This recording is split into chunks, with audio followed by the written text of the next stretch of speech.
Good morning everybody, and this is the long haul flights to Manchester on the 310.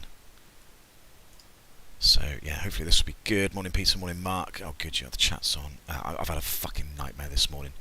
Honestly, I'll tell you all about it, but yeah, it's just driving me nuts what's gone on this morning. So I should have gone a long time ago, but I want to be out at 9:30 UK local time, which is about 15 minutes. So the original plan was to do something, a bit of a setup for the A310, etc. Get going, long haul stuff. I haven't really got time to do that now because of some fucking individual, which I will come back to in a second. So yeah, this is just going to be a very, very, very quick setup and go. Just because I need to get going, really. The reason I need to get going is I need to be done by about 3:30 UK local time. So I wanted to sort of go through this sort of slowly, methodically, and do what we normally do, but I haven't been able to do that. So yeah, this is going to be very, very rushed. This isn't going to be a what do you call it? A very sort of good briefing on how to fly the 310. Unfortunately, not that I can really, I know how to fly very well anyway, but yeah, so just bear with me and we shall try and get going as soon as we can. Basically I'm just going to set up and go. I think when we did the Bordeaux flight or something not that long ago, I got going in about 5 minutes, so it's going to be very similar. Alright, so that's in, that's done. Align the RSs, so hopefully they will be aligning. In fact, I think I've got that on instant anyway, so it doesn't really matter. That's all done, that's done, and that's done, that's done, that's done. Weight and balance. Right, what do I need to have a look at? I need to have a look at my flight plan. I can pin this in the chat as well if you want it. Copy that.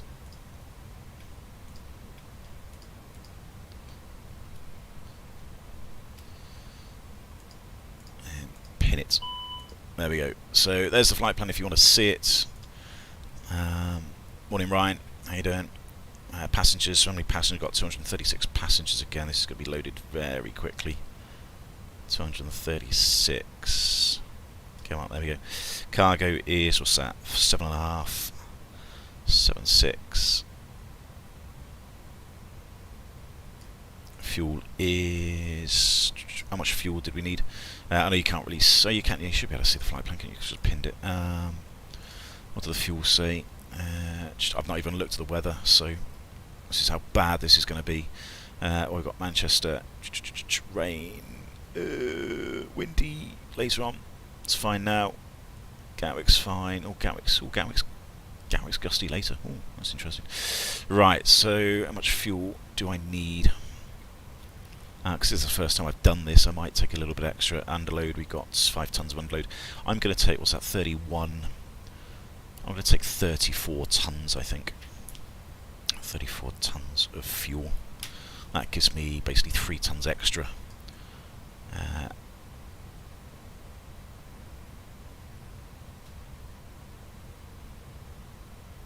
30, come on, 34. That'll do. So zero fuel weight is 106.7.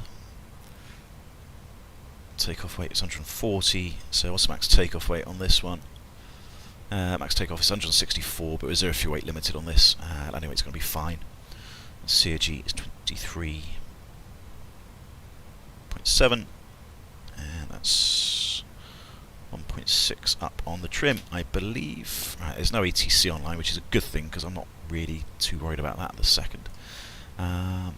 Hey Ryan, good. So that's done. That's done. That's done. Fuel AP is available. Good. Switch the pump on. Fuel. I think we've got that now, haven't we? Yeah, fuel's on. So belts are on. Just trying to go through this methodically, like we normally do. Strobes are auto. Nav lights. Don't worry about them. ATS, yaw dampers, done. Get the galley on, need a cup of tea. Not worried about the rest of it. Not worried about the rest of that. Turn on in a second. Oxygen, yeah, we need that. And bleeds on. definitely need that. Because we're taking a load of pudding, let's have the temperatures right down. Cool. So, got to take the raw pudding back to the UK, as is tradition, of course. So that's done, that's done, that's done. It's done. 22, that's already on. Good. So again, yeah, sorry guys, this is such a quick setup for a 310, which is going to be very interesting. So who are we? TSC 182. I've just made these figures up. Done. Flight plan, Quebec. I think I did look at this earlier. I looked at it yesterday. Departures. I don't really know. I don't know Canada at all, really.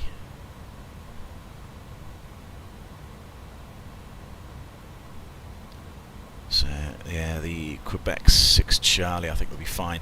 I think we're off 06 actually. Yeah, I think we're off 06 due to the weather. So that's actually probably helping me a little bit. I'm not going to worry too much about the rest of that flight plan for the time being.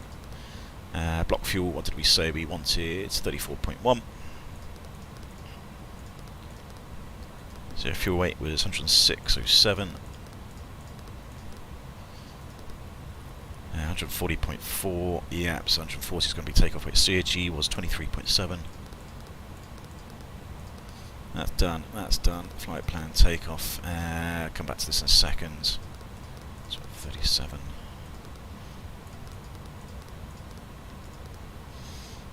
Modes, not too sure what any of these are yet. Copy, I'll just do a copy. Flight plan should be in. Yeah, flight plan's there. I'll worry about the other end. Once we get going, we've got hours to do that. Oh, copy. There we go. Copy active. Done. Progress. Don't need to worry about that. 330. Optimus 330. So I think the plan was, what was the plan? 3-3 initially. Probably step climb at some point. The RSs should be aligned. So because the RS is aligned, we should be able to get the pitch trims, which should activate the FCU. So 4,000 was the stop. That should be on -5 apparently. Constraints. A bit bright. So very early in the morning here, like 4 o'clock in the morning. How's the accumulator doing? Accumulator, yeah, could do with a bit of a charge. That's fine. Done. That's done. Right, let's have a quick look at the performance. Hey Chris, early morning, all from, yeah, that's it. Hey David. So yeah, just bear with me guys, I will be getting going very quickly on this, which I shall tell all once we get going. Right, it's actually contaminated, it's snowy outside if we can see. So yeah, not a particularly good day. So snow. So there isn't really contamination, but wet will do. Runway QDM is 061, that's what we're going to. Wind, right, where's the wind information? Weather, let's get them. So we've got 340 at 4. This is Quebec. Outside air temperature is -9. Oh, nice, cold. -9. QNH is, what's that? 3039. So I'm going to cheat. 3039 is 1029 on the QNH. So you can change this to sort of imperial units, but if you change it, every time you change it, it raises the weights in the FMGC. So I've just left it on the sort of metric ones because it makes it a lot bloody easier for me, basically. So 140 something. What was it? 140. So takeoff weight is 140.4 apparently, according to this. Hey Christian. Right, my dog is going to have to move in a second because I've got to get going. I've just taken him out for a walk. I'm going to do 15-15. Anti-ice will definitely be on. Air conditioning I'll leave on. And we're going to do toga, so ignore the flex because it's contaminated. It's got to be a toga takeoff anyway. So it's a shame we can't change this to toga, and toga will probably give us different speeds. There we go. So 142, 146, 152, 42, 46. 146, 152 on the FCU. So I'm not even going to brief for this. This is how bad this is going to be. Right, pre-select that. 250. I do notice that with the very heavy aircraft, it takes a lot of skill to get this thing in the air. without sort of stalling or sinking. So that's going to be my mission today, to try and actually do a successful takeoff. 250 knots, where we're 250 feet. There's SOP, I think, was something about the landing altimeter, which I'll come back to. In a second. Right, that's all done. That's done. That's done. That's done. That's done. Right, let's get going.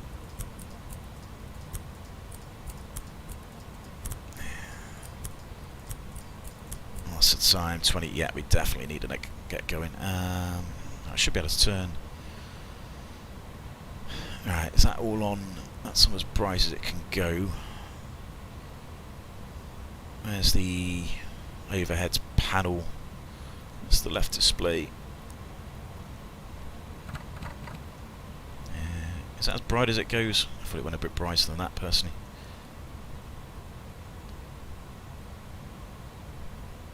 I'm struggling to find the switches now. Oh, it's this one, isn't it? That's what I need. Overhead.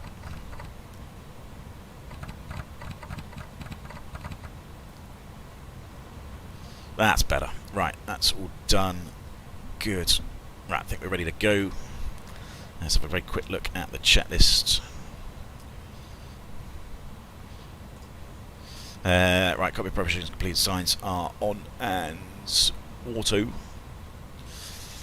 Fuel quantity, yeah, we've got what's that? 34.5 tons of fuel. Navigation is probably checked.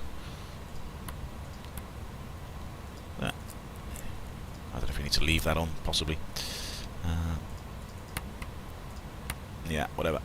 Navigation is checked. I know navigation. I've got it back here. Altimeters are, what's that? QNH 3039 on the altimeters. Brake and anti-skid is on. Right, let's go. Let's get going. Go, go, go, go, go, go. That's done. That's done. That's done. I think we're ready to go. Have I done my controls? Just need to double check these, because I probably haven't. No, they are set up. Good. That's fine. That's done. Right, mate. I got it. Sorry, buddy. I need you out of the way. Well, you can stay there. There you go. Sorry, mate. Sorry, but priorities. Right, let's have a quick look at the taxi. So I'm really, really fucking pissed off this morning. Due to, not due to a certain individual, I suppose, but yeah, just this whole morning has been ruined. Or just, you know, if not ruined, certainly just changed. Where the hell am I? Oh, I'm here. Right. Good. Right, that would do. Crest push back. Cockpit to ground. This is ground. Beacons on. That's all done. That's done. That's done. Anything on there? External power. Oh yeah, get rid of him. External power. That's it. Done that. Got rid of that. Right, I think we are ready. Yeah, that's all fine. Right, we're on Unicom, aren't we? Yes. Quebec traffic, Air Transat 182 is pushing back from stand 33. Okay, sir. The bypass pin is installed. All doors and hatches closed and all ground equipment is removed. The parking brakes are set. You may lift. Parking brake set. Lifting the aircraft. Right, I've had a crash to desktop this morning. I've had other things go on. So, you know, I wanted to get Cleared for start and push. going about an hour ago, and it just didn't happen. Cleared for push start. Please release parking brake. Right, that's released. I'm trying to work out how I can taxi out. It will start in the sequence. Right, I need to go down higher.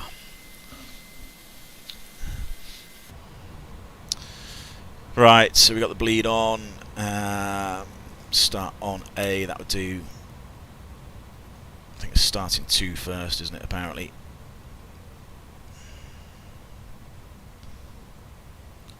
So 6-1. It's departure heading.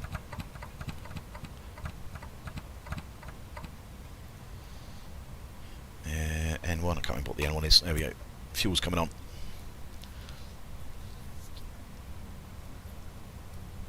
Yeah, we should have done that, shouldn't we? Run.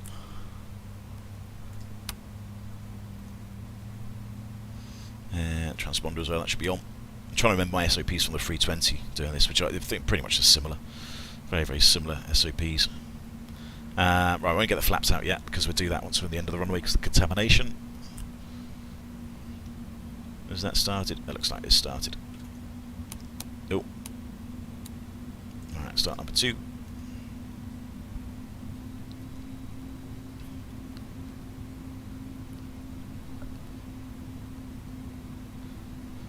Again, I shall explain all what's going on once we get going. The main thing is just to get going. What was the flight time? It's 5:30, yeah, so that's literally about 3 o'clock now. Starting at Swan.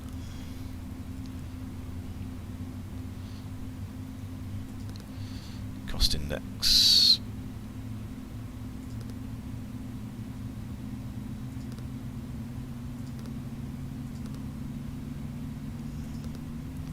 A little bit of the cost index, oh there it is, 40. Oh, no, 40. Okay, pushback completed. Please set your parking brake. Good, parking brake is set. Parking brake set. Parking brake set. Lowering aircraft. Ground. Startup is complete. You may disconnect. Roger. Good engine start. Clear to disconnect. See you at the side. Have a good flight. Right, that's put on continuous, believe that what it is. Bleed is off. APU is coming off. Spoilers, relieve the flaps. Pitch trim, what did you say it was? 1.6 up. About there. And trying to think what it is. Spoilers, rudder trim, flaps relieves. Yeah, I think that's done. Good. Alright, there we go. And Quebec traffic Transat 182 is taxi to runway 06 via Delta and Golf. Right, he's all clear. Not that one. That one.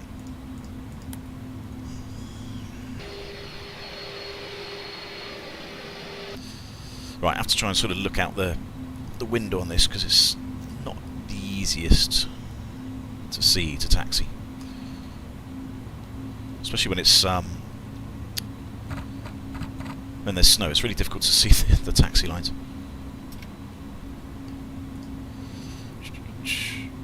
What do you do when in the cruise such a long flight? Well, I'm gonna get my breakfast, have a shower, do various other things, which I was kind of wanting to do this morning, but didn't get a chance to do. Don't know the speakers, and leave it there. Yeah, I believe it can. This is only the sort of videos I've been watching Christians, so I mean, don't take anything I'm doing today as gospel. Right, where's the taxiway?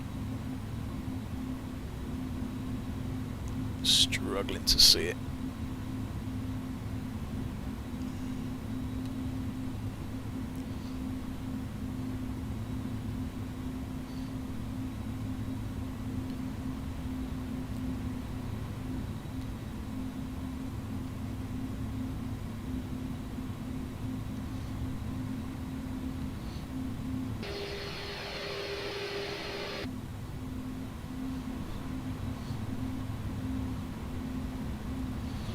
Turn Oscar out, wouldn't they?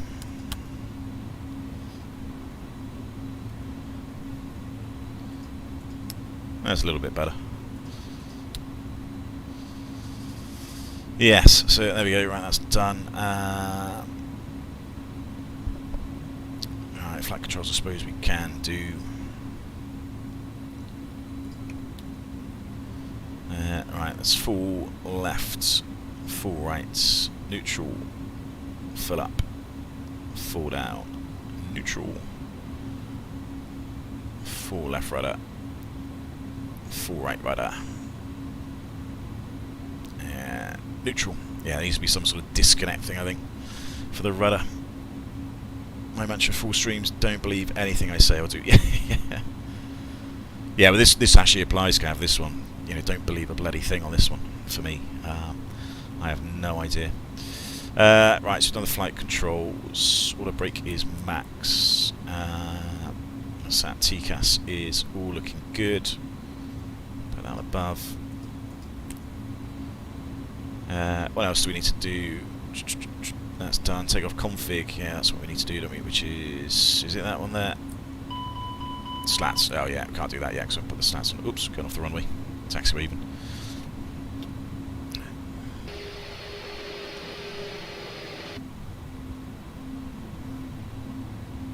I suppose technically contamination would do everything right. The approach is clear on both sides that way.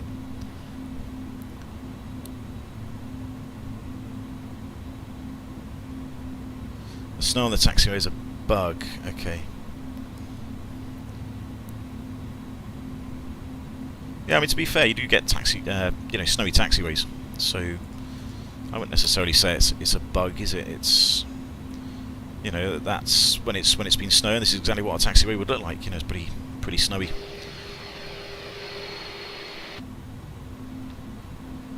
Why does this get brighter and brighter? It seems to be automatically increasing brightness, which is frustrating.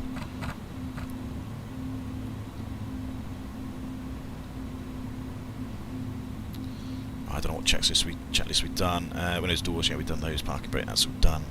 After starts, pitch trim is set. Rudder trim is. Let's do these at the holding point.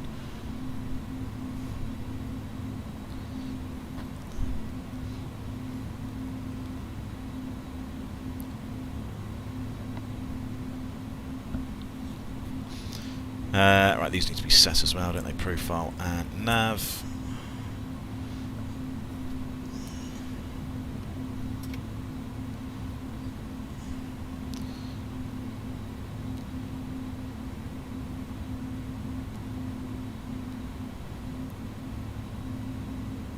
See, this could have been such a much better stream had I had the bloody time this morning to do things.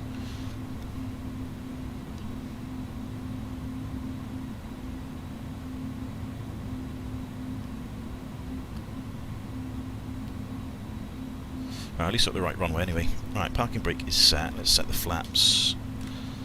So it should be 15-15. So pitch trim is set. Rudder trim is 0. Spoilers are armed. Slats and flaps we have, where is it? 15 and 15.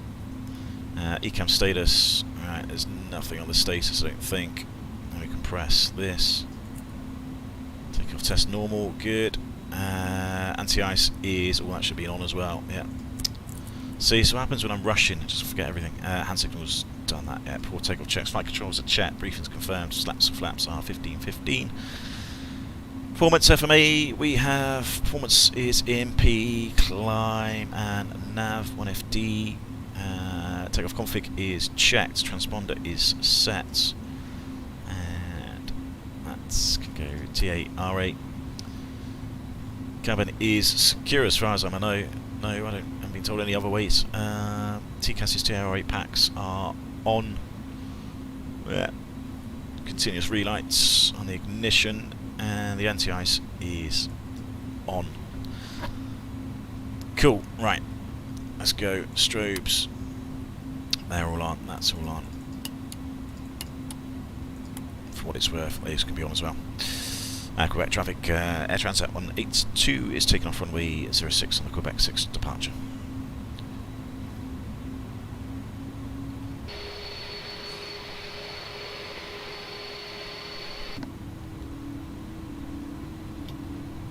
Slowly setting my stream up in the morning. Also going to pretend I know what I'm doing on 310. More Middle East stuff. Not yeah, the dark's not too much of a problem.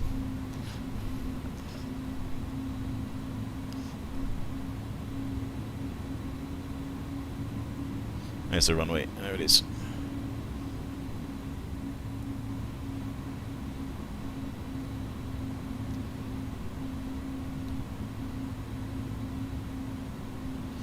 Yeah, I did. I've kept it at kilograms. Let me. I can run all through this once we get going, Christian. Sort of, kind of some of the anomalies and various other things.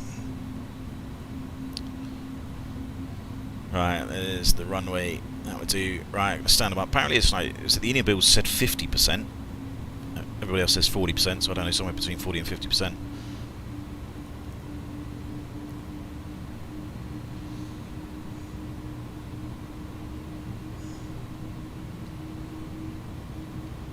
we go, that will do. Off the brakes. Magic takeoff button. So thrust SRS and heading. So it should be Toga.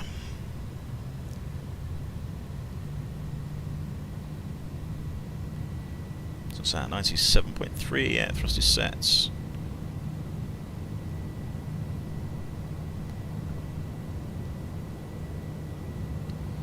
It's 100 knots.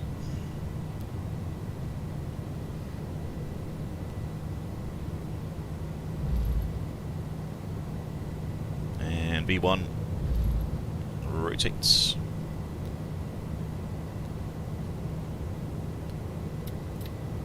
Yep.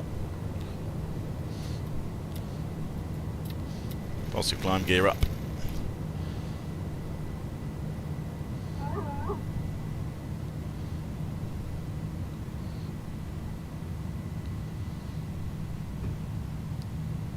So check your switch positions before you go anywhere.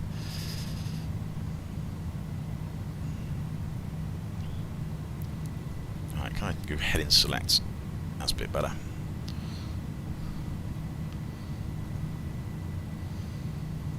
Alright, so about 1200 feet we should be getting. I think this SRS is a little bit optimistic to have that sort of pitch. 15 degrees seems pretty good. There you go, now a climb thrust. So just need to lower that nose, make sure we don't slow down too much. Which seems reasonably good about there. It doesn't seem to climb, you know, that's the thing. Sort of, it's such a low thrust setting, not really accelerating.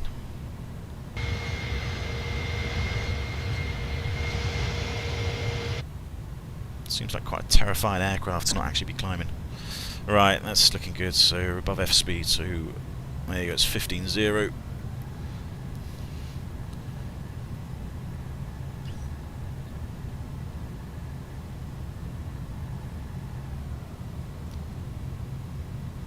Yeah, don't sink. Yeah, VS really dropped off, didn't it, with the change of flaps?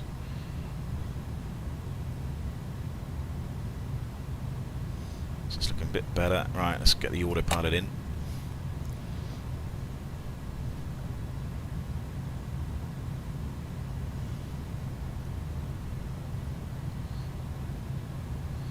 Right, above S speed, so flap 0. Spoilers disarmed. Turn the lights off.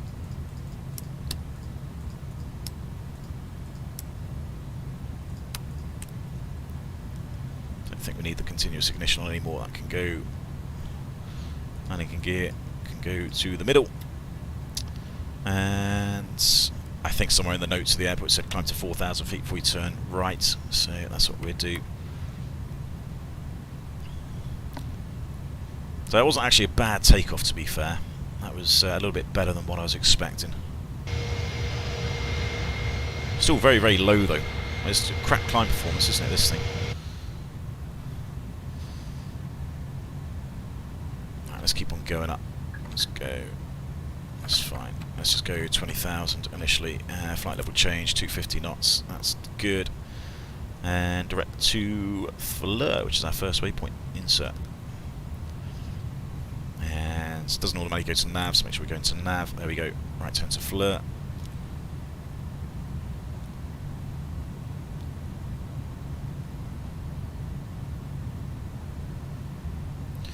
Right, so I think I've done everything. That's all done. That's off. Don't need the landing lights. That's fine. That's disarmed. Good.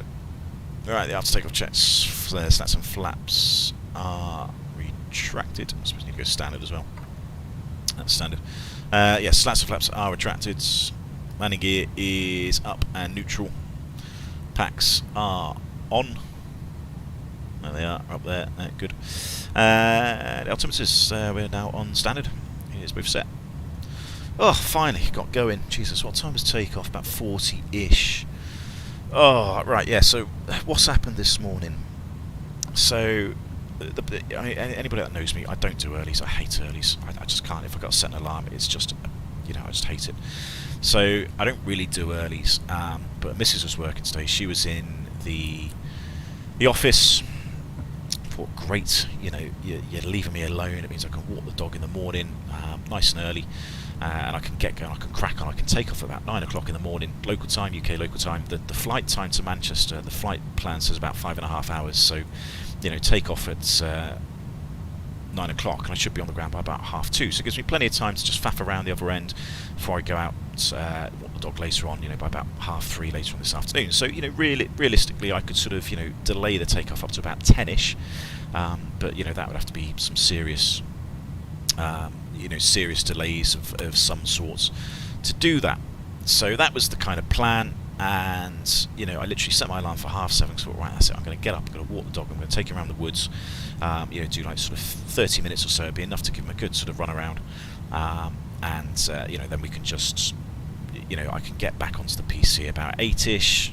I've set everything up by about 8:30 at the latest. Ready to go at for about a 9 o'clock sort of departure. Which means I can run through the overhead panels and everything else. I don't think we're actually in any cloud, are we? No, we're not. So yeah, I can actually run through everything. I've done on cabin crew, right? There you go, they're done. Storm off. This is gav mode, isn't it? All these lights. Turn that down to dim as well. Yeah, so that was kind of the plan. Which I thought, is pretty good. I can get going by about 9 o'clock, and that's exactly what I want to do. Is the stream going? I'm sort of, it's still, is people still there? Am I just sort of talking to nobody? It's still going, isn't it? Good. Anyway, she phones me up at about 7:30. Go in. I've left my laptop at home. So I'm just like, oh, for fuck's sake. Really? How do I do this? How do I go to profile? That's what I need to do. Right, there's profile thrust. Right, there we go. Accelerator now. So it's like, can you meet me halfway? So it's like, yes, but because I had to bloody leave the house and meet her halfway in a bloody supermarket car park to drop her laptop off. That sort of basically, that wrote off an hour of the day. So I had to go quickly throw a bloody laptop at her. Go back to the common, walk the dog quickly. So I didn't really get back to the house till about 9 o'clock, just gone 9. Which for me was still that good. And it's just like, oh, for God's sake. So now I was really rushing. So I did manage to get on. So I started the PC up, loaded the flight, loaded the aircraft, got into the airport, loaded OBS, loaded V pilots, loaded the internet, everything I needed for the flight plans, etc., etc. Got everything going. Tried to start up Navigraph, so I had the charts, so I had the information in front of me if for any pertinent information I needed.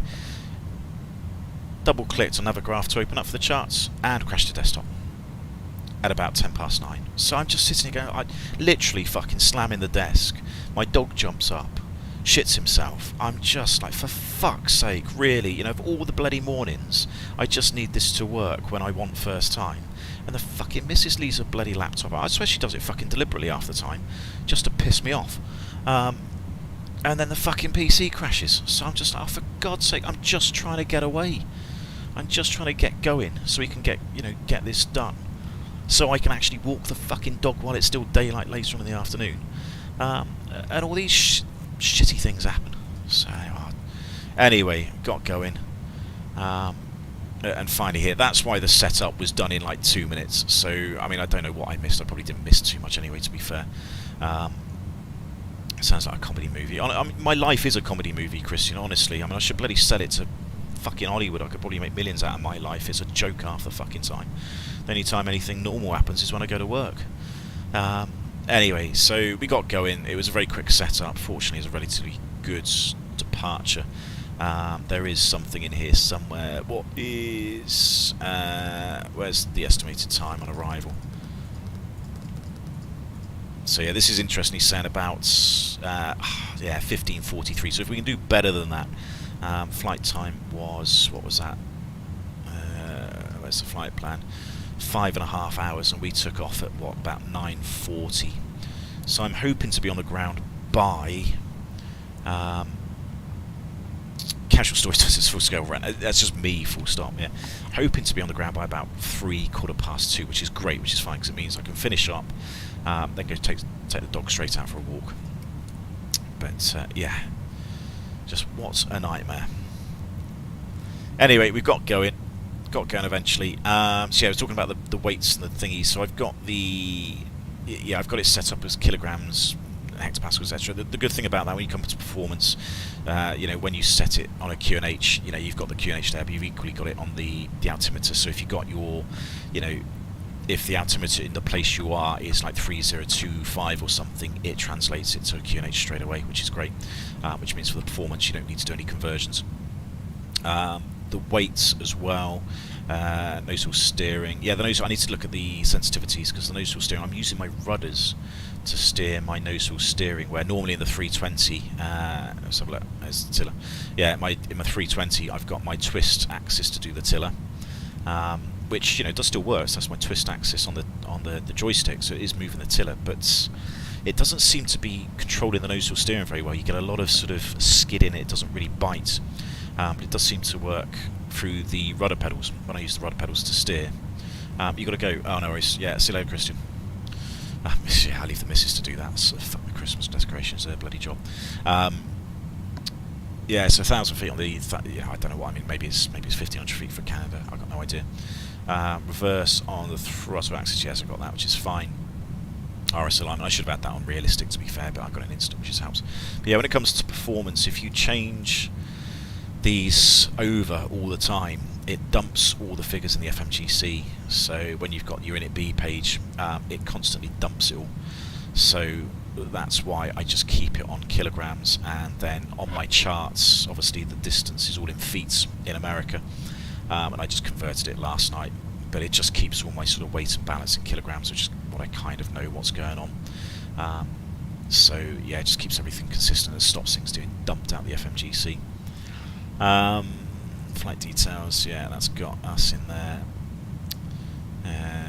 That's all done. What else is there to say? Not much else. Chat lists. Yeah, that's about it really. Yeah, it's the only nice thing I suppose any builds might do something like this eventually, if they can change it where you can opt either a flex or a takeoff toga. Because I'm sure if you had a toga takeoff, these speeds would be ever so slightly different. Maybe they don't. I don't know. Maybe there is no difference. But there we go, so we're on the way, 20,000 feet. I think we're all good. It's interesting, I like the fuel system in this. So when we look at this, there you can see it happening now. So yeah, we can see the fuel system. So about 34 tons loaded. So most of it was in the centre, and then the wing tanks obviously. But to keep the centre of gravity, sort of, as the fuel is used, the centre of gravity is going to go forward. And you don't really want it too far forward because it's not very fuel efficient. You kind of want it as rearward as possible. So to compensate for this, the fuel automatically does this, where it transfers fuel. So it goes from the centre tanks and then into the trim tanks at the back here, which is the back of the aircraft. I think it's in the stabiliser, I believe, or somewhere around there. So it automatically pumps fuel from the centre tanks into the trim tanks. To keep the centre of gravity, because it's actually starting to move back now, so it just makes it a bit more fuel efficient by having a rearward CAG, which is true to all aircraft. The more rearward the CAG, the less the stabiliser has to be at a sort of a certain position, and then that means it's less drag, I suppose, less sort of aerodynamic drag, because the stabiliser is more sort of level, and it's more level the more rearward the CAG. So yeah, the fuel's automatically being pumped to the back to sort of keep the CAG going backwards, and then once it's sort of happy, then it just sort of squirts out into the inner tanks. I think I remember seeing that. So yeah, the fuel system's quite an interesting thing on long haul. I think most long haul aircraft do something similar to this, which is pretty good. So yeah, pretty interesting to see different systems. Oh, the other thing as well we've got is ACTs. So I think you'd have to load the fuel up to a full load, but that would then impact your takeoff weight and your payload carrying capability. So yeah, you could load up to about 60 tons of fuel, but you probably couldn't take fuel full passengers or full cargoes, because you'd be over max, max takeoff weights, etc. And the ACTs are probably similar to the 320. They're probably additional centre tank fuel tanks that are probably in the cargo hold, I'd imagine. So they're probably just behind the centre. I don't quite know exactly where they are on the 310, but yeah, they're probably somewhere in the holds. So yeah, I'm sure these can take, probably for a 310, maybe take another 5 tons each, something like that. So yeah, very interesting fuel system. Let's have a look, make sure our raw pudding is good, as is tradition, of course. So what do we want? The bulk holds. So what do we got? Well, they're still quite warm.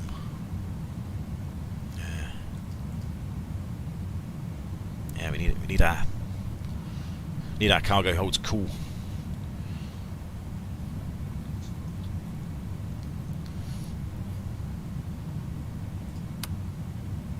Yeah, the bulk holds a bit cooler.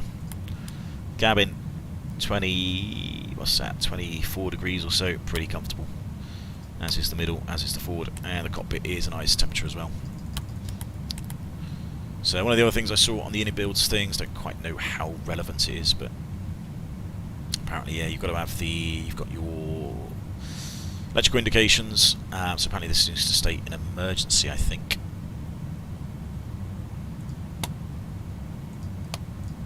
So these are your AC buses, generators.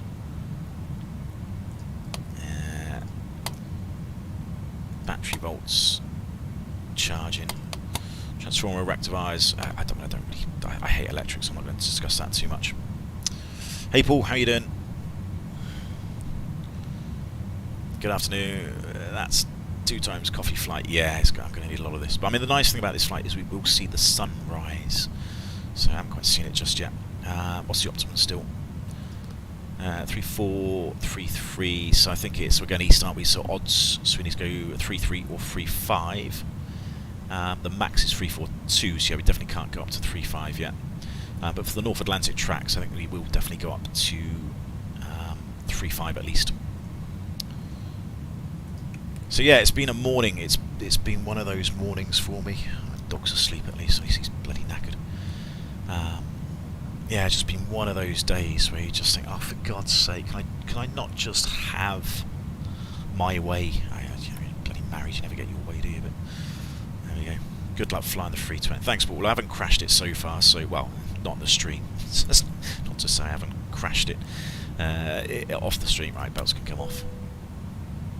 Yeah, it's a bit of a beast, this, isn't it? You know, and if you saw on takeoff, you know, you've got to be careful on the vertical speed. It's, you know, quite slow to accelerate, quite slow to climb. Initially, you know, after takeoff, anyway, it's not too bad once you get into the climb phase. You know, but yeah, I find that you know, when it goes to climb thrust, automatically goes to climb thrust after thrust reduction. You know, the thrust really comes off, which isn't great because it sort of really impedes your performance, your takeoff performance. Stick the footy on and grab some beers. Do you know what? That's a great idea, gaming. I did not think of that. Can I get that? I should be able to get that on iPlayer, shouldn't I? Let's log in. iPlayer. And I got another monitor set up. That's the other thing. So I finally got another monitor. So I can actually look at things. I can look at the chat. I can look at the, you know, I'm not having to worry about use my iPad so much anymore. So yeah, having a second monitor, God, it's you know, it's a lifesaver, isn't it, having 2 monitors? It's not on yet, is it? No, it's obviously not on. Come back to that. We'll have a look at the OFP in a second. Look at some of the ETOPS stuff once we get to cruise. Not that I know anything about ETOPS, so you know, don't think you're going to sort of watch this and understand what's going on, because I don't have a effing clue. But we can sort of discuss what's on the OFP, and I can kind of discuss what I do know about it. I've worked for airlines that have done ETOPS, so I have a very sort of brief understanding, but you know, not a huge amount. Then we can look at some weathers as well as do our usual top of climb checks. No, come on iPad, sort yourself out. I do quite like the new Navigraph app. I do think it's very good. I'm just trying to work out how to bloody use the thing. How do I look at... Is there any way of looking at a map? Oh, there we go. Oh, there we go. Always got my live position as well. Oh, fantastic. Brilliant. It's actually linked in. Although I think the app's just crashed. That's fine. It's on the iPad. I don't care if the app crashes on the iPad because it doesn't affect the PC. There we go. Oh, it's actually zoom. Yeah, right. Sync with current flights. Ah, there we go. That's better. No, I don't want to. No, I don't want to do that. How do I follow mode? That's maybe what I want to do.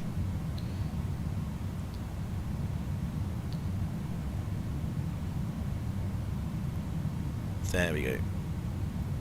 Right. Let's double check this is all correct. It's on ITV system game. Oh, is it? Okay. ITV.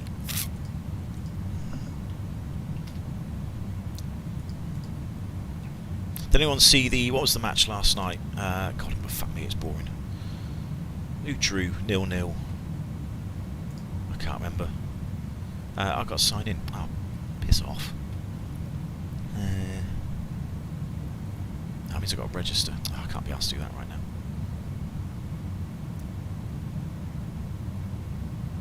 Well, I can watch it on... Well, I can watch it on my iPad, because I can just watch it through the Sky app. Which I might be able to do. Right, get to 1,000, less than 1,000 to go, there's 100 to go. So hopefully the FMEs will change. P out, yeah. And one thing I might do as well, just to keep us going. So that's changed to out hold. I'm going to go to 0.81. Can I do 8.2? Yeah, I'll go 8.1. I don't want to be too fast. Right, let's have a quick look at the top of climb checks.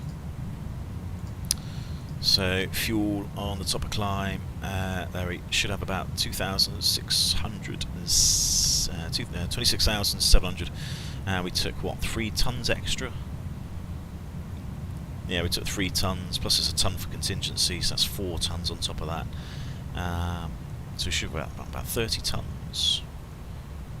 Yeah, 30 tons. 30.5, yeah, that's pretty much bang on what we expect. Good. God, we're working with much bigger numbers, aren't we, doing long haul? So, yeah, it looks like fuel's good. It doesn't look like there's any leaks. Fuel. What have we used? We've used, what's that, 1.8, 1.8, that's 2, 3.6, use 3.6. 3.6 on 30.4 is, that's 34, isn't it? So, yeah, no leaks there. So, fuel's still trimming out to the back. So, no leaks. Let's put you on neutral because we're going to go up at some point. Cost index, yeah, that stayed the same. Flight plan, not going to do anything with that. Not going to do anything with that. Mode, I did see minimum fuel. I don't think these even work. I don't know. At destination 16.05. I think that's slightly off. Because if you look at the flight plan, oh, does it say 16.05? Okay, oh, they do line up. Okay, well if it's 16.05 I'm a bit buggered, I need to be a bit faster than that. But maybe it's the winds, maybe that's it. I don't think the winds are in. So we've got 100 knot winds at the minute, which is pretty good. So maybe I need to put the winds in. Modes, tactical, not going to do any of that. Not going to do any of that. Secondary, leave that alone.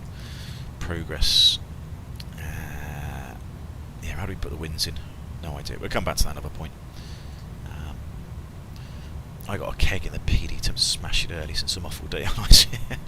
How long is the flight, Paul? The OFP says the flight time is 5 hours 26 minutes. So yeah, I'm hoping, because we took off at about 9:40 local. So yeah, just what's that? 25 minutes ago. I'm hoping that we're going to be on the grounds with a decent time. Sort of well before 3:30.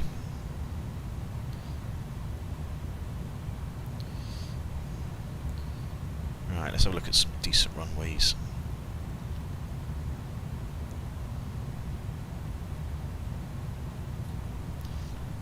So I'm looking at places now, I don't have a clue where they are. Where's this? Mirabimchi, that's Weiss. Which one's that? Where is it? No.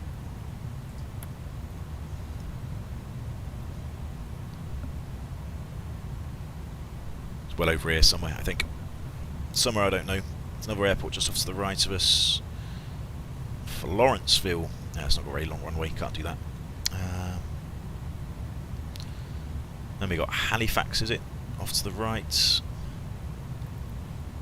Yeah, Halifax, what's the weather there? Weather's looking good, a bit windy. But Halifax has a nice big runway, so that's good. We could use that. And then the last one is... What's the last one before we cross the pond? St. John, is it? Yeah, there we go, St. John. That's the last one. It's only... It's 2,500 metres runway. It's not too bad. Bit windy again. Or Gander. Oh, Gander might be the other one. Gander's a good one, isn't it? Yeah, that's got a bit of a long runway. Gander's fine. Bit windy again still, but looks like it should be fine. Excellent. Can we get weathers in here? I don't actually know. I haven't tried this yet. Ref. Yeah, A-cars. Yeah, looks like we probably can. Right, let's give this a go. We're approaching Mills as well, aren't we? So, what was Mills fuel? Let's double check that. So, 26 tons plus the... Yeah, 26 plus 4 is about 30, which is... Where is it? 30. Yeah, so we're bang on fuel at Mills. This next one's Nisco. I think, is that the entrant? I think that might be the entry to the North Atlantic track. Nixo, yeah. So what was this? I don't really need to do this because I've got it on the iPad, but just so if it works. No. CYCH. Oh, we can put a few in. Oh, actually, if I can put a few in. Halifax. What's Halifax? CYHZ. HZ. You see, I don't do long haul because I don't know any of these bloody airports. Gander. CYQX.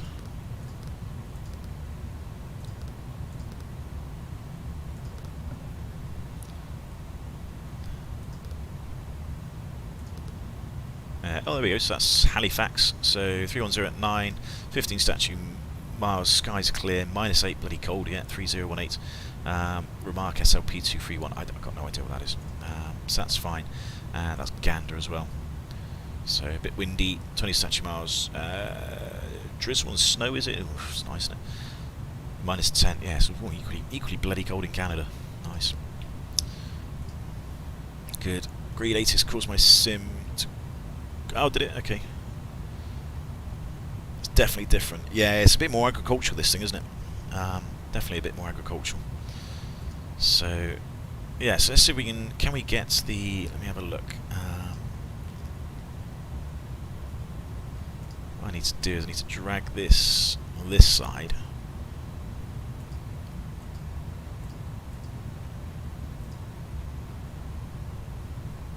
Make sure there's no obvious... Right, can we... There we go, so there's the OFP. So let's have a quick look at this. So what we got? So Air Transat 182, Quebec to Manchester, what we're doing. So these are the weights. So I've amended these weights in SimBrief as well. Now there's SimBrief profiles for the 310, but I looked at it online, and to be fair, these are the weights that I saw. I don't think it changes the sim too much anyway, but it just helps with the planning. So the zero fuel weight, I think for the 310, 300, which is what this is, 114 tons, compared to I think 113 for the 310 200 series. The takeoff weight seems to be at 164 tons, so I've amended that as well. Landing weight I think was 124 tons. So this is my SimBrief profile for the 310, which I've just got, you know, the same for all of them.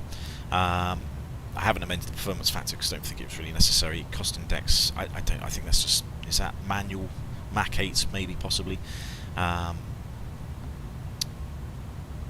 sure whether SimBrief provides any cost index. No, I don't know High Flyer, to be honest. On the aircraft's setting things that you have, it said cost index not modelled or something. So you know, I don't know. Don't think it's doing it. So we had 4 tons of raw pudding, as is tradition, of course, to take over to the UK. This is the flight plan. So this is North Atlantic Track Sierra. Apparently, this one. I did do this flight plan last night, but I've redone it this morning. These are the weights. So yeah, about 31 tons was the fuel to take to Manchester, but because it's North Atlantic tracks and differences in being lower, I've got to turn the bloody iPad on charge before that runs out of battery. I've got my dog's basically comatose, which is good. At least it'll be alright for a few hours. Ugh.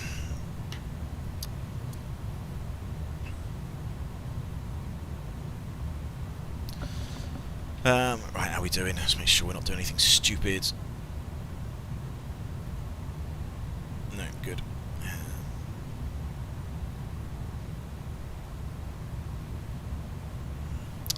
Right, where were we? So yeah, that's the routes. Talk about the fuel. Seeing us about 5 tons for Gatwick.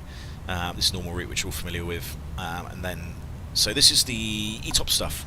So I'm going to talk about this as if I know what I'm doing. Are you using the VAT sim? That's, I think so. I don't know. I don't know. I just downloaded the latest. It's just the route that was for last night. I mean, I think the North Atlantic tracks, the ones I'm using are basically, they're no longer valid because I think they finish at basically 8 o'clock in the morning. So yeah, I'm not too sure if it's valid anymore, but it's basically what was being used last night. So what have we got? Critical points for fuel requirements. We've got a waypoint there, which I suppose we might be able to insert somewhere. And then it looks like we've got, I don't know, does anybody understand any of this? I don't really know. We would probably have to double check this somehow, to make sure we've got the right amount of fuel, I guess. So what do we got? LPA, Lajes down in the Azores, I think, so that's off to the south. Keflavik's another one. So yeah, it looks like probably we've got Gander one side because we're going past Gander. Let's have a quick look at the route actually. Yeah, we're right in the middle. We're right in the middle of the Atlantic, so it's halfway between Keflavik, Lajes, and I suppose Shannon would be a good one. Shannon should really be on there, shouldn't it, I guess. So yeah, that's the North Atlantic track stuff, which I don't really know what I'm doing. So we got Gatwick was the alternates, and then we got, what's that, Edinburgh, Dublin and Heathrow as well. So we had a few options there, and funny enough actually all these options were less fuel. So we know because we've got Gatwick fuel as the alternate, we've already got the fuel for the other alternates if we needed to go there. Shear rates, so don't worry about too much about that. Flight plan, pretty much a standard flight plan. I think the only thing, no, I don't think I did I? Forgot to do it, whoops. Yeah, I think normally you put the TMI in for the North Atlantic tracks in your remarks in the flight plan, which I did forget to do. Never mind. Oh, is somebody else taking off from... Oh, he's taking off behind us. Oh, interesting, got somebody follow. So here's the North Atlantic track stuff. So we go eastbound tracks, flight levels 320 to 400 inclusive. So 0100 Zulu to 080 Zulu. So yeah, we're a little bit behind now because we've taken off. Normally this is all across the night, isn't it? So this is the old out-of-date one that was happening last night, rather than the one that's going to be more valid. Another one comes up from, is it 11, something like half 11? That's the more up-to-date ones for the day. So to be fair, we're going to be more in those, but I don't know what they are yet because they haven't actually been published, I don't think. So we're on this one, North Atlantic track, Sierra. So Nixo, 48 north, 50 west, 51 north, 40 west, 52 north, 30 west, 53 north, 20 west, Malot and Gisty. The flight levels we can take anything between 340, 35 all the way up to 400. So we're going to pick something sensible, maybe 35 or 36 we can take. We're not no westbound levels because it's all eastbound. And then a few other stuff there, and these are all the other routes that are available. So yeah, TMI 328, I should have put 328 in the remarks, which I forgot, never mind. ADSC, I don't think we got that. CPDLC, I don't think we got that either on the 320, but not expecting any controllers to be online anyway, so it's all a bit academic for us. Let's have a quick look on VATSIM, VATScope. Hey Barry, how you doing? So yeah, I don't think there's anybody online. There's me. Cool. So who's that? Somebody's taken off.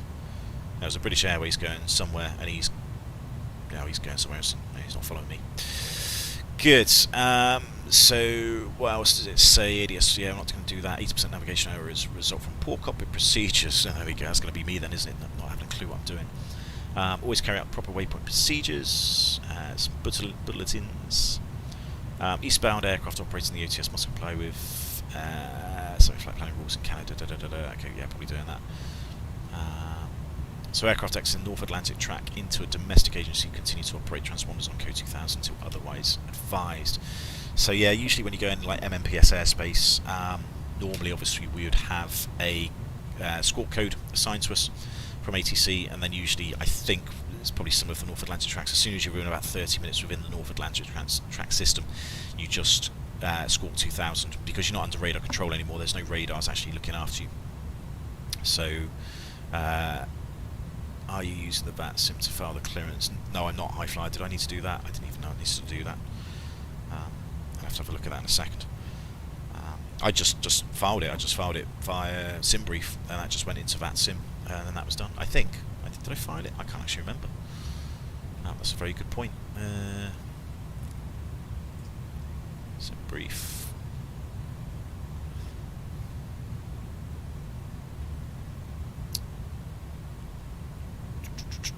What am I after? Flights. My flights.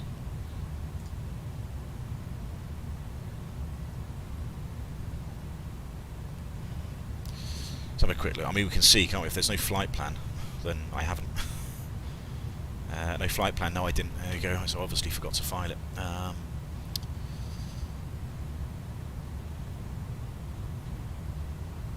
Hopefully this will still work.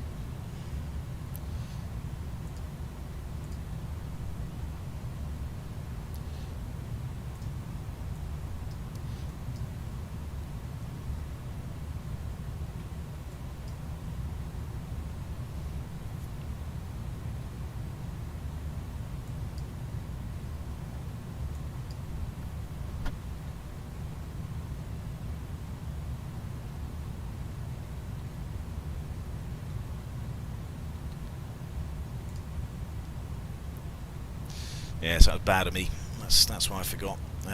So remarks. TMI, was it 238? The remarks. 328, sorry, 328.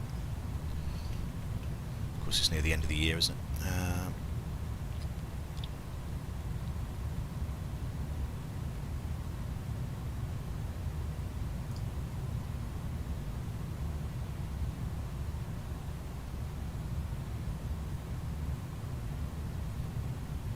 Right, there the flight plan's in, so at least I've done that.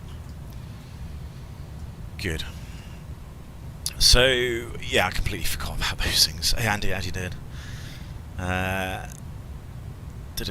we've done that, yeah, so we talked about the transponder if you need to change it. What else is on here? Weather's load of SIGMETs, which we'll look at in a minute as well. Manchester, so we didn't really look at the NOTAMs or anything, the weather, before we put the fuel on. We just whacked a load on. So weather's fine at the minute. Tempo, what do you got? Tempo till 2 o'clock, 170.18, gusting 36. It might be quite windy in Manchester, and then yeah, might be some heavy rain showers, broken 2,000 metres as well. Prop 40, maybe a bit of lower cloud. Prop 30, not quite as bad. That's later on in the evening, so don't have to worry too much about that. Gatwick's very similar.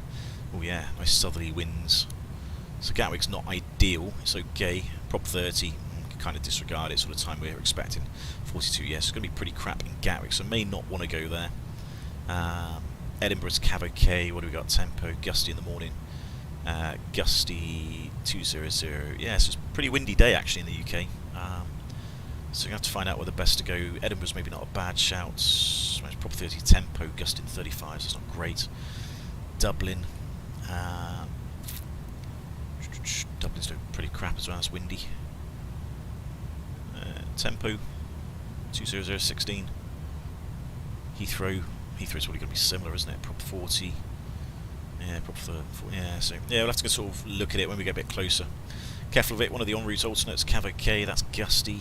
Oof. And that's departure airport, so I don't really know about the others. Oh, that's Lajes. Lajes isn't too bad.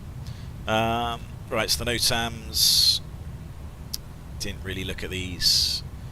Runway surface condition, no, actually says it was dry, to be fair. I mean, we used it, well, it says 666, 10% compacted snow.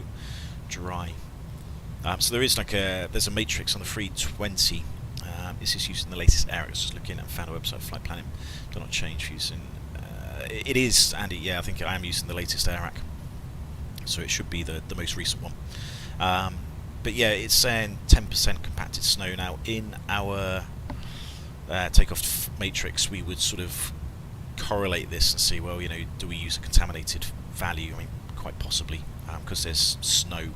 It's always worth to go sort of like a snow sort of contaminated runway rather than using dry, which is effectively what we did.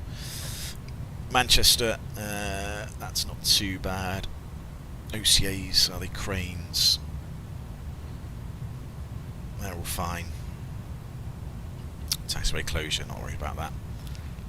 Gatwick, Northern Runway Ops tonight. It's later than we're going to be there, so not have to worry about that one. Edinburgh is looking good. Cranes, nothing too bad. Dublin looks okay as well. A few things. There's a few arrivals.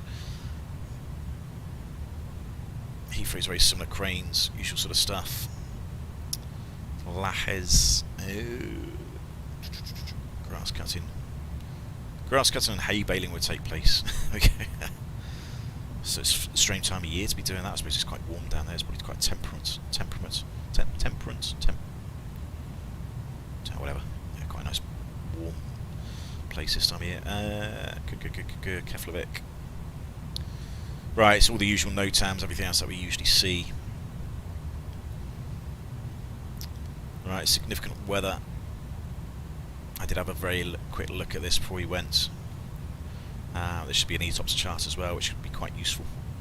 So there we go, this sort of North Atlantic tracks. So we've got Lajes, Keflavik, and CYYT. That's St John, isn't it? So that's not Gander, so we need to have a look at that. So it looks like we've got ETPs of various places.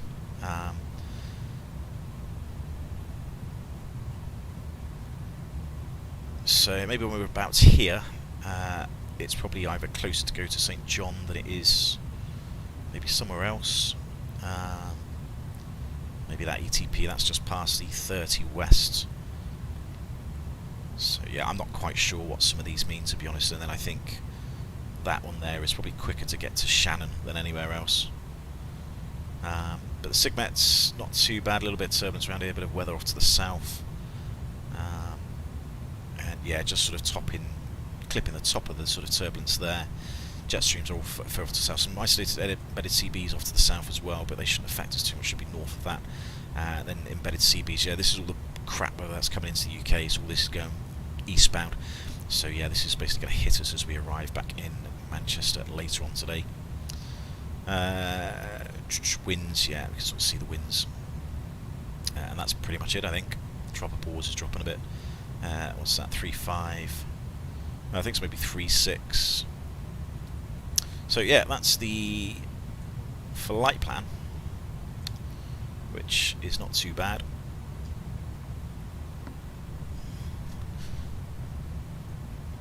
So pretty straightforward. I don't know too much about it. I don't know if there's any way you can put ETPs, company message received. Oh, interesting. What was it saying? Is it something about a delay? Might be. No. Yeah, I don't know. The other thing I wanted actually was the other CYYT. That's what I want.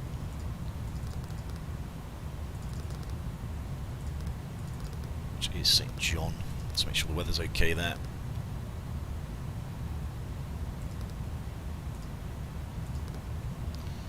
So all windy in St John. Visibility's good though, -7. Okay, so yeah, we can probably get in without any problems if we need to, where it's windy. So how are we doing? We've still got a long way to go, another 455 miles to Nixo, which as our entry point. 3.4, 3.5 we can go up to, so yeah, maybe 3.50, 3.6 for the clearance. So the next thing we would do, oh now the sun's coming up, there we go. So one thing we'd want to do would be get the North Atlantic track clearance, or the oceanic clearance, and if ATC on, there'd be a very specific sort of call we'd have to do. I'm trying to rush my brains of what it is, because we do it for the other Tango routes going down to the Canaries. I did have this yesterday. Where's my... there we go. Oceanic.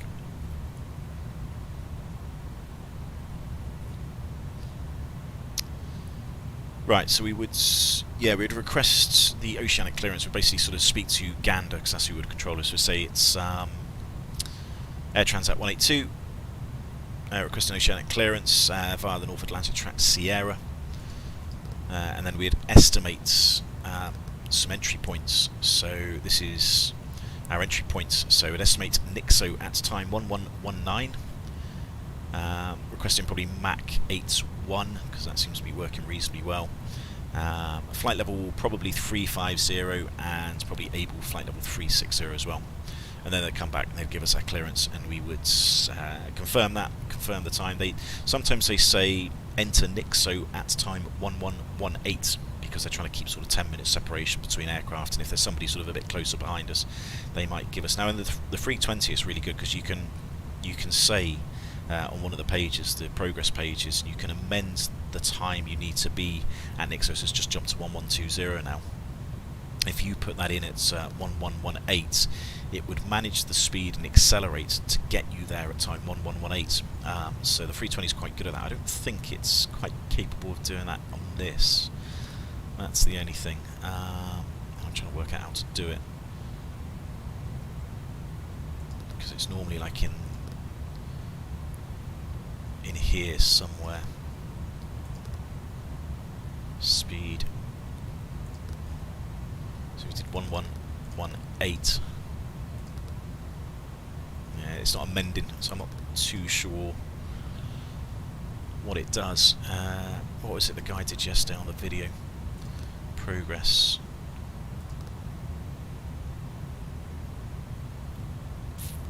I'm just trying to remember now some of the things. Some of the things that I was reading. Oh, there we go. 0.81.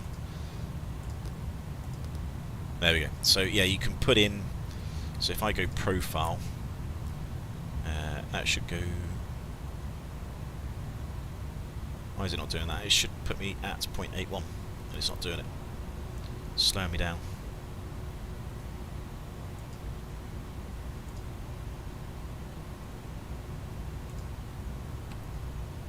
I thought if you put that in, it would automatically force it to go to 0.81 on the speed tape. It's not. Let's start a few of that. Yeah, God. Hate Christmas decorations. Alright, let's clear that, because did the guides and the Builds video said do clear that, otherwise it ruins it on the other end. So I've done that. Right, so that's pretty much it. How are we doing? Right, I might disappear. What's the time? It's 10:30. Yeah, I need to go get some breakfast and a coffee, because I haven't actually done anything yet. So bear with me. Enjoy the sunset coming up, and I'm just going to be offline for, well, off air for 10 or 15 minutes. Just going to make myself some breakfast. Probably not even as long as that. You have to select the speed as well. The line select, I think. Oh, do you? That's a good point. Aha, yes, I think you're right, Christian. You're right, well done. Good man. Yeah, I thought it was. I think it was still on Econ. Yeah. So it's slightly different. So yeah, enjoy the view for a minute. I'm just going to be off the air for a few minutes just to make myself some break and a cup of coffee, and I should be back in a bit. So yeah, enjoy the views.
Right, thanks guys. Yeah, I was just having breakfast.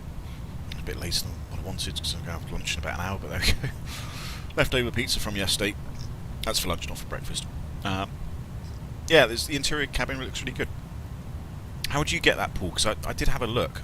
I downloaded the updates on, was it Marketplace yesterday? Oh, there it is. Oh, it is there. Oh, excellent. Yeah, and I tried to have a look. Oh, dear, blow my nose, sorry. And I couldn't see anything, but I guess I probably had to update the... I must have had to update the sim, or restart the sim, for it to have made any difference. So that's probably why. But yeah, no, it is very nice, isn't it? Shame you can't go any further than that.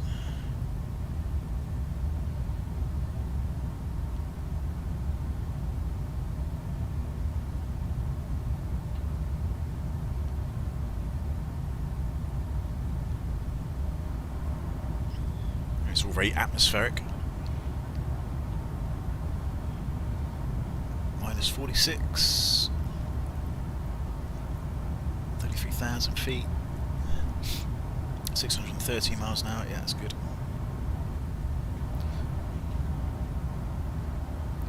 I need to change my custom views if I'm doing this.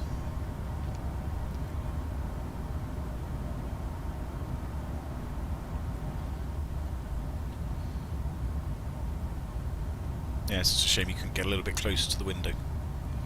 Never mind. Are the wing lights still on? I think they are, aren't they? Wing, yeah they are, whoops. Now, well, a lovely, lovely, beautiful view of the sunrise.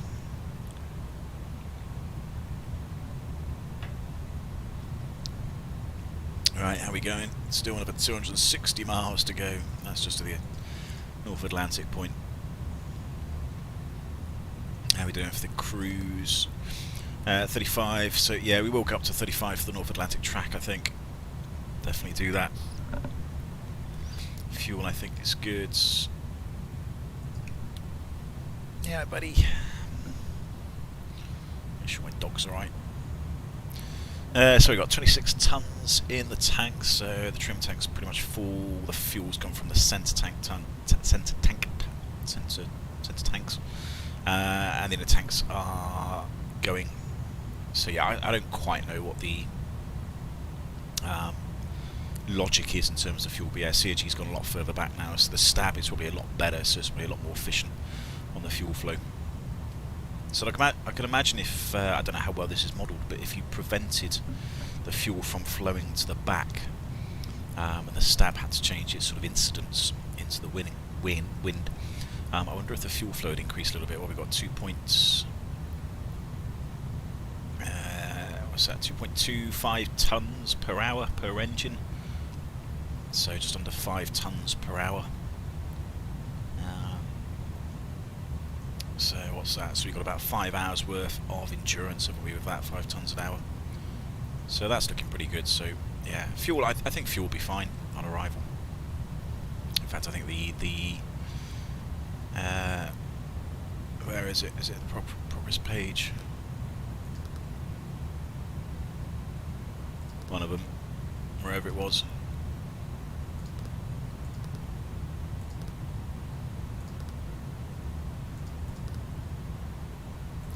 Wherever it was, there was some page somewhere, wasn't it, saying about 9 tons on arrival, which is probably pretty good, kind of what we expect. Orbex is bringing out Lami's Terame, isn't EasyJet flying there? Where's that? That's possibly. Maybe Christian. I'm not too sure, to be honest. Tact mode, is that it? Yeah. No, it's definitely. Where is? Maybe it's this one.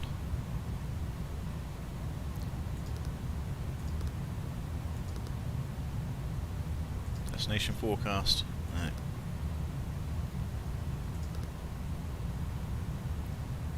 I'm sure I saw something somewhere. Progress page. It's got to be this one. Fuel prediction. Oh, that'd be it. Fuel prediction progress. There we go. So yeah, Manchester, 3/4 to 4, 9.2 tons. So yeah, So I think that actual fuel flow about just under 5 tonnes an hour with just over 25 tonnes left in the tanks. So we got good 5 hours worth of endurance. So that would make sense. I wish that ETA would be a bit better. Be a bit nicer if that was a little bit better. What I did want to do is put some South Italy. Okay, possibly Christian. Yeah, I'm an EasyJet, bloody go everywhere, don't they? So yeah, it wouldn't surprise me if they do go there. Can we get... where was standby compass? So there's a standby compass light, but is that the standby compass there? I don't know. Standby compass is usually in a little thing there, isn't it? So.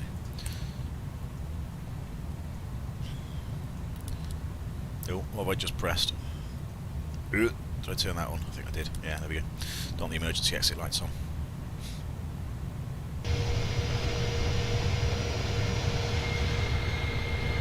Now that's pretty.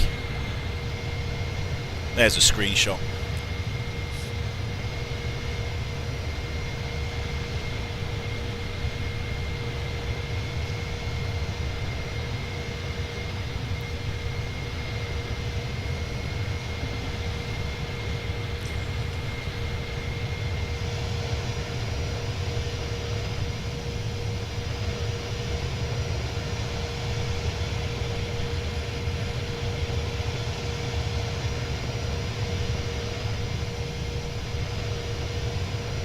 Actually start seeing the ground now to see how cold and snowy it is.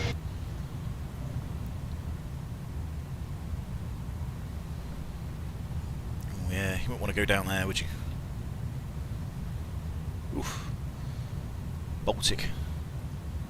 Well, it's not the Baltics, but yeah, I bet it feels like the Baltic down there. Yeah, it looks cold. Just shows you when you fly over this sort of landscape, just shows how desolate and isolated everything is. You know, when you're lucky you can see some lights from a road and you think, oh, at least there's some civilization. If something's to go wrong, you know, point for that. At least that's not too far off.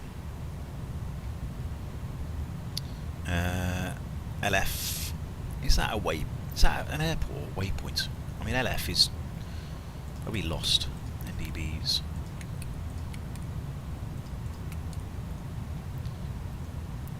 LF is in France, isn't it? Oh no, there is a...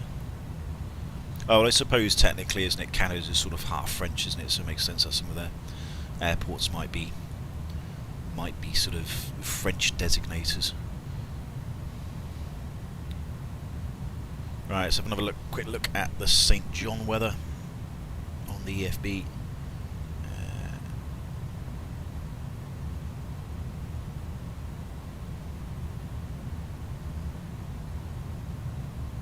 So St. John is 310-24, gusting 32, so yeah, not the nicest place.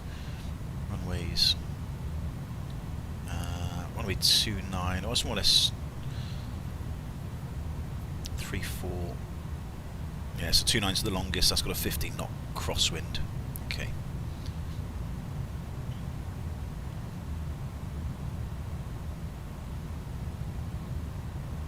Yeah, durable. What are we over? We over max landing weight, that's the big thing.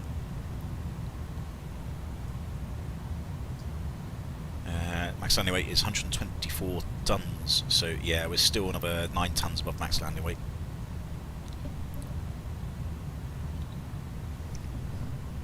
Didn't actually check the ecam pages, so that's one thing I've not done. So the engine page looks good. Well, looks green anyway. I think that's the main thing. Hydraulics. So yeah, slightly different hydraulic system as well. So we got what, blue on the left, yellow on the right, greens in the middle. So blue's the engine-driven one, and then we got green. And I haven't actually looked at the hydraulics. Where are they? So yeah, a little bit different. So let's have a look. We got reservoirs, engine pumps. Well, there's 2 engine pumps. Okay, that's interesting. So 2 engine pumps per engine. The engine 1 is doing the blue and the green. The right engine is doing the green and the yellow. There's 2 PTUs, which may, so that may take over all 3. The rats on the right hand side, that would then do the yellow. There's an electric pump backing up the green. Okay, yeah, so there's a good bit of redundancy there by the hydraulics by the looks of it. So yeah, so actually it's not too bad. The electric's just magic anyway, so I'm not going to worry too much about that. Sounds indeed very French, yes.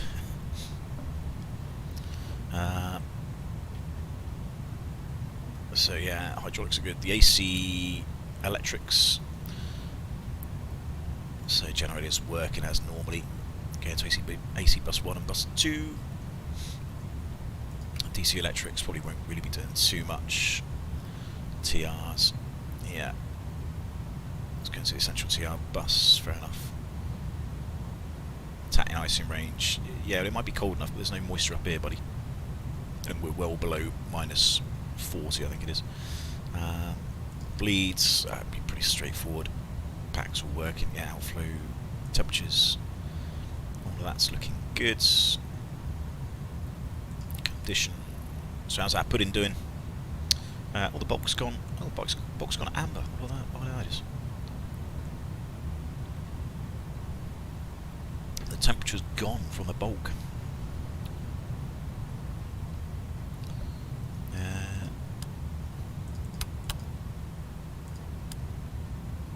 Yeah, it's probably, don't know how cold it is. 20 degrees. That's probably still not. It's not cold enough for the pudding, is it? Pudding's going to warm up.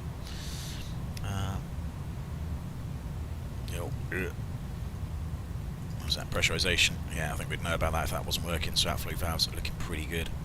Differential pressure's fine. 6,000 feet for the cabin altitude. Yeah, all pretty normal stuff. Fuel, we've kind of looked at that. That's good. 26 tons still. APU would be off as it should be. Flight controls, no abnormal indications on those. No, they're looking good. And the doors will be closed. Again, we'd know about that if it wasn't. Wheel wells, yeah, they're all pretty good as well. Fine. I should be listening. I should have these up really, shouldn't we? These are the volume knobs. That'll be on.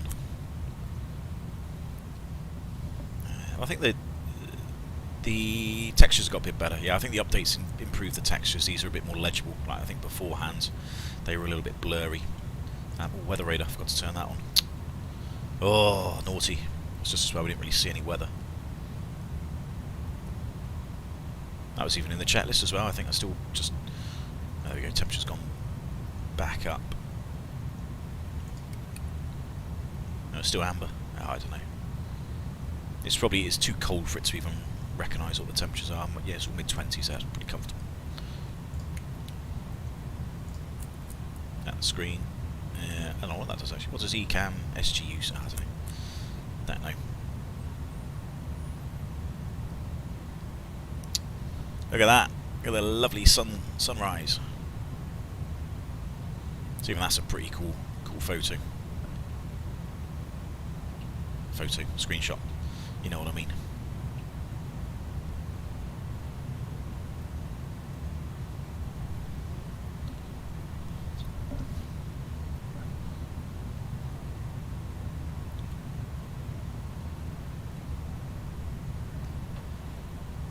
So St. John is just going to be, or it's just behind us actually. Should be anyway. If that's, no it isn't, sorry, no that's just, no it's not, they're still in front of us. So I was looking at the little magenta around the iPad, but that's not our position. Oh, look at these colours.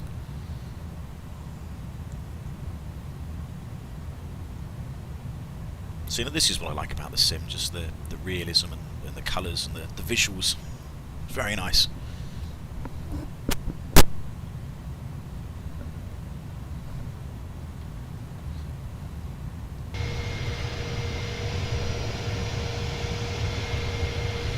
And oh, we got somebody off to the south. Somebody else is flying with us.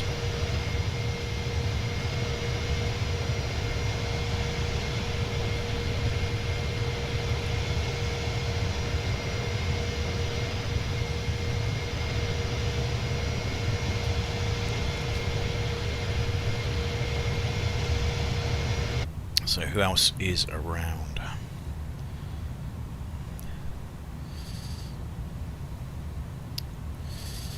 So it looks like we've got somebody else that's going to Stansted, and what they've got the same North Atlantic track as us, but they're at 370. They're a 78. Sorry, they're a 74. So it should be a bit quicker, but that's fine. If they're at 37, then we can go up to 35 or 36. Highly unlikely they're going to descend. Start, yeah. Progress page. 35, yeah. Maximum, optimum's 347, so we'll probably just about squeeze it in. So we've got another 140 miles. I'm sure by the time we get to Nixo, we can go up to 35 for the cruise. At Chicago, looks, yeah, he's in the 747, so he'll be faster than us as well. He'll be doing like sort of 0.84, I should imagine. So yeah, where's the sat? There we go, minus 43. So it's not quite as cold as what it should be. I mean, this sort of heights, what you're looking sort of ISA, doesn't have ISA deviation on here, does it? No. So ISA up here should be what, about minus 53? So it's about 10 degrees warmer than what it should be. Which is, yeah, it's interesting. I thought this part of the world, you know, this time of year it'd be a lot bloody colder, but maybe it isn't.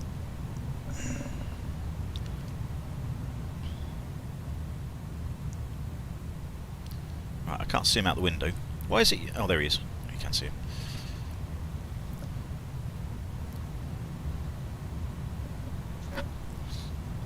Right, can I message somebody? How do you message somebody? It's .message. .message and call sign, isn't it? I think that's the wrong button, dickhead. CLX 29 Echo. No. How'd you do it on vPilot? .message. Right, you know the part where the tropo was lower, and that's a very good point actually, Christian. Yeah, I think the tropo was lower around here, wasn't it? Let's have a quick look. Yeah, it does. Yeah, exactly. It drops off quite a bit here actually. Yeah, that's a very good point. Minus 42, minus 4. Yeah. No, good spot. Good shout. That's very good. Very good shout, that one. Yeah, how do you message somebody? .message or something, is it? I can't remember.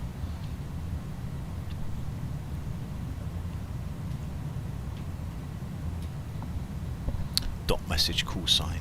That's what I thought I did. Do you leave a space between them? Maybe you don't need CLX 29 Echo. No. .message CLX 29 Echo. Maybe I'm on the same as you.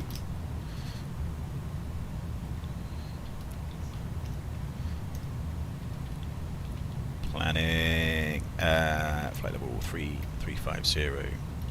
Max. Flight level 360. Oh. So anything in my new screen, it's a little bit smaller, so I've got to squint a bit to see what's going on. 360 Mach 0.81. Ah, there we go, done. Yeah. So actually need to send the message. So I've just sent this cargo lux at LM8 on the same North Atlantic. Actually planning 350 Max 360 Mach 0.8. I mean, it'd be ahead of me anyway because it'd be quicker, but he may well overtake. There's a Lufthansa as well. There's a Lufthansa ahead of us going to Frankfurt. There's a bit of ATC on in Manchester. It'd be nice if we had ATC when we arrive.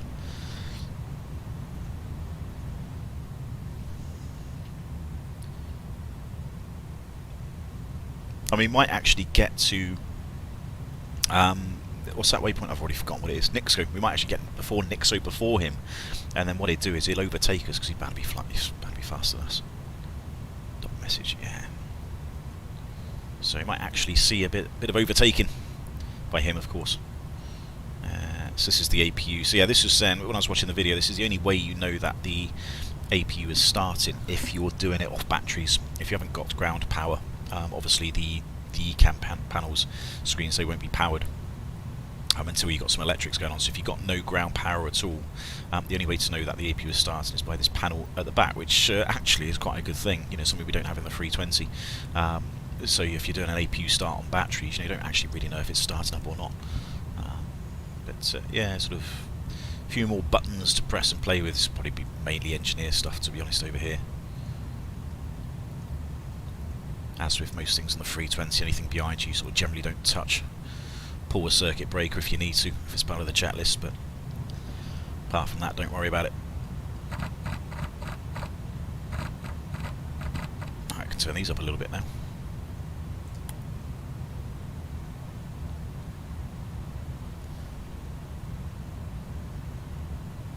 Beautiful, beautiful view of... Is this Gander? I don't know where this is actually. Where is it? What's this part of the world? I'm guessing it's Gander. I got no idea. The provinces of Canada. Utterly useless.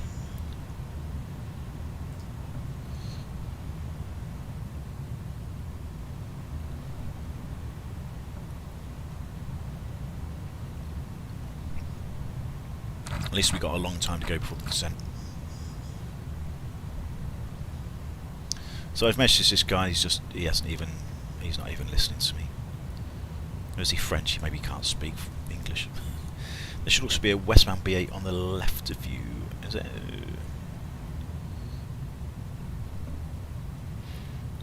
Have we passed? Maybe I've missed him already.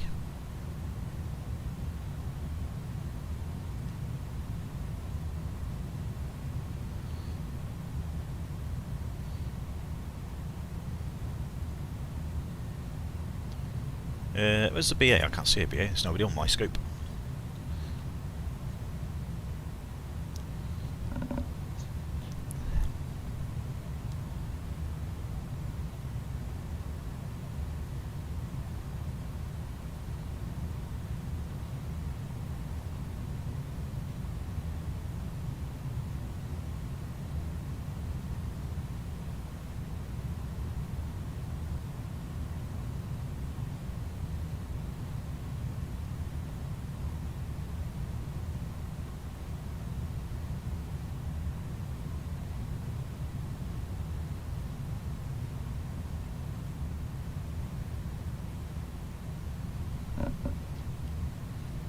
Too far away, yeah, I think it's Mars. There's nobody that close. Right, so where are we? So yeah, there's St. John just off the nose.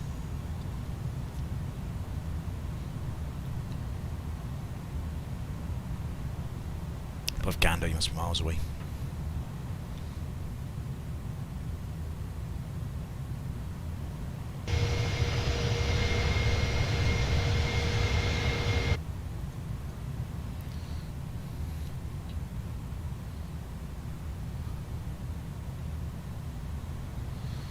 There he is, there's a Cargo Lux 74. That's funny, we're going to be pretty much more or less at Nixo exactly the same point. That's 10 minutes. He might just get ahead of me.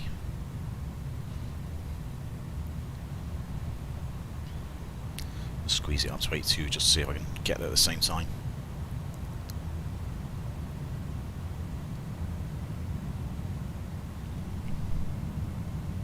Just tried the online flight planner for flight plan from what's KHFK to LFOK, where's that? Maybe the route planner is a bit awry, sent me towards Ascension Islands and then back. Yeah, I wouldn't go that way, Andy. It's not really the way you want to go. I just did it via SimBrief, it was fine. You know, SimBrief planning was actually very good. You know, I think because it's got the up-to-date North Atlantic tracks. You know, I didn't really have a problem. Why is it messaging amber? That's the only thing I don't know.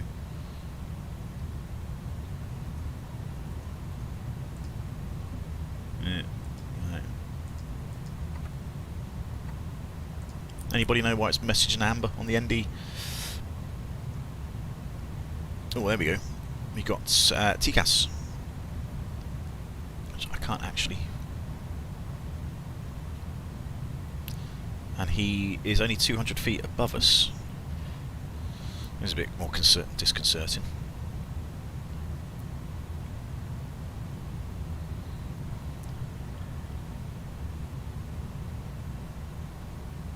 So he says he's at 370, but this is saying he's, oh, is that maybe I was reading, is that going to be 27, 3,000 feet above, which would make sense. I'm not sure. Plus 27, yeah. Okay, yeah, so he should be above us. But that puts him at, what's that? That puts him at 357. And the VAT scope says he's at 367. So either the, I don't know, there's an altimeter thing. Alright, well, we'll keep an eye out for this guy, because he's obviously, he's above us, which is the main thing, so it's obviously not a confliction problem, which is the main objective, not to crash into somebody else. But I think his altimeter is maybe a little bit off, or mine is, or something's a bit off, so we'll just let him get ahead. In fact, what I do is I'll just go back to profile, slow down a little bit, and then he can sort of go ahead of us, and then we can climb up a bit later on.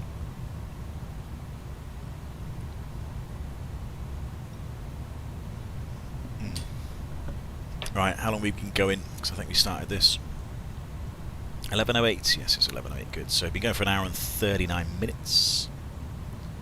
That makes about sense. Hour and 40. Yep. So that makes sense.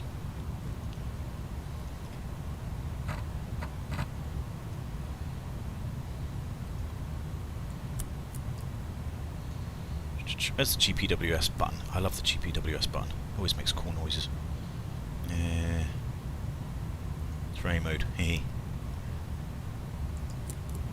No.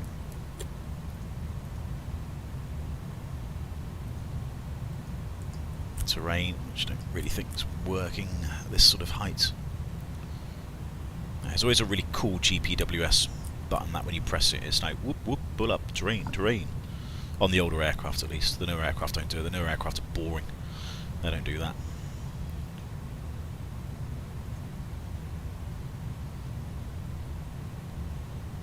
So here we go. This is the cargo lock 747, which, to be fair, it does kind of look like a 747. French Air Force Base. It's a cargo flight for okay, fair enough.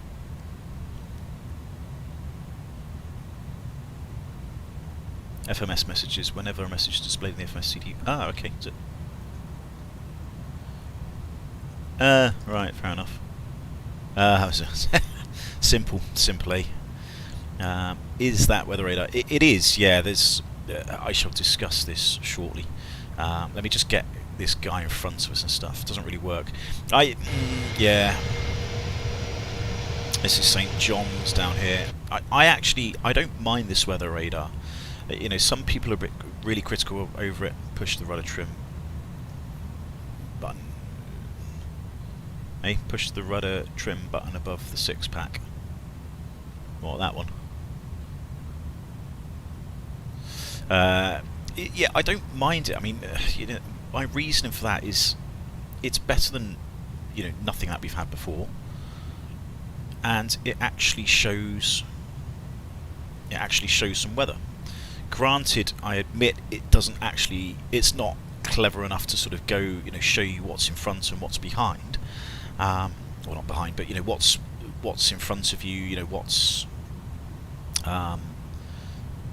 you know, the tilt function doesn't work, etc. But it's showing some sort of weather, which, you know, when you're on arrival, you know, it's actually quite a useful thing. So I don't actually mind the weather radar. I think it's actually quite a good thing. Yes, it could be a little bit better. See you in a bit, Christian. Yeah, it could be ever so slightly better, but it's better than not having it, in my opinion. You know, certainly if you're on approach into an airport, and you sort of had red on the approach path, you know, at that sort of height, you know, there's probably going to be weather about. So, you know, I don't think it's too bad. Right, I'm definitely not going to climb to 3.5 because 3.5 would put him 500 feet above me. So yeah, that's not going to happen. So I have to stick at 3.3. But we've got extra fuel for this. This is why we took extra fuel, just in case we were kept a bit lower due to people being above us. So yeah, yeah, because 3D is not, yeah. So I don't mind it because, yeah, like I say, if you're on the approach and you see like red weather in front of you or over the airfield, which I have seen, you know it's going to be like, oh, you know, should I do it? Should I not? Which is, you know, kind of what you do in real life. You'd make that decision.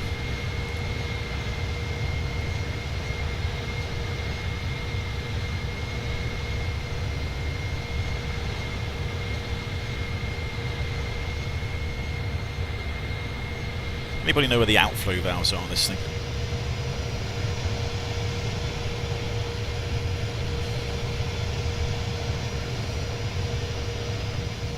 No idea.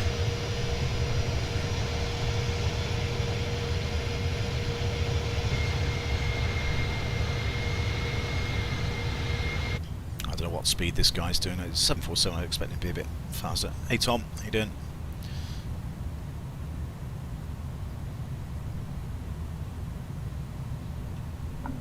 Alright, so approaching the North Atlantic Track Airways now from Nixo. Was it? Yeah, St John was just behind us. Down here somewhere.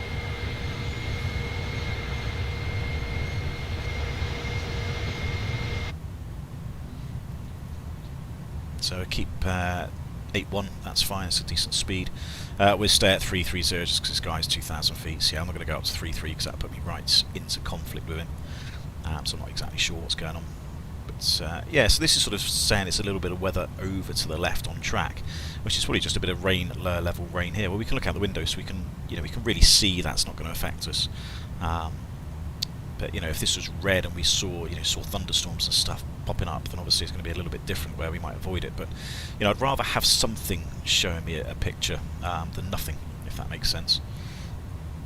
All right, one thing I did want to do was put some winds in, just to see if I can improve that ETA. So, can I put winds?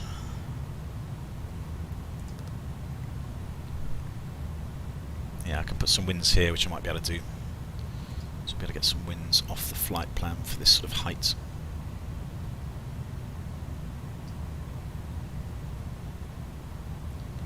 There we go. I can do those. So what's that? 4.8. That's 23881.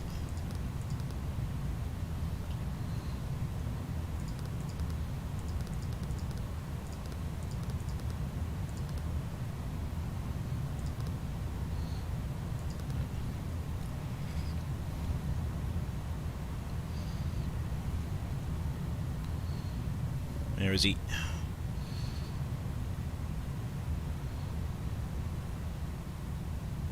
Can't see him. He's right above me, I think. Oh, there he is. There he is! There's the cargo locks. Ever so slowly getting ahead of us.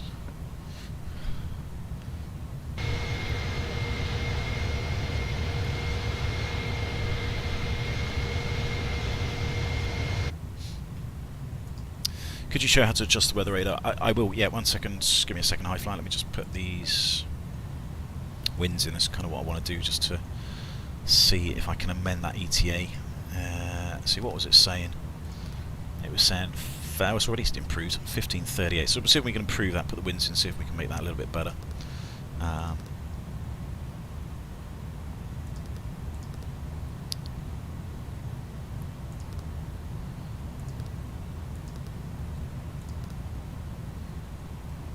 5140.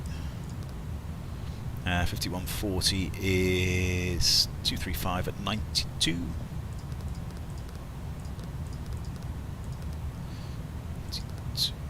What does that say? 235 92. There we go. 235 92. 5230. 5230 is 270 at 60. 280 at 60, should I say? 280 at 60.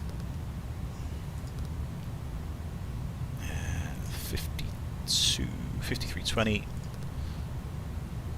5320 is 273 at 45.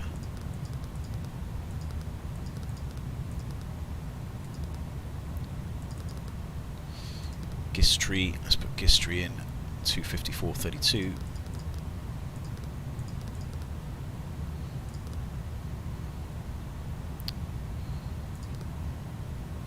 Ah.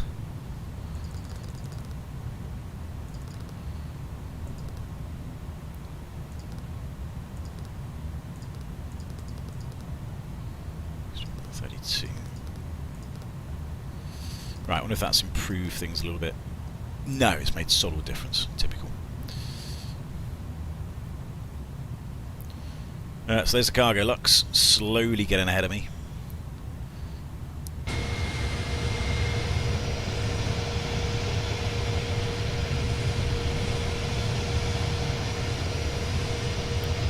I'm sure we'd have a cargo lux tail if we saw it.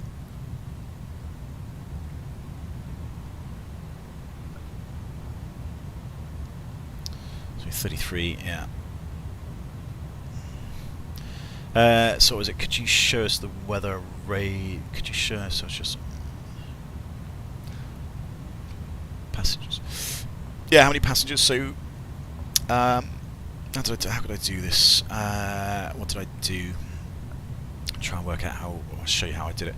So let me do the weather radar first. Let me just sort of show you kind of what we do in the real aircraft. Now, you can't do this in the sim because it's not that sort of capable. But obviously you've got two weather systems, you know, one or two. Generally, it depends on the aircraft and airline, but most airliners, you know, certainly short will only have one weather radar system. Some aircraft have two, but you know, you've got a sort of a couple of knobs. You've got a test function, which would test the weather radar, which obviously is not going to do that. Then weather, turbulence, map. A lot of them have weather and turbulence, so you know it's weather and turbulence up here, and then the map is just like a ground mapping function on there. But yeah, if we adjust that to weather, oh, there's a test function. Oh, it is doing a test function. Interesting.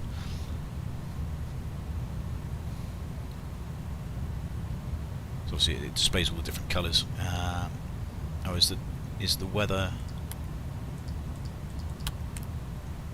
right? So test seems off. Weather is test. Turbulence is the weather, and map. I don't think it's showing anything. Map isn't really showing any difference anyway. So yeah, 7 turns. So you've got a gain knob here, and gain increases the intensity of the returns. So if you've got like a lot of weather around and you think, well, I need to go through it, but need to pick the sort of best route for it, you can turn the gain down. Normally it's on automatic, but if you turn the gain down, it just reduces the weather return a little bit, just to sort of show you where the clearer air is. But yeah, normally this is on automatic. And then you've got a tilt as well. Just think it goes round and round. So normally you have it on about 5 degrees up, and so there you go, 6 points, yeah, 6 degrees. So normally you have it about 5 to 6 degrees pointing up when you take off and land, because obviously you want to look ahead of you. So you know, when you're taking off, you want to look ahead of you up into the air. You don't want any sort of ground returns coming back and affecting it. And you know, similar when you land, you want to sort of be looking ahead, because if you go around, obviously you want to be looking ahead of you if you do the go around. And then normally in the cruise, you just sort of leave it about sort of 0, 1 degree up. Really sort of depends what you want to do. There is a little bit of formula, I'm trying to remember what it is now, but if you set it to, I think it was like 1 degree up, and then you set the range to slightly different on the 310, but on the 320s you've got sort of, was it 40 and 80, 160 miles. So if you had it on like 160 miles, anything that was painting from 80 miles, you know, from here, so say this is the range 160 miles, anything then painting on 80 miles, between you and 80 miles, is then sort of weather that's at your level. So, you know, if you had a sort of bit of a CB or a thunderstorm or something ahead of you, and you had it like 1 degree up and on 160 miles, if it was sort of painting within those 80 miles range, then you know it's probably at least at your flight level 330. So you know, you can't really go ahead over the top of it, so probably best to go around it. So yeah, that's kind of how we use it in real life. Obviously this is, you know, we've got a bit of yellow here, bit of green, which effectively is probably just all this weather down here. So this is probably rain showers. So if we were to descend now into this, we would probably descend into the rain. It's not a major problem, but you know, it's just to be something to aware of. Not a major issue when we're cruising, because we can see it's nice and clear ahead of us. So this is fine. We've seen the SIGMET charts as well. We know there's not really any significant weather on the routes. A bit further on to the south of the route there is, but not at the minute. So we know that this isn't really a threat to us at all. If it was night, it'd be a bit harder, because we wouldn't obviously be able to see outside. So you know, you might want to you know, be a bit more cynical with this weather radar, or certainly give it a bit more credibility. And not only that, you could look at your SIGMET chart, and if you were in an area where there was sort of significant convective activity, then yeah, it might be an idea to sort of, you know, try and avoid this if you can't look out the window. So, what controller should I play of Xbox or plane controller? If you're on a PC, if Tom, if you've got like a PC, I'd definitely get like a normal joystick. Yeah, I probably wouldn't use a control panel, control pad. Personally, as my personal preference. So yeah, that's the weather radar. Passengers. So who is it? High flyer. Tom. Yeah, the passengers. So the flight plan is easy just to drag it across. Might be.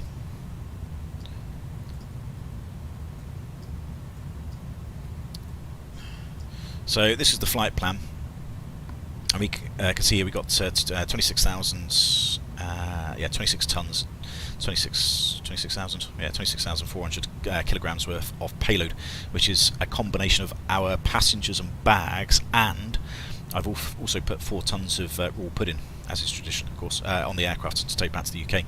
So if nobody knows what I'm talking about, raw pudding, then just Google South Park and raw pudding.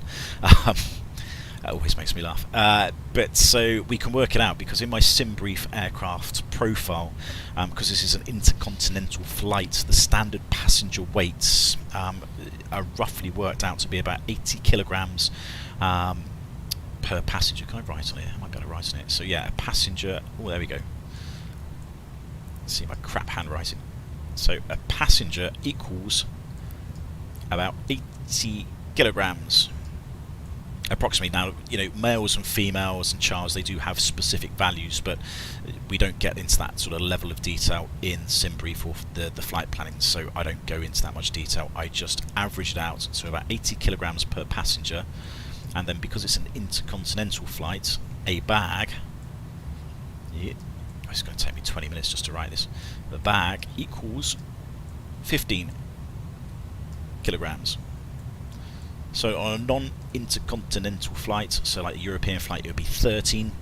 But this is an intercontinental, so transatlantic, so this would be a 15 kilogram checked-in bag and an 80 kilogram passenger. So adding those two together, we get 95 kilograms per passenger for our payload figure. Kilograms.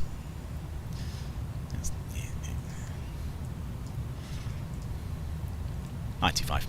So we can work backwards with this, which is really easy. So if we look at the figures, this is the only way I can really do this on the 310, to be fair. So this is how I'm loading things up. I'm working backwards. Obviously in the 320 Phoenix and fly-by-wire, so it's probably a bit more straightforward, but it's not quite the same on the 310. So if we look at our figures, so our maximum payloads, or our actual payload, is 26420. Minus the 4 tons worth of raw pudding that we got on board. So that gives us an actual payload minus the cargo we've got on board, because I've loaded an extra 4 tons of cargo, of 22,420 kilos. So 22 tons and 420 kilos. So if we then divide 22,420 by 95, because that's how many passengers, that's the average weight per passenger or bag, that gives us an actual passenger figure of 236. So we've got 236 passengers at 80 kilograms, and then we've got 236 passengers times 15 kilograms per the bag. So then we've got, what do we got? So we got 236 passengers, 3,540 kilograms of bags. So normally that would just go cargo 3,500-ish, but then I've got another 4 tons of cargo, so averaged out, or added up, it's about 7.6 tons. So I sort of worked backwards that way. So I sort of look at my payload, I divide that by 95, that gives me how many passengers I've got, and then then I can sort of work that out for the bags, basically, bags and the cargo. So that's what I've done with that, if that makes sense.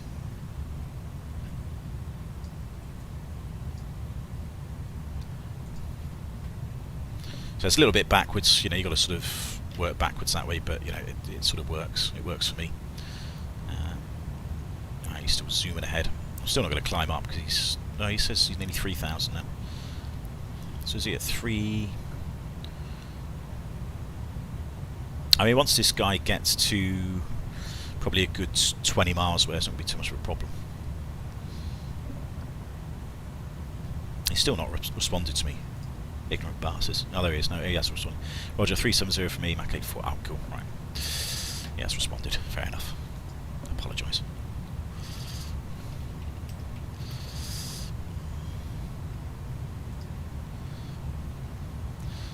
So yeah, still a little bit of weather around, but you know it's pretty clear after we get a bit further up. Ooh. So usually after about 30 minutes of crossing the North Atlantic track boundary, so when did we cross that? 28, and then we were in a bit before then, weren't we, with the first waypoint.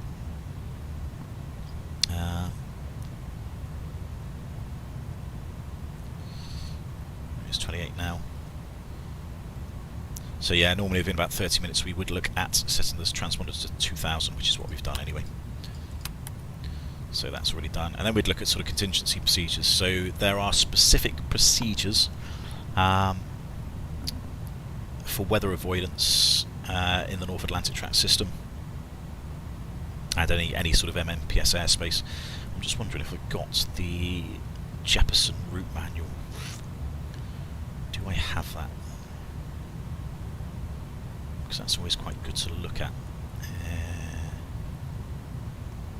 Documents. Nope. I'm sure I had it somewhere. Don't think it's any of that. No. I could have sworn I saved it somewhere. Maybe it's on my Mac.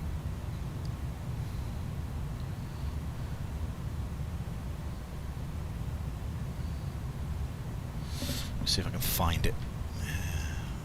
There used to be one that was publicly available, but Jeppesen, what is it called? General Routes Manual.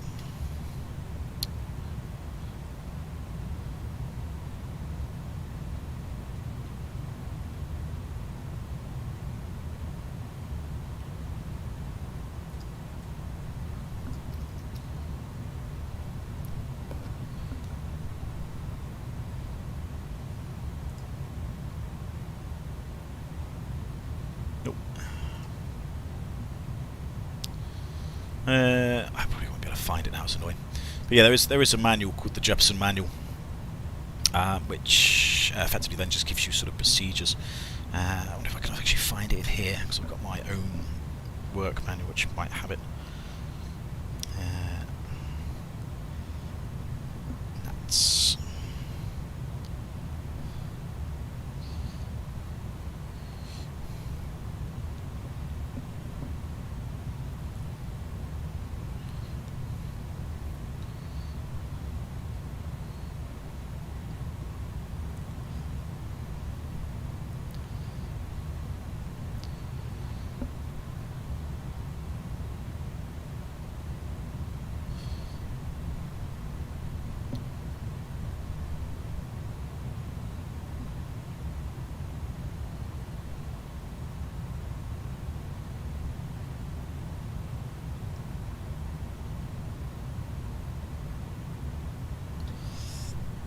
excuse me.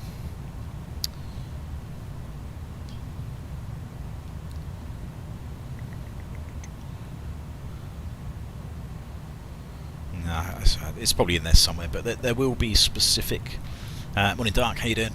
Specific contingency procedures. So if you've got weather ahead of you and you can't get a clearance, there would be a specific procedure to sort of do, like maybe turn off the airway or the track by 45 degrees, descend maybe 500 feet or climb, depending on what direction you're going, if you're going east, if you're going west, etc., and then sort of timing it, etc., etc. So there are sort of specific procedures for weather avoidance, and I'm sure there is. I'll have to find it somewhere. Just have to try and some regulations. I'll have to look for it, but I'm sure it's in here somewhere. But yeah, there is very much specific procedures to follow.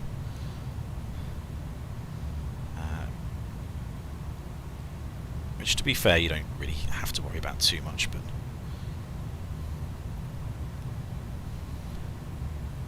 there's so much text in these things. Just try to find what you need to find. That's... No. Nav. In-flight procedures.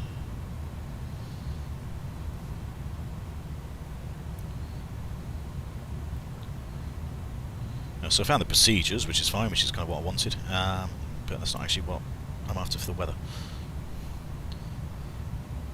CPDRC, strategic lateral offset procedures. That's something else that we do as well. So on MMPS airspace, I don't know if can the 310 do it? It probably can't, to be fair. You would do a strategic lateral offset procedure called SLOP. It may not be clever enough to do it. No. No, I don't think the 310 can actually do it. But you would enter a strategic lateral offset position. Basically, what you do is you go 1 or 2 miles to the right of the track. Always go to the right, never go to the left. And that's just to mitigate anybody else coming the same direction, because the navigation system is so. You could have a cruise now. I have a cruise now. Christian's got loads of time. Yeah, because the navigation systems are so advanced nowadays, the position keeping. I mean, look at this. You know, we got the guy ahead of us. There's cargo locks. If he was going the other direction, you know, our navigation equipment and our GPS and everything is so accurate nowadays that, you know, if you were going the wrong way down a particular airway, there's a very, very good chance that if you're going between 2 waypoints, you're going to hit each other, because the navigation accuracy is so good. You know, compared to the old days of RSs. You know, when there was you know, drifts going on, and aircraft would sort of, you know, drift around the sort of airspace until they got in range of like a VOR to get like a DME update. So yeah, to sort of mitigate anybody being a dickhead and sort of coming the wrong way at your flight level, you would go a strategic lateral offset position. You go to the right, because that way they would go to the right as well, so it would give you like a couple of miles separation. So worst comes to the worst, if somebody was being a prat, at least you might have a couple of miles separation to save yourself hitting each other and swapping some paint. So yeah, that's another thing which we do, but I don't think I don't think that the FMGC can do that in the 310. I mean, if it does, if you know it can do it, then let me know. But I don't think it can. Progress. No. See, normally it would be in the flight plan place, just go lateral revision, and then there would be something in here going offset. There'd be an offset somewhere on one of these sides, and you just go right 1. You go, you know, right 1, right 2, something like that. And you don't have to do it. It's not mandatory. You just, you know, it's just a good idea to do it. So yeah, we would have done that. What's that? Navigation accuracy and the compass. Not going to do that.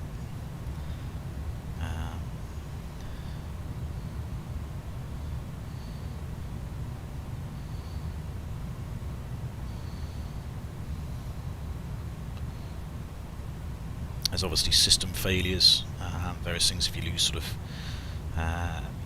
failures of the navigation equipment, there's various procedures you've got to do. Again, this is where ETOPS, you get qualified to do all this, because you know, you would be looking at this sort of stuff,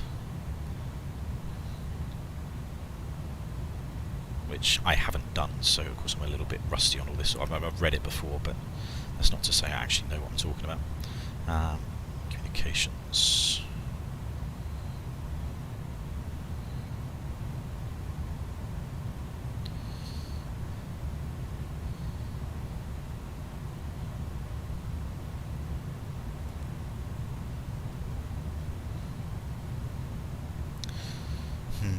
It's interesting. I thought there would be something about the weather avoidance emergency. Is it in that? Probably not. Yeah, I could have sworn there was something somewhere about weather avoidance, but I can't seem to find it. It doesn't matter. Doesn't matter. I'm not going to do it too much today. But interesting, on the... Where's the flight plan? So if we look at ETOP stuff...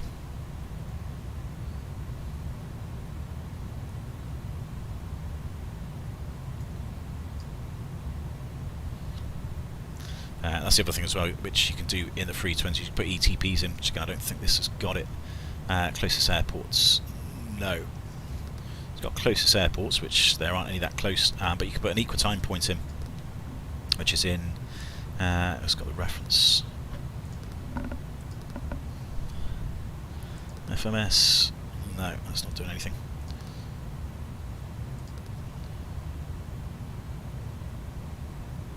I suppose you could use a secondary now and put one of the en route alternates in. So there's a point in space which I think is before we get to 40 west. So it's where we're going now. So there's a point in space somewhere along here where yeah, I don't know if that's the ETP point. Maybe it's the ETP point between Lajes and St. John. There's an ETP point just after 30 west as well, but I'm not too sure what that ETP point is. So I need to understand the flight plan a bit more on ETOPS because I don't really understand it, unfortunately. It'd be nice to understand it a little bit more.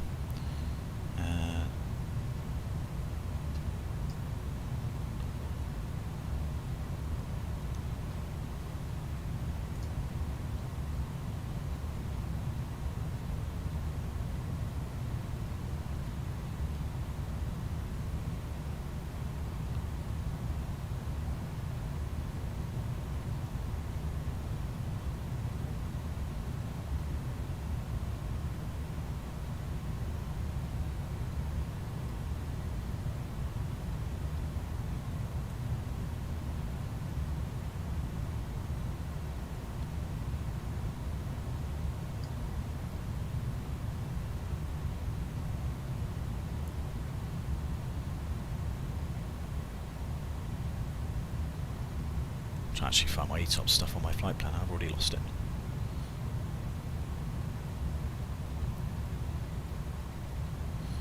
Where was that? I was talking about it earlier. I wonder if you would have noticed the weight turbulence in front of you with the wind. Wind probably would have drifted away. Probably, Christian. I think it would have done. What he got sort of coming from, yeah, sort of, what's it, direction, diagonal from. So his wake turbulence would have sort of been blown off sort of this direction, off to the north. So he probably wouldn't have done. But, you know, it's potential. You know, if you had a 380 in front of you with, you know, direct headwind, then yeah, there's a very good chance, you know, you might feel it. So it's another reason why you could do strategic lateral offset procedures. In fact, sometimes I do that over Europe. You know, just go right to track by about a mile or so, you know, if you're behind a 380, and it just stops any sort of weight turbulence hitting the aircraft. So yeah, it's, you know, you can do it sort of anywhere really, and you can hit weight turbulence anywhere. Oh, there we go, that's what I wanted.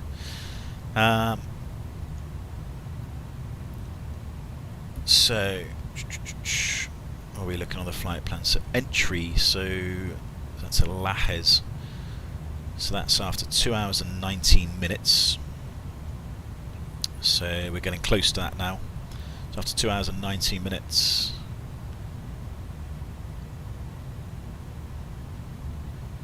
I think we're on an ETP for Lajes. And then there's an ETP between Lajes and Keflavik is just after 30 west. And then we've got an exit, which I suppose Shannon's then the next closest one.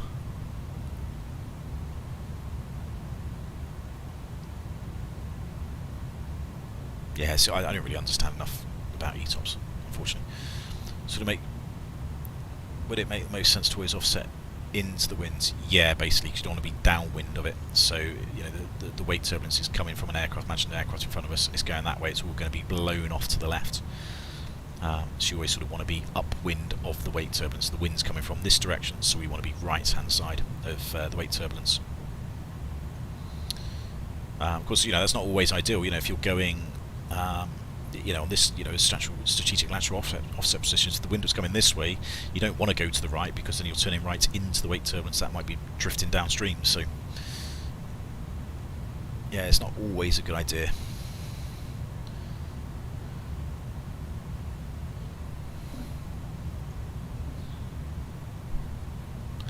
Again, a little bit of weather ahead of us, which is probably just this stuff over here. A bit of low-level rain, I should imagine. I wonder if cell call works. Oh, we've got cell call lights. Do they actually turn on? Oh yeah, there you go, HF. So yeah, I might get a cell call.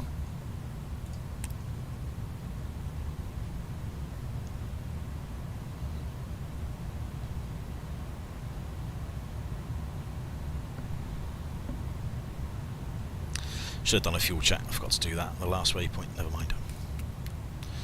Now we're doing 22 tons.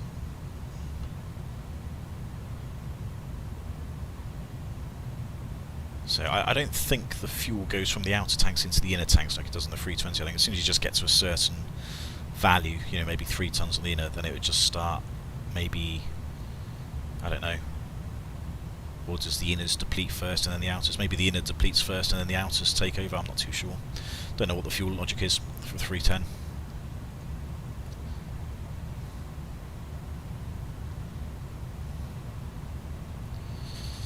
Right, how far? He's still about 10 miles ahead.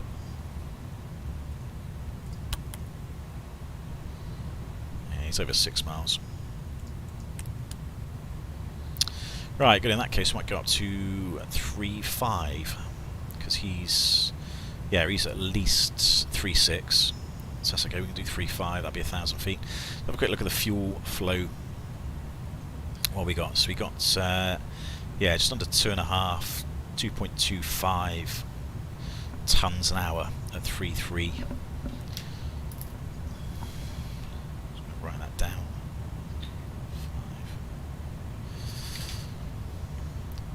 So wind is 230 at 70. Alright, so we can go up. Level change. So we've got thrust and speed out blue, 350 blue.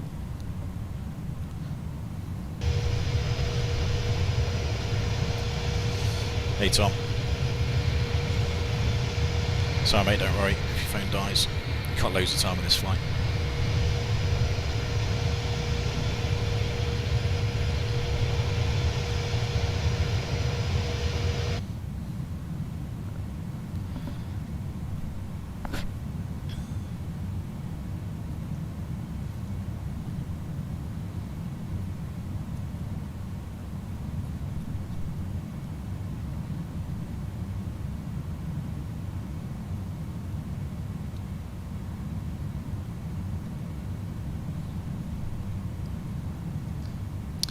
For 1,000 to go. There you go. SAT is a bit more like it now, minus 52, sort of what we expect at these sort of heights.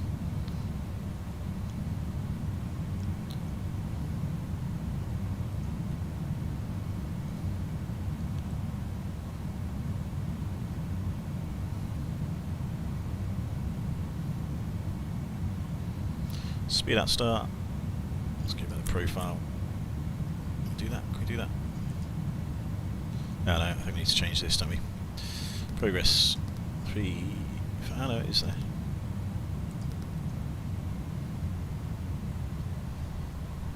Maybe I need to be in and out to do it.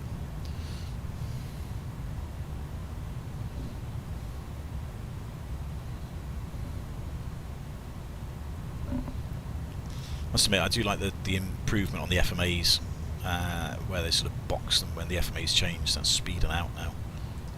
There we go, that's better. So P speed, P out. It makes it a bit more obvious when the FMAs change, which is pretty useful.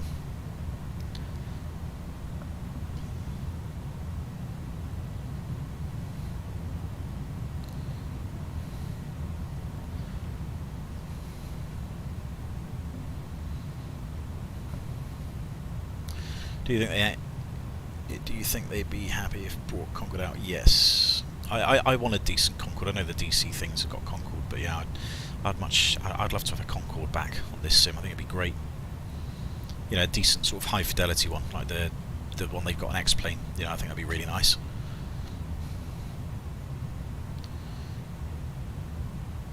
Alright, so still quite a long way to go. So we've only just started crossing the Atlantic.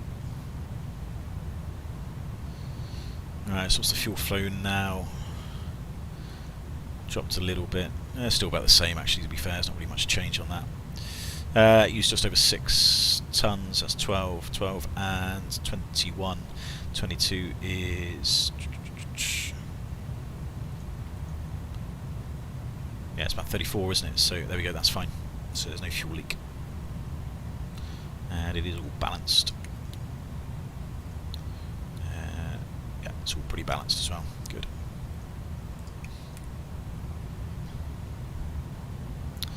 So yeah, 219. This is it.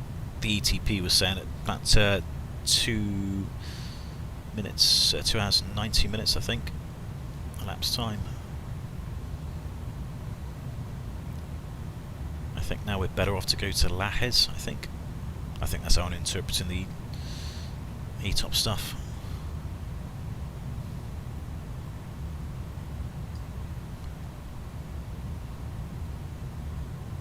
St. John still looks closer to me on the map, but I don't know.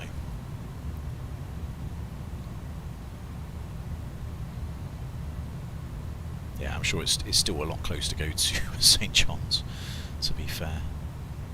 Yeah, I don't really understand the ETOPS page.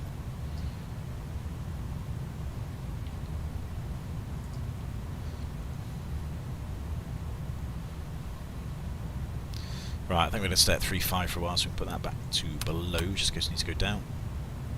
As you can see, there's a little bit of red here, so there's obviously some rain showers down below us. So probably all this stuff over here is maybe some quite heavy rain showers. Not that we're going to descend into it.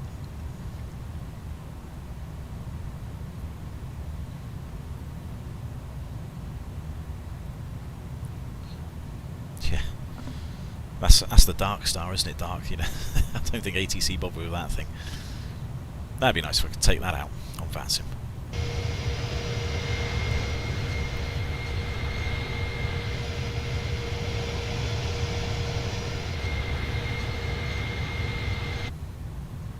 Right, shall we have a little peruse into the cabin again?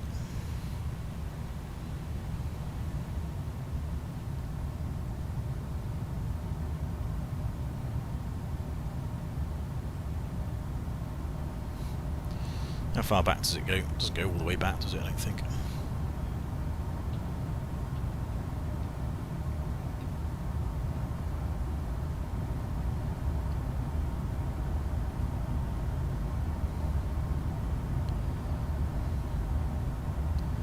Yeah, maybe it does. Is that the... Why am I stopping?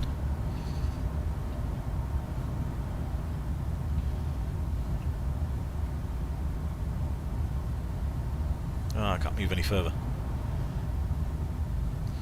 What's going on? I'm stuck.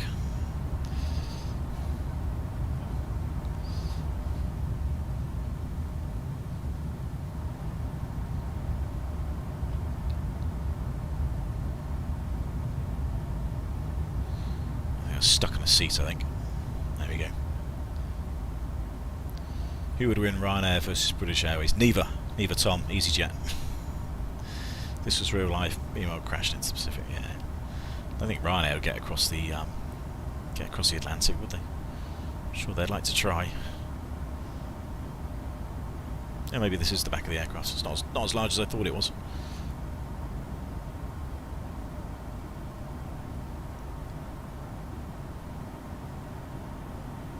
I suppose it's not the longest aircraft, is it? Of course they've got a massive galley at the back, haven't they?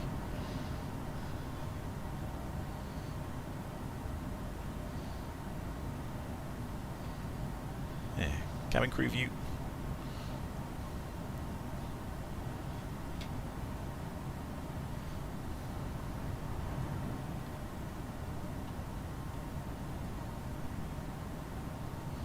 What's the turbulence like? Hit the jet stream? No, to be fair, we're out of the turbulence, Carl. There's a little bit. There should be a little bit forecast, but I don't think we're quite in it just yet. Where's all the galley canisters gone? Oh, there's no food or anything, is there?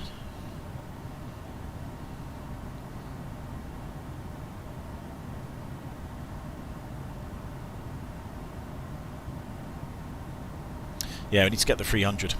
Any builds need to do the 300, I think, with... what did Monarch have? I think Monarch had about 364 passengers or something. It was just huge, ginormous.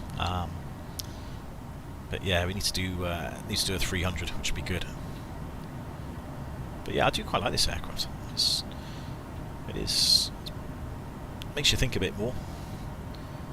I don't think any of these work. No, they don't.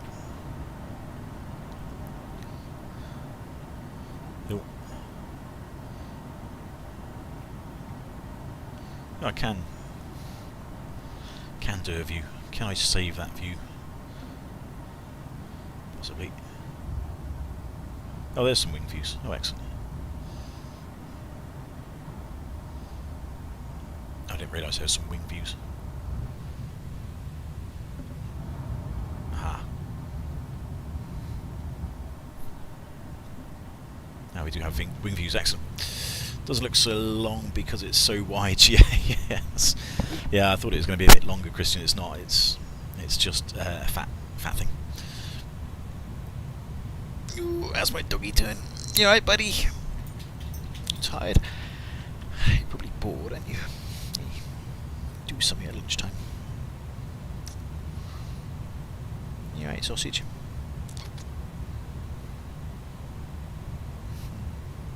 You got an eye booger.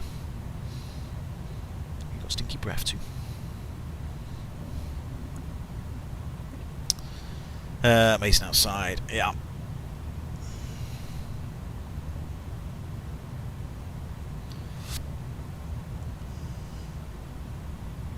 Hey Cloud Action, how you doing? Oh, yeah, it's definitely looks a nice little red line there, so a bit of a squall line maybe going up here somewhere. Bit of nasty weather, but yeah, we're not expected to hit the weather until, where was it? There's a SIGMET. Just before 40 west. So yeah, to be fair, it's probably the turbulence is just sort of around here somewhere. So yeah, if we do get any turbulence, what height does that go up to? That might go up to 41. Yeah, so it might be a little bit of turbulence on this bit. We can slow down if we need to.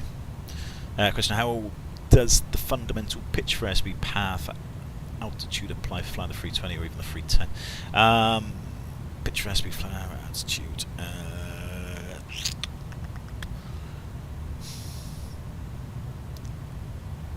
I don't. It doesn't. I suppose the fundamentals really. It's an aircraft at the end of the day. So if you're flying the 320 manually, the auto thrust out. You know, manual thrust and stuff. You know, that sort of fundamentals still remain the same. But it's not a fighter jet. You know, you pitch for airspeed, power for altitude is very much you know, it's a military jet type thing. Stroke, you know, general aviation aircraft type thing. The commercial aircraft don't really do that, although the principles still remain there, that they still apply. But we don't really fly an aircraft that way. You know, we use thrust for speed and we use pitch for altitude, and that's it. You know, you set a pitch altitude. I mean, you can see quite clearly now. If we had we can't do it, but if we had like a triple ADR type failure, even if we got those on the 310, where we lost all our reliable airspeed, say the pitos froze instantly and we had no reliable airspeed at all, we're at 2.5 degrees. If I disconnected the auto, you know, let's go. If I disconnected everything and I just held 2.5 degrees and kept my thrust at about 92%, I'm not going to go too far away from 35,000 feet. You know, my airspeed is going to stay pretty much the same, and I'm not going to go that far away from this altitude. So, you know, we set sort of pitch and power settings because the pitch keeps us at our sort of altitude, and the thrust keeps us at an airspeed. So, you know, that's kind of what we do in the airliners, just because it's how we recover things.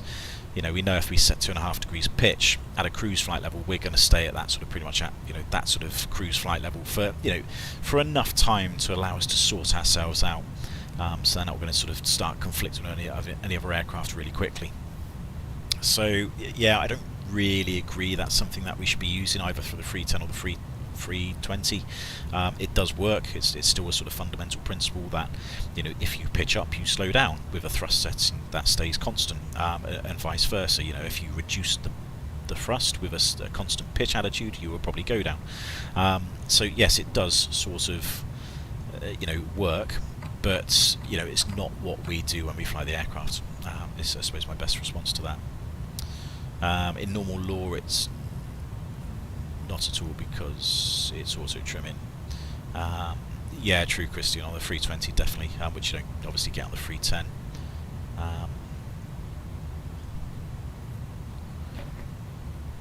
So yeah, it'd be nice if you went down a little bit. So it just sorts itself out. Yeah, I suppose that doesn't really do it. How is it flying a 747? Yeah, don't know. I've never flown a 747, Tom. You know, I'm sure it'd be fun to have a go, but yeah, I've never flown one. Things I wouldn't want to be doing this every day. This, you know, doing this for a living would probably drive me nuts. It's quite monotonous and boring. I suppose it has its challenges, but you know, you're away from home a lot if you do long haul, which I don't really fancy doing. Can I just go down a little bit?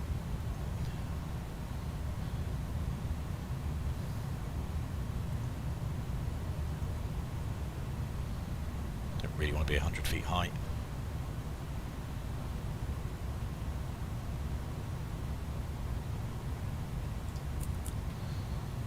Alright, P speed, P outs. Ask the guy in front of me, yeah. Ask the cargo lux over here. I do have the salty 747 mod, but I've not really tried. I mean, I don't have a clue how to fly the 747, so yeah, I'm a bit sort of I'm a bit green when it comes to that thing. Don't really know what happens. Don't know what any of these are. ADFs, not going to use them.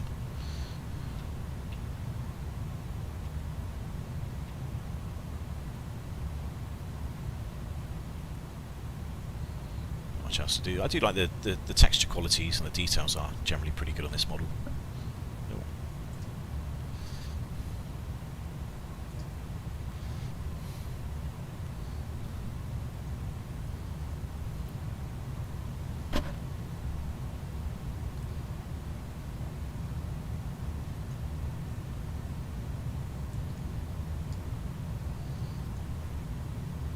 That is one thing which I say sort of over the last sort of 20 years, isn't it? The sort of the cockpit texturing of the panels have got so much better. You know, remember sort of Flight Sim 95 days where it was just sort of, you know, there's no 3D cockpits like we get now. You know, in fact, I can't remember when it was. You know, one of the Flight Sims, you know, 3D cockpits were like a novelty. It's like, oh, this aircraft has a 3D cockpit, which was very, very nice. You know, it was, oh, I've never seen this before. And now it's like, you know, you only get 3D cockpits, you don't get anything else. You don't get sort of flat panels anymore. You know, they're all like this. So yeah, I think that the sort of texture quality, details, yeah, it's all very, very good. You know, for a free aircraft as well.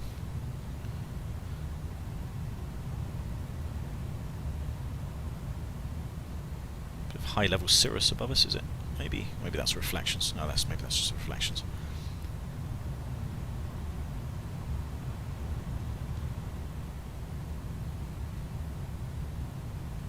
Even the texture, even the seat texture, I mean, that is so Airbus. That's exactly what the seats look like. You know, the texture looks spot on. There's sort of stitching. The only thing we need now is some coffee stains and some cheese and biscuits that are squashed into the carpet. You know, then we'd be really there. You know, that's the real realism. Right, it's just after midday now, so it'll be lunchtime in about half hour, I think.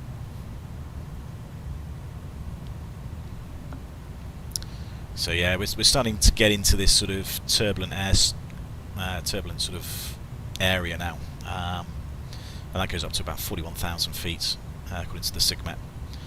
So yeah, there could be a chance that we might get some bumps over the next, I don't know, hour or so, and then once we're past sort of 40, what's that, 45, I think. 35, yeah, once we're past 35 west, the turbulence should finish. How's the altitude? Yeah, spot on. Looks good to me.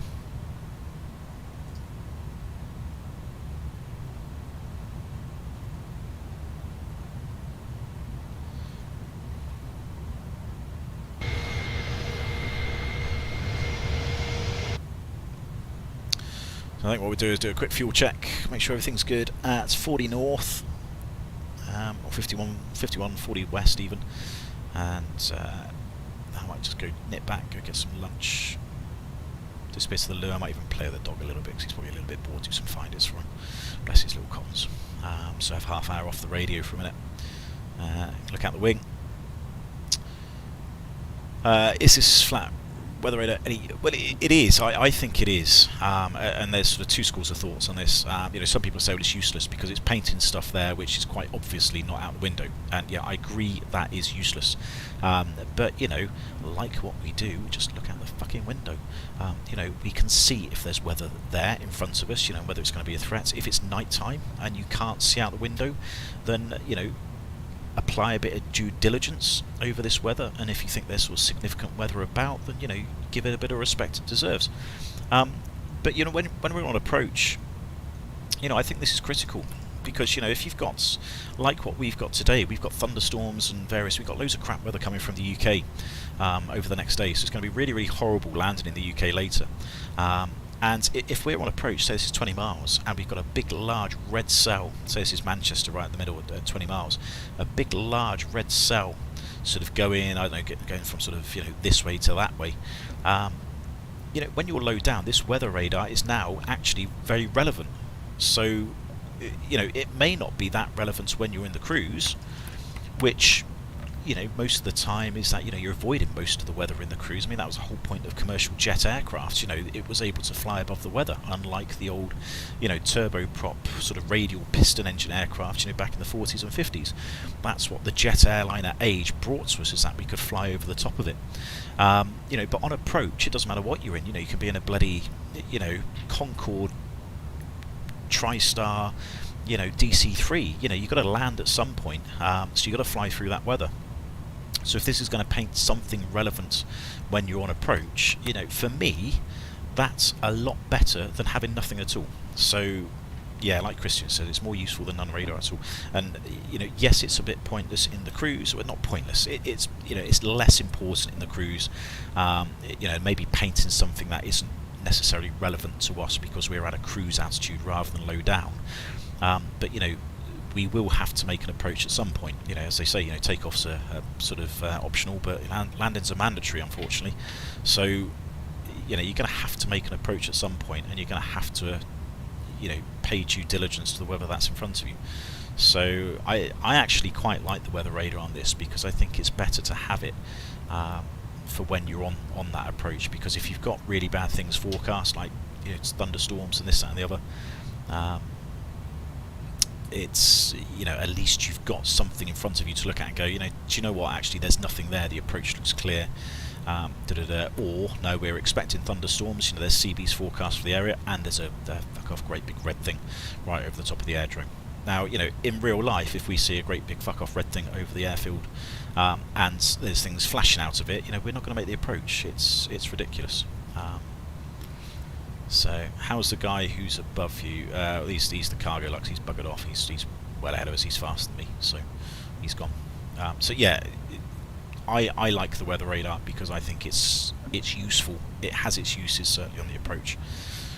Maybe not so much in the cruise, but weather isn't that as important in the cruise anyway. The weather is important when you're landing. Right, let's have a quick look at the flight plan, and let's look at the fuels and the times. So where are we? So 51 north, 40 west, should be about 2 hours and 30 minutes. So okay, we're a bit behind that by the looks of it. So yeah, we should have already been there, another sort of 5 minutes away.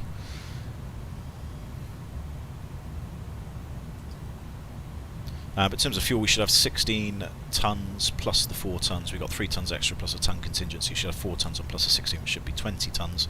And as you can see, we're pretty much bang on 20 tonnes as well. So we're not got any fuel leaks, and the fuel planning seems to be working out pretty well. I'm sure we'll use another couple of 100 kilograms in the next minute or two whilst we get over the top. So maybe eating into our fuel a little bit. That may just be because we're flying a little bit faster or a bit lower than what the flight plan suggested. Yeah, it suggests maybe 360. by now, which, to be fair, we might have the performance to do that. Oh, come on. Progress. Optimum. So, yeah, a bit of a tight squeeze. We were almost able to go up to 3.6, but we did have this guy in front of us. He's well clear now. But yeah, we did have this guy at 3.6.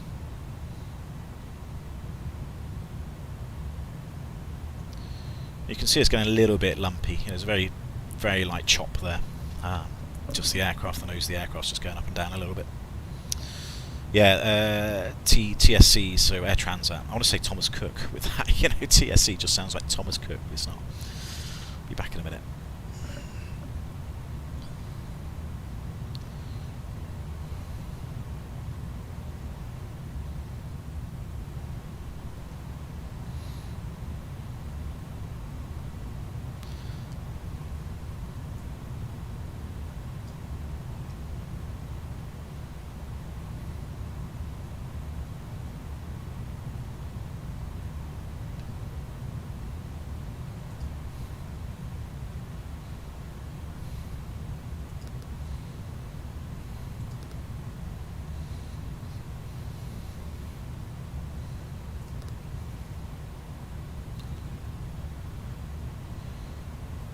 The wind's not far off, it's maybe a little bit less.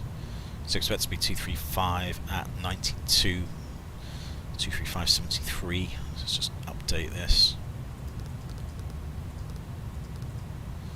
I love the sound of the buttons. They got really satisfying sort of buttony sounds.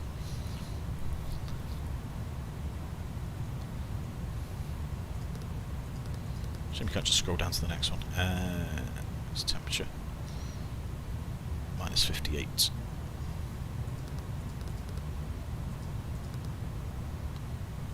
Okay.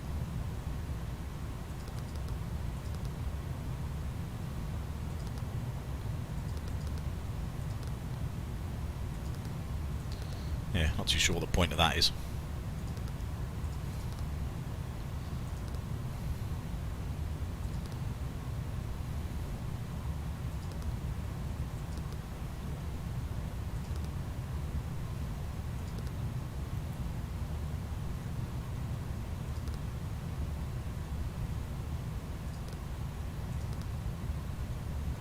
That's just looking a little bit better. Half 3 local time for landing, 9 tons. That's good. So CNR was, what was CNR out of interest? I want to say about 5 tons to Gatwick. Yeah, CNR was 4.9 off the flight plan. It's got about 4.6, and we landed with 9. So we got probably a good 4.5 tons extra above the CNR. Which, to be fair, there's 4 tons extra that we loaded. Well, 3 tons extra that we loaded from the OFP, and there's an extra sort of ton or so from the contingencies. So, yeah, that kind of makes sense that we're landing with the extra that we've effectively got in the tanks.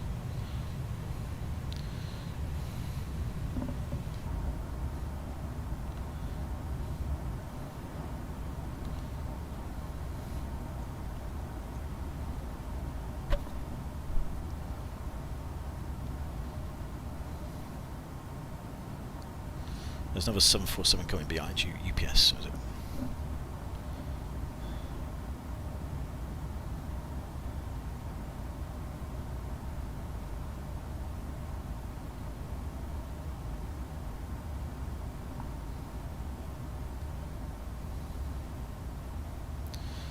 Well, he's not that far behind me. I mean, to be honest, he's quite likely to be able to catch me up. Because, you know, he is going faster.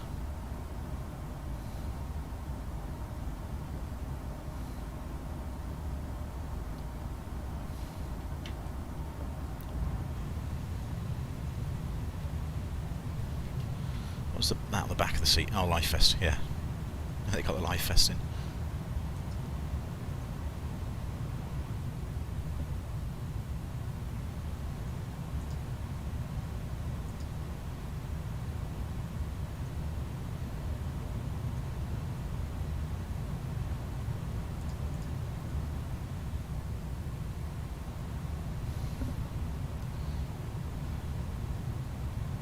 There's lots of circuit breakers.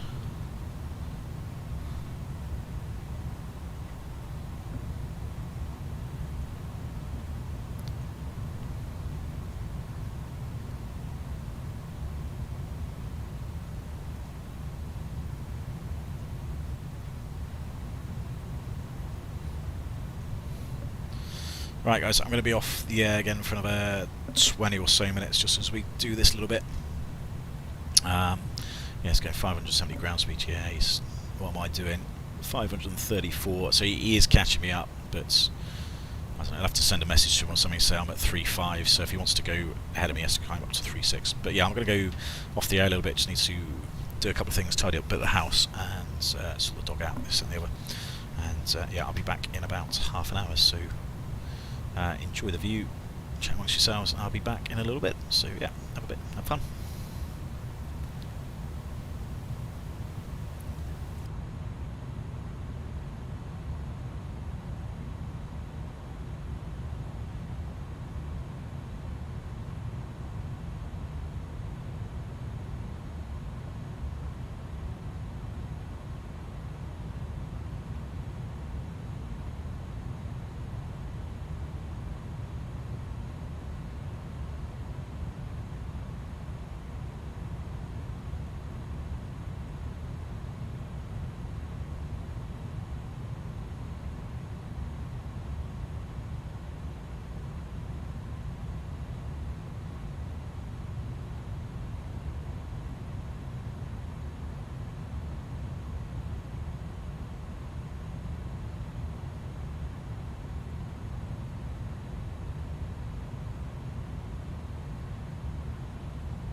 Adrian, how you doing? Right, I'm back. So I've just had lunch, just had a quick shower, and didn't bother with the housework, but there we go. Play with the dog, tire him out for a few more hours. Good, so yeah, here we are. We just passed 30 west now, so that's just behind us, going to 20 west, so 53 north, 20 west. So a fuel check, we did that as well, and we needed about 17 tonnes, I think. Ish. What was the minimum? 13. Yeah, so about 13 was the minimum. We had about a ton of contingency plus another 3, so about 4. So yeah, about 17 tonnes, which we're just a little bit below. But we are doing Mach 0.82 now, so maybe a little bit faster than what the plan was.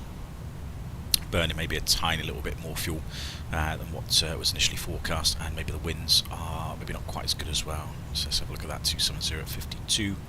What were we expecting? 270. No, not that one. No, somewhere. Next page.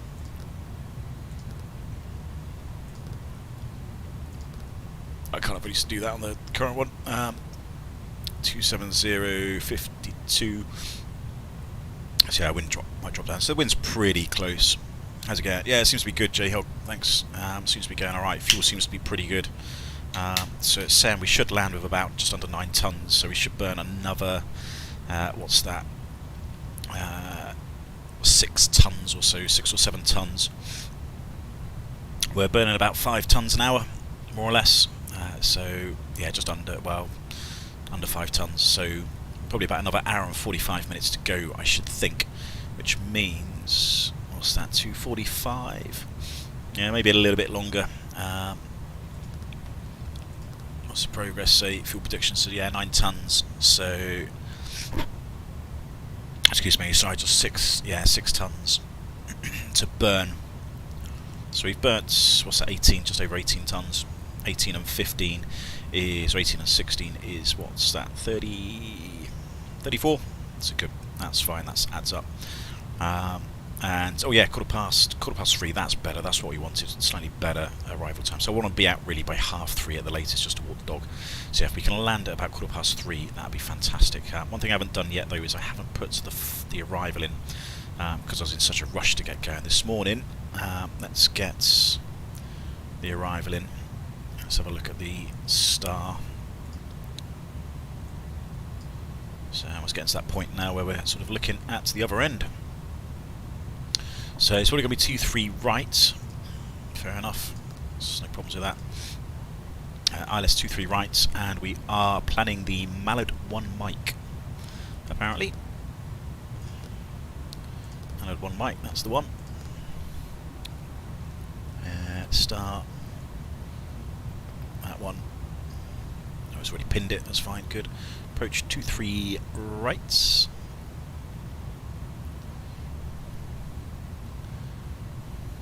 Have a quick look at the weathers as well. We're sort of in that equitime point as well, where we're sort of in between, you know, sort of Shannon,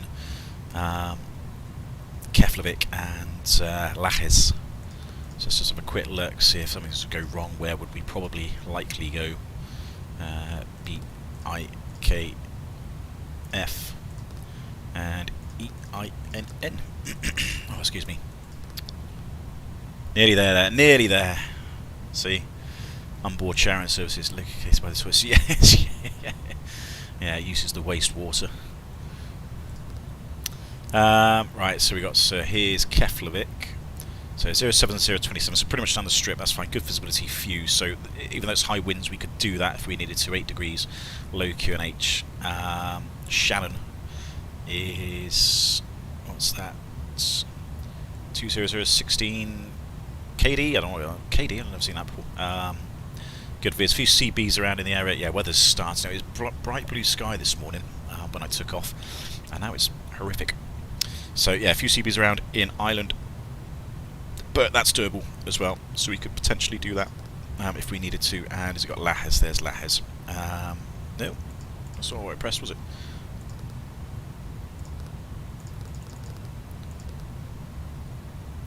Why are you not giving me Lajes?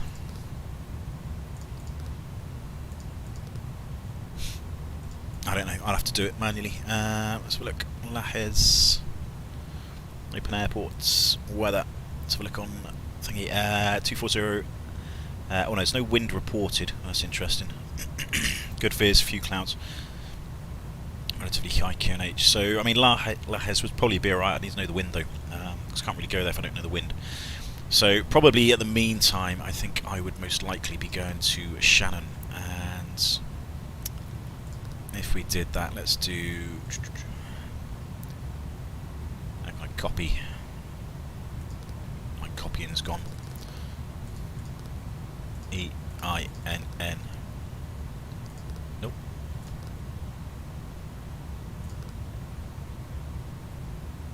Can I put a new destination in secondary?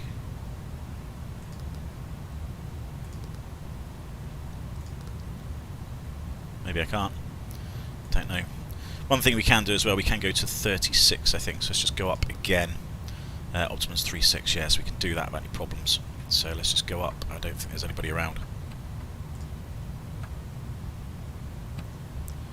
Maybe on TCAS, let's double check on the VAT scope.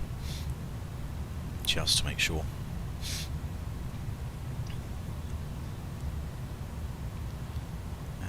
Oh, there is somebody. No, that's me. That's the Cargo Lux. Good. Yeah, so there's nobody around us for 3.6. Let's go up there. Let's just reduce this a little bit. Get the climb going. So 1,000 to go. 360 blue.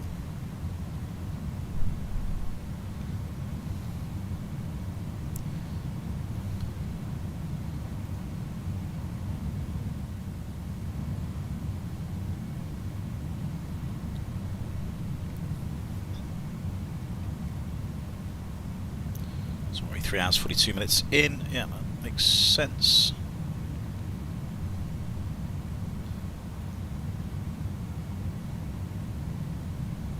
So spin out start.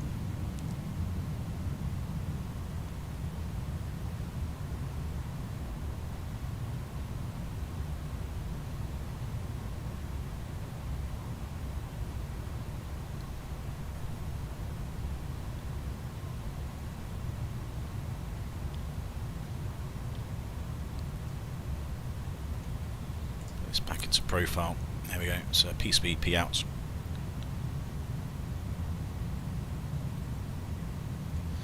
Wonderful.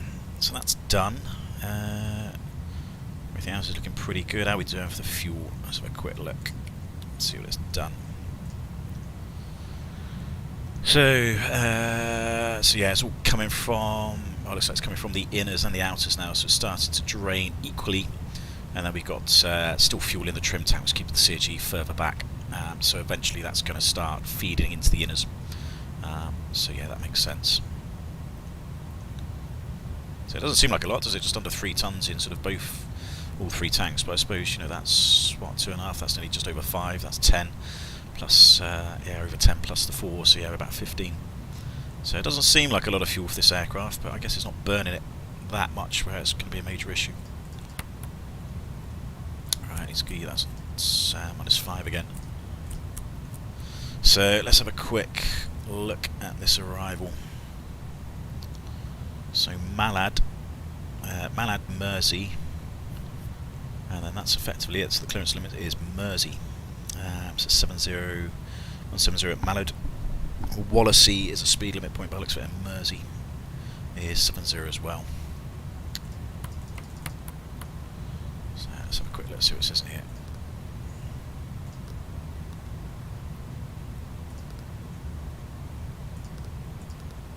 Mallet, Gitskisti, Karak. Botham, Backox.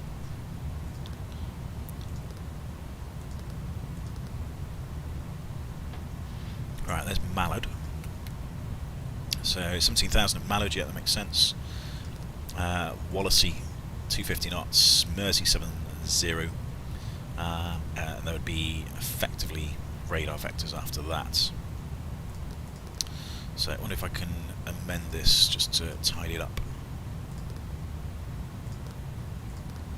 There we go, perfect.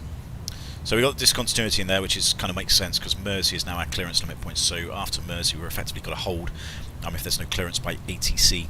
Now, if there's no ATC online, we just self sort of vector us, self position and vector ourselves in for the the approach. But if we do have ATC online, they'll either send us in the hold, or they'll just say, right, radar vectors after Mersey, you know, 110 degrees, something like that, and set us up for the ILS. So that's the plan. What's the landing ILS? So 1095.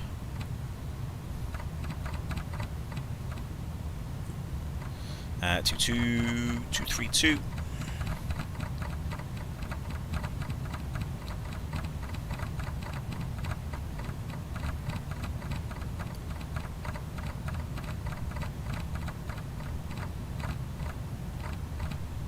What's that, Andy? Just up to 390, ground speed now 570 knots. Nearly as fast as my being. as fast as my bloody mother-in-law drives, that is. Good man. Yeah. So what are we doing? What's our ground speed? 522. Hasn't dropped a bit, I think. Yeah, it's not quite as good as probably what it was a bit lower down. Yeah, wind's probably died off a little bit, but we're probably. Yeah, fuel was just a little bit less now, so just over 4 tons an hour. So. Yeah, that's not too bad. Just over 12, so we got about 3.5 hours worth of, just over 3.5 hours worth of endurance. That's good, and it's about 1/4 so about 2 hours time. So good. That's pretty much as we were expecting. Right, so that's done. Landing elevation. What is the landing elevation of Manchester? 250 feet will do perfectly, which is what it was in.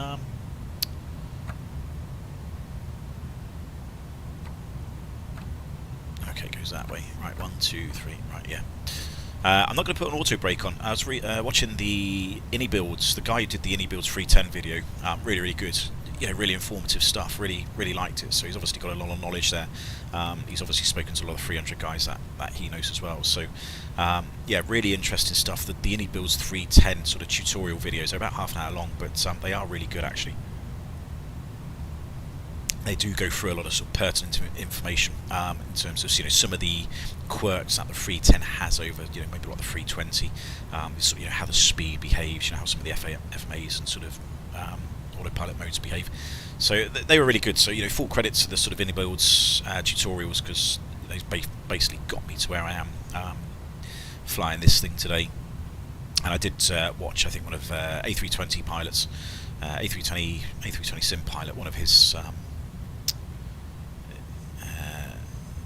Back, my phone died again. Oh, good. Well done, Tom. She's still not sorted your phone. Yeah, A320 sim pilot has done a video as well, which was also pretty good. So, yeah, credit to those guys that have done the videos. Like I said, I mean, what I wanted to do this morning was do like a pretty decent, sort of comprehensive video, and just sort of how it's all set up. So what my understanding was, you know, kind of the flows and the scans, etc., etc. And unfortunately, just due to the missus bloody forgetting her fucking laptop, it's just, yeah, impacted on the time that I could do things. So that's fine. We got going eventually. You know, we're pretty much on time.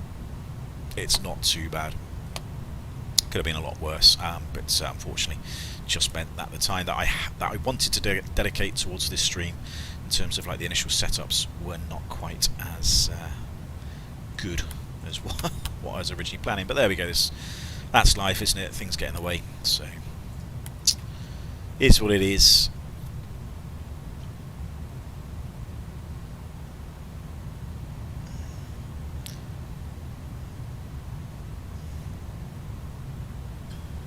Alright, yeah, I think we're all pretty good up there. Oh, there we go. Got fuel flow indications there. 2.1. Yeah. So yeah, just used about 20 tons. So 20 tons on top of yeah, 14.5. It's about 34 tons, which is what we left with. So that's good.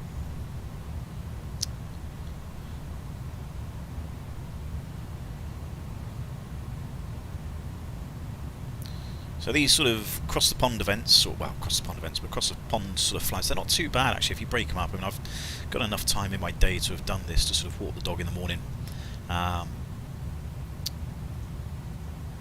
You know, set it all up, and I'm not too sure I could do much longer than about 6 hours. Not at this time of the year anyway. I mean, during the summer it might be a bit better because it's a bit lighter, so we don't walk the dog till later on in the evening, because of course it's too hot anyway. So to be fair, actually during the summer I could probably do a longer flight if the missus allows me, because there's enough time to sort of break it up and go and do things, do a bit of housework, bit of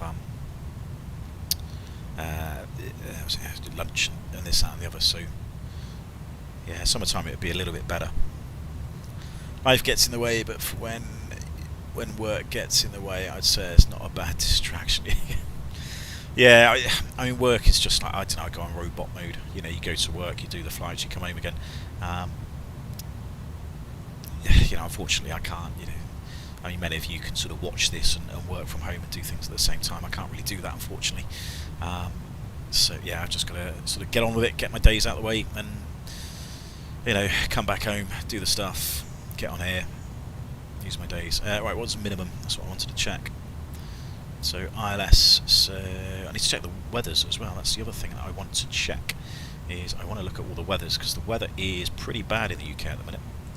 So let's see if we can get Manchester, primary alternate. Don't really want to go to Ireland. It's the wrong country, really. Let's have a quick look. This is sort of the places we want. Messages. Gatwick. No. Is it not? Right, there's obviously a bug here, isn't there, where I've requested the weather, but it doesn't actually give me the weathers. Can I clear them? Probably not, because they're messages.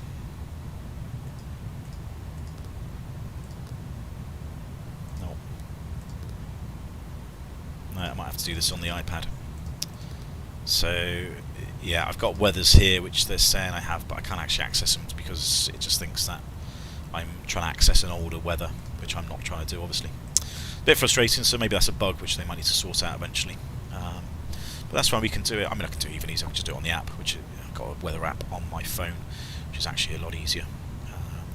So you can't see it in the sim, but we can have a look, see what it says. So what's Manchester at the minute? Manchester is 150.8 knots, gusting 27. Oh, bloody crosswind, isn't it? Oh, this is going to be really interesting, this one. I mean, I think I've only landed this thing once or twice.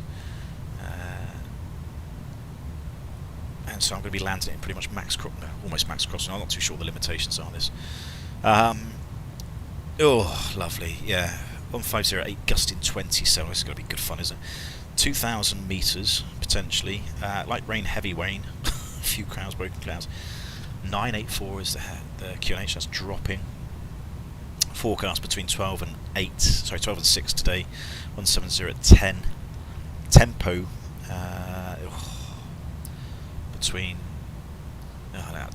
between midday and 3. 160 18, gusting 33. Another tempo, 2,000 metres, heavy rain. Oh god, it's going to be shit in it, coming back in. Prop 40 tempo, broken clouds. Ugh, what a crap day to go into Manchester. I mean, what a day to have done this. What a day to have picked Manchester. Never mind. Right, what's the alternate? Gatwick. Gatwick, 200 degrees at 12, gusting 23. That's slightly better. Not that much better, but it's a little bit better. QNH is dropping, yeah. Gusting 30. God. Tempo, oh god, tempo between 3 and 6 this afternoon. 220, 25, gusting 42. So yeah, I don't really want to do that. I mean, that's going to be, you know, bang on max crosswind. 220, 42, yeah, it's going to be sort of 20, 27 knots. Yeah, it's not quite that bad, but yeah, I don't want to be trying to land in 42 knots. So I think we're scrap that. I think we're going to go to Gatwick. I don't think Heathrow is going to be much better, is it? Because that's only up the road. 190 and 19. Tempo, yeah, gusting 38. Ugh. Yeah, so it's definitely looking like it's a bit crap in the south coast. Right, so let's scrap Heathrow and Luton as plans. Let's have a look at Edinburgh. I think Edinburgh's going to be the best option here.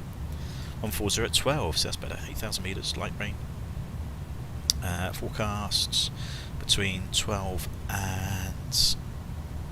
Ooh, plug the iPad in.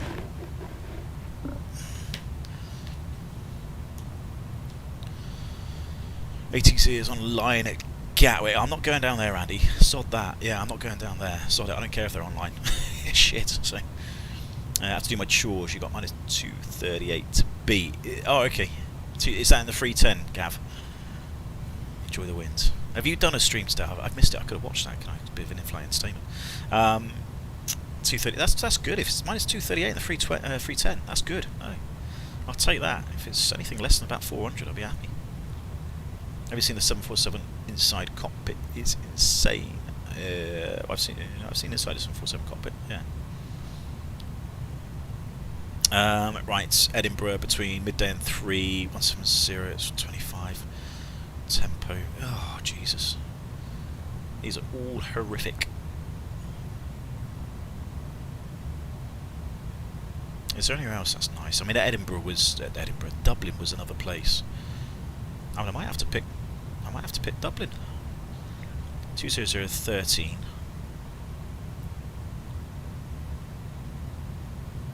I mean, it's not ideal, but, you know, it's what it is, isn't it? 21015. Tempo between 12 and 6. 17 gusty. Oh, God, it's crap there as well. Right, well, I think we've got to get into Manchester. All our alternates are pretty useless. Edinburgh's not that much better, but it's got a shorter runway.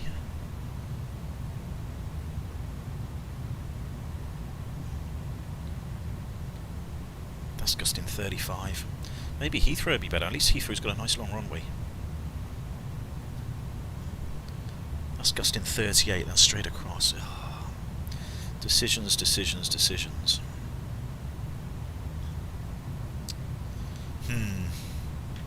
I don't know, I'm going to pass it off, you know, to my esteemed PMs. Where would you put as an alternate of all those weathers?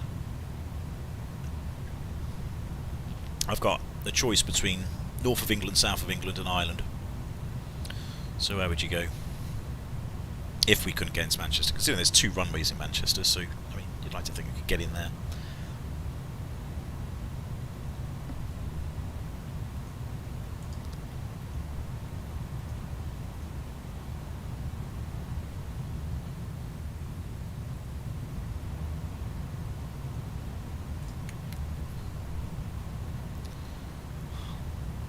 Doncaster.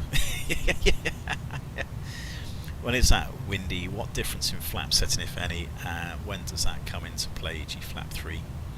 That's a very good question, actually, Ryan. I mean, with that wind, that's probably actually a very, very good shout. I may well go 2020 because of that, because it is pretty nasty winds. So I don't know how this works for the 310. To be honest, but the 320s, you've got flap 3 and flap 4. Now, you know, the aircraft shouldn't be any more controllable in flap 3 compared to flap 4. You know, it should be just as controllable.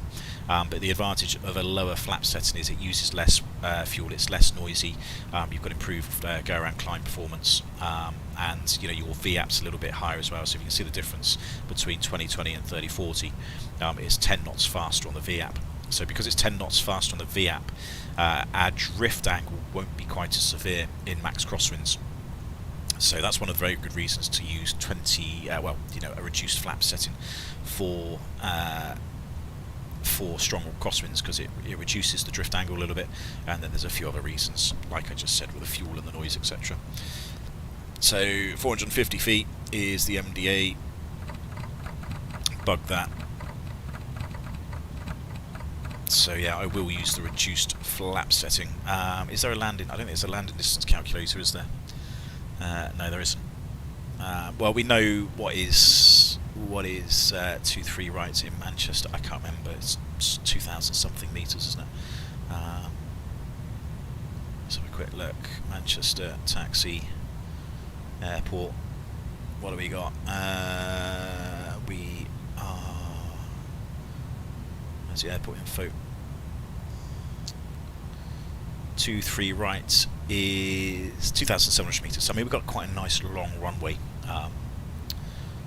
Dublin, yeah. To be fair, Gary, I probably would. Yeah, Dublin. I mean, Dublin's not ideal because it's not the same country, but I don't know. It's better than trying to land in, you know, diverting somewhere where the weather's no better, isn't it? I mean, it's almost, we're almost in a position here, which, you know, you can sort of technically do. we're almost in a position where we're going, well, I'm not going to go to an alternate. You know, what I'm going to do is effectively not go to an alternate, and then all my alternate fuel that I've got in the fuel prediction page, can I zero it? Potentially. Where is my alternate? Is it not there? Don't know. What's the flight? The alternate is 3.1 tons, and that's to Gatwick. So you know, you could say, well, I'm not going to go to an alternate. I'm just going to commit to Manchester, and then this 3 tons, which is basically 45 minutes. So what's that going to be? 2 tons. So it's about a ton every 15 minutes. So you know, I've got an extra 45 minutes up my sleeve if I don't go to an alternate. And if I just commit to Manchester, I'm going to go, well, I'm just going to try and get in. I mean, you're not strictly supposed to do that, I suppose. You know, if you don't land after 2 attempts because of the weather, you are, you know, technically supposed to divert. But you know, from a time management perspective, you know, we've got extra fuel anyway. Our CNR, so our fuel, you know, our points at which we've got to decide whether we're committing or going somewhere else, is 5 tons effectively, and we're going to be landing with 9, so we've got about another 4 tons. So we've got about another hour's worth of thinking time before we really have to commit either to Manchester or not. So we could potentially hold at Manchester for an hour to let the winds die down, and then if the wind dies down and we just commit and we ignore the alternate, we've then got another hour on top of that, or 45 minutes on top of that as well. So yeah, it's going to be an interesting one. So we got holding fuel, so potentially I don't really want to do that because I need to get going. I don't really have time to hold and piss about, but I suppose technically I could if I needed to. So I'm just looking at the Discord. There's almost 320 questions.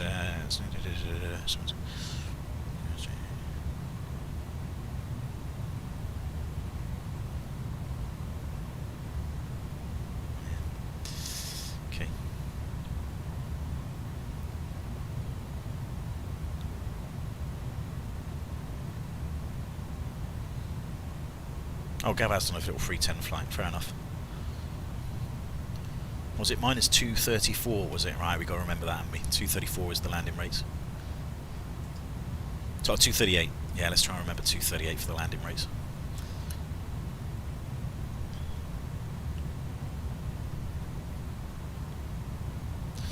Any controllers online? Probably not. There was control on earlier, wasn't there?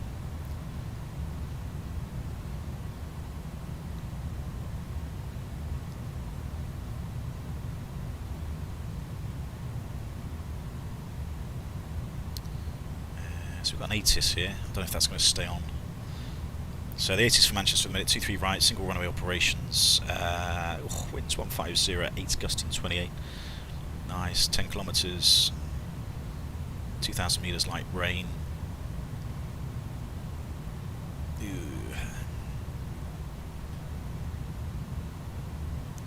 What a crap day.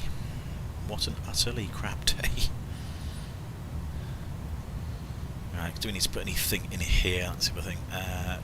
Wind correction. I'm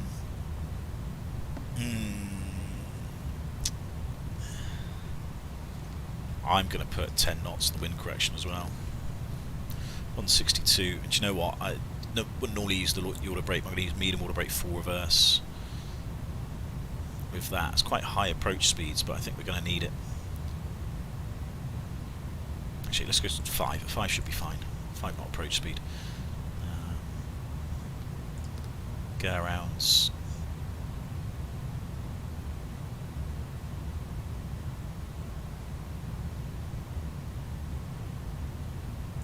Good.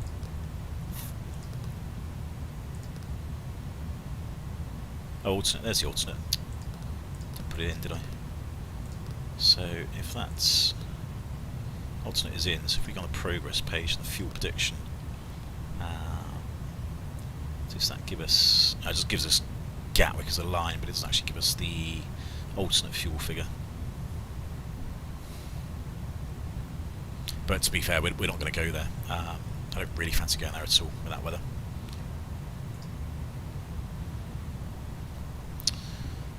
Point of view, the engine Manchester weather is over 9th. Engine Manchester.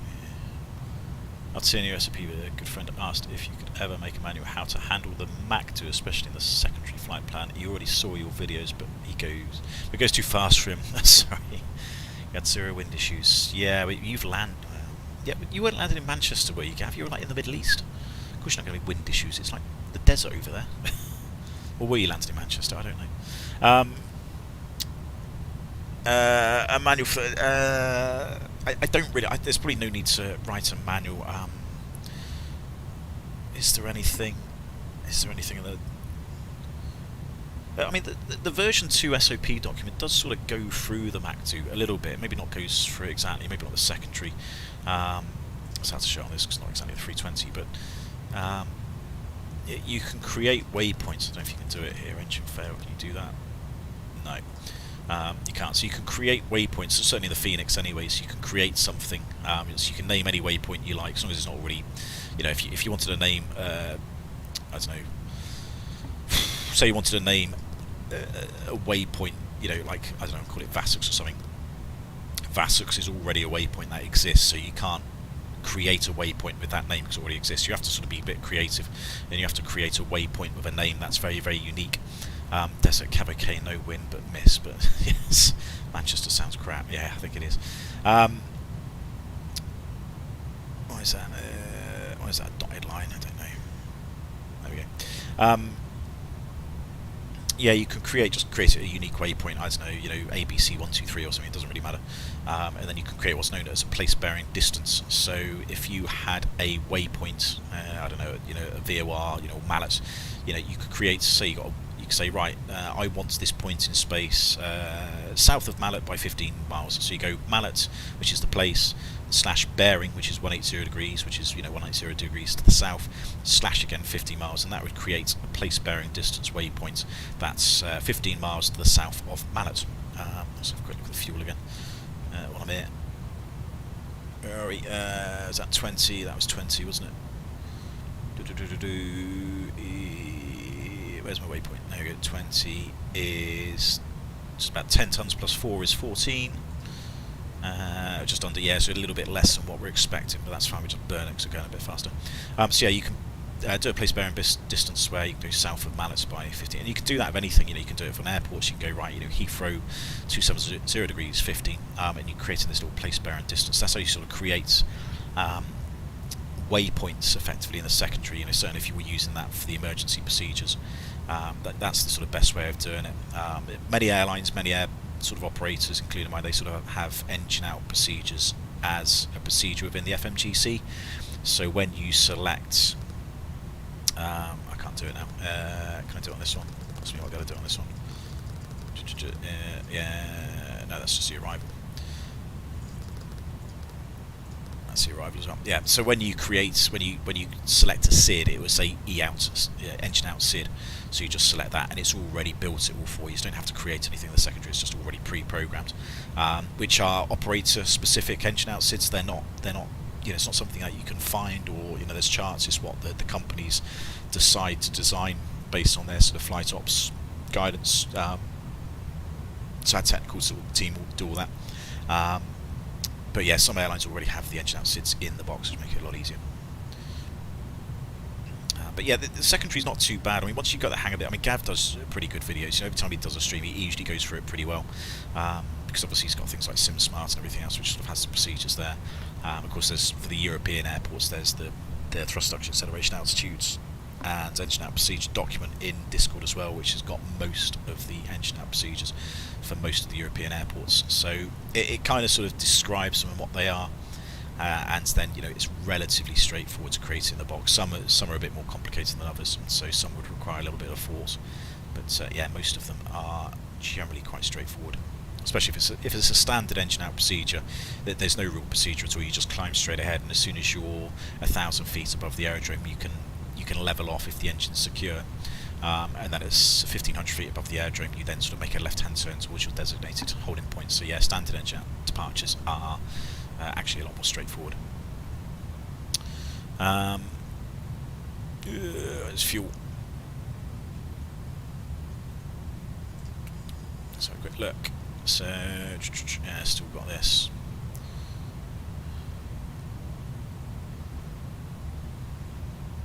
So I'm only about, what are we? Yeah, I think it's going to land with 9 tons, and that's only 4 tons away. We're doing 4 tons an hour, so it thinks we're going to land in about an hour, which would be 2:45 local time. Well, I don't believe that's quite correct.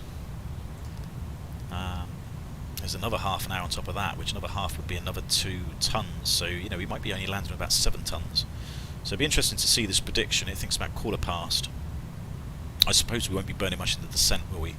I suppose we'll be burning relatively little in the descents. Yeah, maybe that'll be why. But yeah, I think anywhere between sort of 7 and 9 tons if we land first time.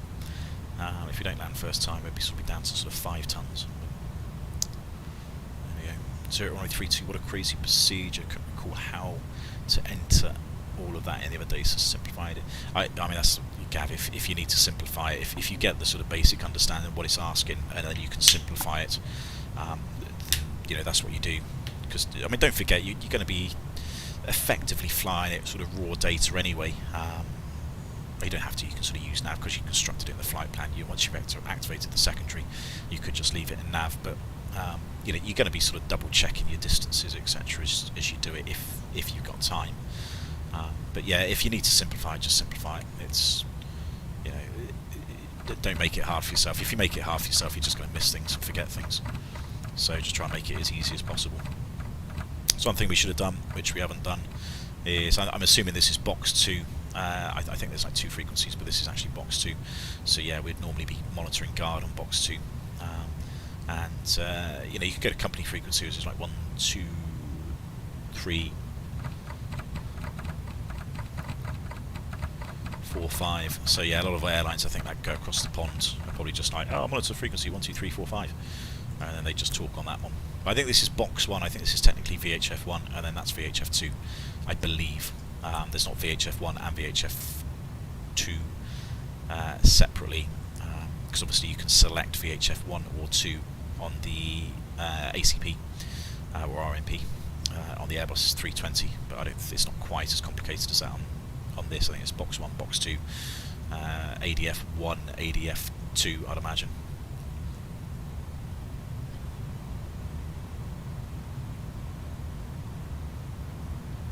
Right, can we see Ireland yet? No, not yet. On where are we? And so yeah, about an hour and a half we should be landing. That's what I'm hoping.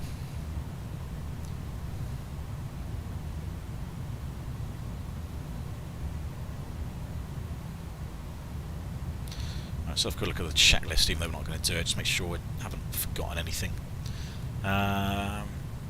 So we've done all those. So approach, there'll be signs, briefing, we've got to do ECAM status, we'll check, altimeters. I'm not going to set those 2 yet, a bit far away. Minimums, we've kind of set them, so it's 450 feet. Ignition, we put on land innovation, that's the other big one, which we have done. So yeah, 250 feet for the land innovation.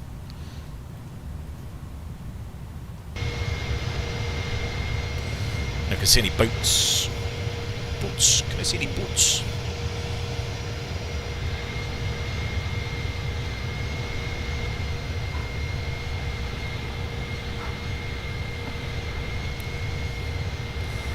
Dog's found something. Found something interesting. Hello, mate. What was that? What was that? Somebody trying to break in? Hey. It's just, he looks at me going, oh, nearly got him, Dad.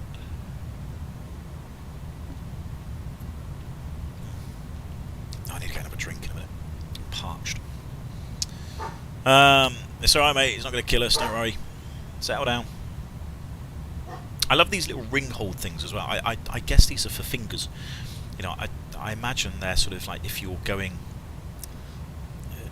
I don't know, you know, if you're reaching across the landing gear as the captain, you know, you put your finger in there so that you can sort of lever yourself over and go for the landing gear lever. I'm guessing that's what that's for. It's just literally to put your finger in to sort of stabilise yourself. Yeah, it's my understanding.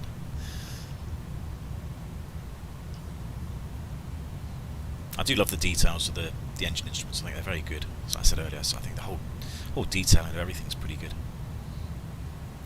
Can I change that if... No, I don't think I can. No, not that one. I've got all these linked just because it's a bit of a faff to reach over to that one. But it's a shame this one's linked. It'd be nice if they've just linked the two main altimeters, but then you can leave your standby as you wish. So, because I mean, it'd be useful to set that prior to descent. Better than using the rudder. Yeah.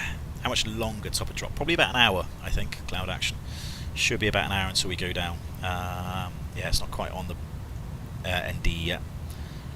But yeah, we're predicting to land in about an hour and a half, so should be going down at about 14:45 local, UK local, that is.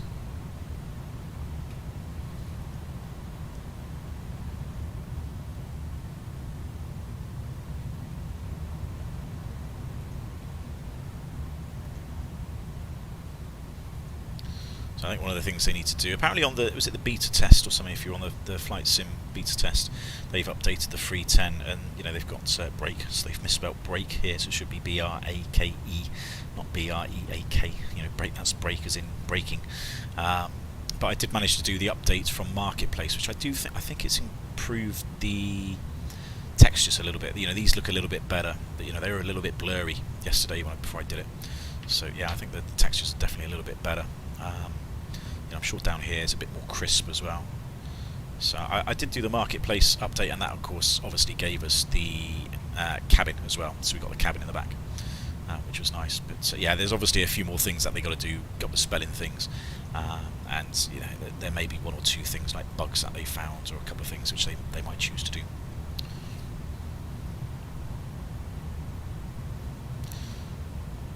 Can we speed up and why not? Well, not really, buddy. No, I mean, we're doing Mach decimal 8.2, which is about as fast as I want to go. With, you know, VMO, MMO's right there, so I don't really want to go much faster. Speed in the descent is, I mean, speed in the descent will be whatever it is in the descent. So 7.8, 7.9 a little bit. Top of drop 270 knots. So you know, pretty standard descent speeds. So yeah, I don't really want to go much faster than that, I'm afraid. A little bit of weather there.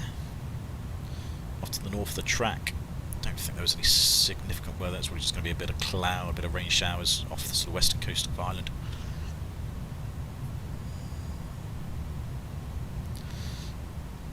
So trust me, I've sped up as much as I can because, you know, I'm trying to get this done as quickly as possible. Originally I wanted to do the flight from maybe like Toronto, you know, just make it a little bit of a longer flight. I mean, to be honest, I'm not too sure I've had the fuel fat anyway, but I've just been able to squeeze it on. But you know, possibly wouldn't have been able to get much extra fuel on, which would have made it interesting from a fuel planning point of view with that sort of weather. And obviously, you know, I've sped up as well, so I'm burning a little bit more than what was forecast. But you know, I think going from Toronto, that was just stretching it a bit too far. That was like over a 6-hour flight time potentially, and what went on this morning, there's just no way I would have got that done in time.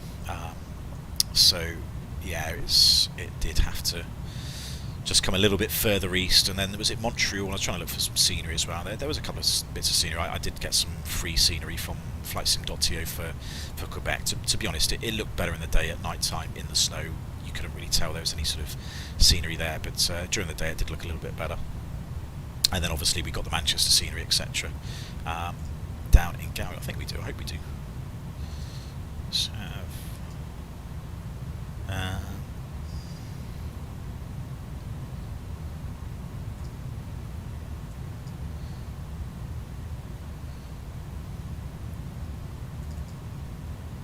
so we should have Manchester scenery. I don't think I've changed anything in the community folder. We've got Gatwick, London. Yeah, so Macos. Yeah, so we got all the scenery. Fortunately, the community folder for Manchester, which would be good. Not that we're going to see much of it, by seems of things with the weather. Yes, that's what happens. I mean, this is what we have to do. If you know, we don't get to pick and choose these routes, unfortunately. In real life, that's it. You get your roster. That's the route you're doing, and you got to deal with it. You know, you got to deal with the weather. You know, plan accordingly. Take the fuel you need. You know, make your sort of contingency plans up in the air. Do your fuel planning, in-flight fuel planning, and come up with sort of a plan. Oh, is that a little? What's that? That looks like abnormal. Yeah, there we go. Talking about unreliable airspeeds. Is there a little light? Oh, there is a little light as well. Cool. So we were talking about this earlier, weren't we? You know, abnormal speed indications. You know what you would do. You know, pitch and power settings, etc. So 2.5 degrees, 92% N1's pretty good. So yeah, these are sort of memory items really. All airspeed indications. Disregard autopilot flight directors, auto thrust. So disconnect everything. It says accepting level flight. So that's different. It's different to what the 320 is. And then to climb, set thrust to level off. We're already leveled off, so we won't be climbing at all. This is basically sort of, you know, similar to the memory items of the 320. So sort of toga, was it toga 15, climb 10, climb 5, which is very, very similar to these slightly different pitch settings. And then to level off, maintain level flight at a safe altitude. 2 degrees nose up, and the thrust, so above 250, 90%. So there we go. 2 degrees, 90% is going to keep us pretty much level. In fact, I mean, we know this because we've already seen it. So 2.5, 92 would be the exact figures. I'm sure QH would probably clear this up. To descend, we could set 1.5 degrees nose down. So you know, just put it under the horizon and idle thrust. So yeah, that's sort of the initial memory items for an abnormal speed indication.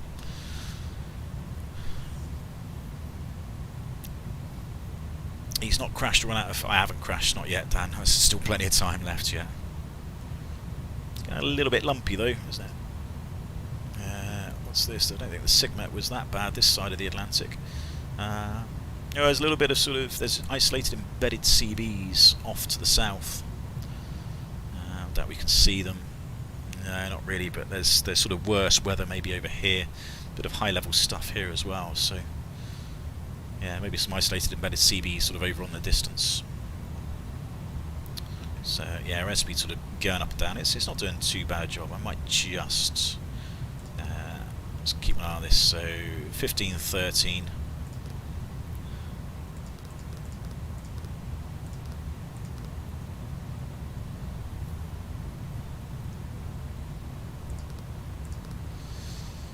Might change a little bit, just to give us a little bit more margin above MMO.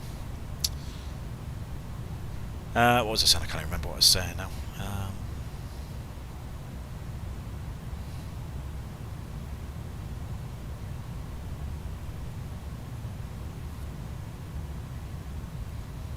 I maybe lost a minute or two, that's fine. I'm happy to slow down if I'm going to lose a minute. Oh, excuse me.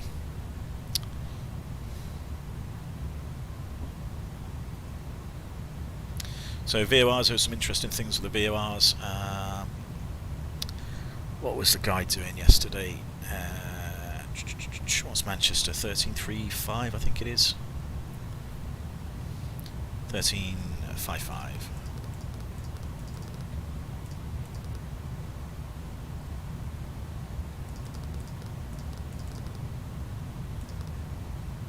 Try Manchester. I'm trying to remember how to do this. Well, that's remotely. And do you have to do it this way? VOR. Oh, there we go. Yes, you can do it. So yeah, if you want the VOR window to come up, you've got to turn the display up to VOR, and then that activates the course. That's good. You press that number and it just spins it. 180.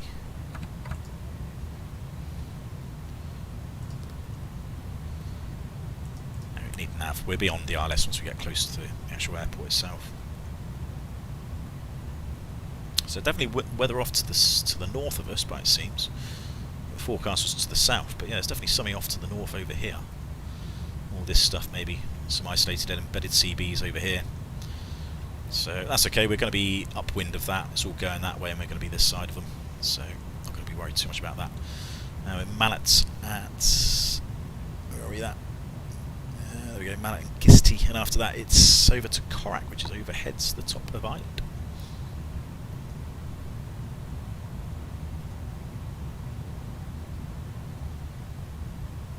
Well, I'm not too sure what, I might just use the profile mode for the descents. So the guy on the Anybuilds videos were saying, you know, generally I think most guys don't use profile, they use level change or VS for the descent, because I think the real aircraft is a bit, the VNAV part of the FMGC is a little bit agricultural. It's not quite as good in reality to what it should be, but yeah, I think the guy in the Indie Builds video said they can't really program it to be crap, so they can only program it to be as it should do from the manuals, which is what they've done, and it actually the sim aircraft actually probably behaves better than the real aircraft. So I may just use profile. If it's going to be decent enough, I'll use that for the descent. And am I online? I should be, Dan. Yeah, I should be there. Have I disappeared? There's my V pilot. Has it disconnected me? No, I'm still there. Yeah, no, I'm still there. So have I been walloped and chucked out? Hopefully not.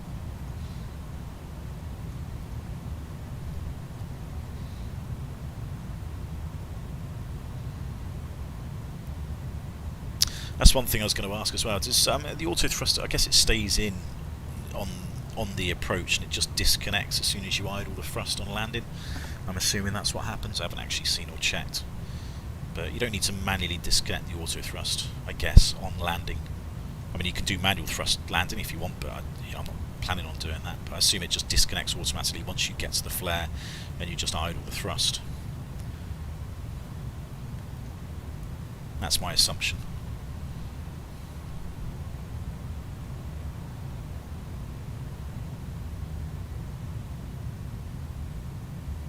Yeah, it definitely seems like some weather over there. It's rather dark.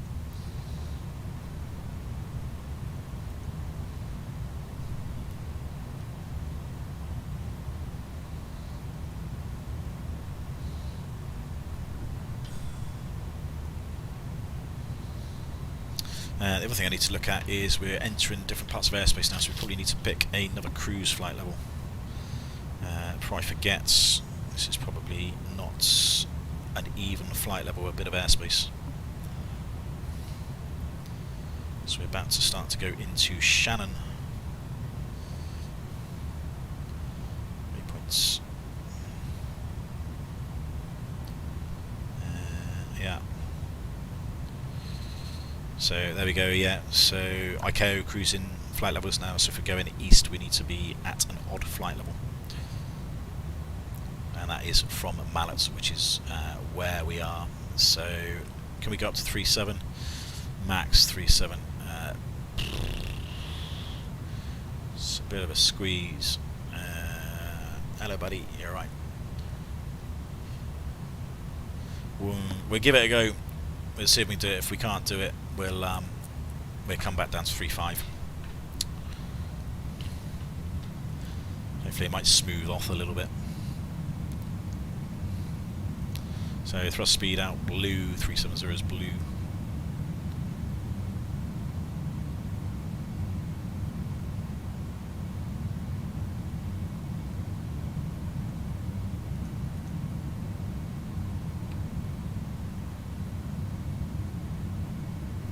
A little bit uncomfortable speed jumping up and down. We're so close, right in coughing chord here. Speed out star.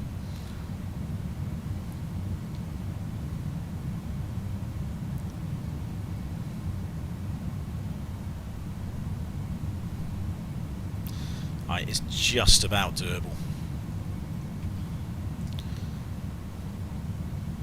Yeah, so it's okay.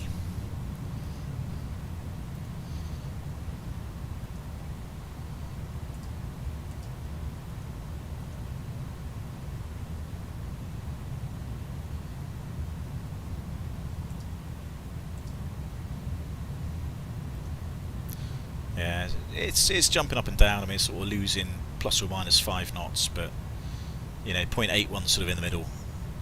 So I think as long as we don't get any severe wind shears or change in wind directions at this sort of height, we should be okay. But 350 would be the other option that we can go down to. Go profile. New cruise 370. The thing I will have to remember will be to clear this out. I have to clear that out eventually. In fact, what if I clear that out now? Oh, no, don't want to do that. Don't want to do that.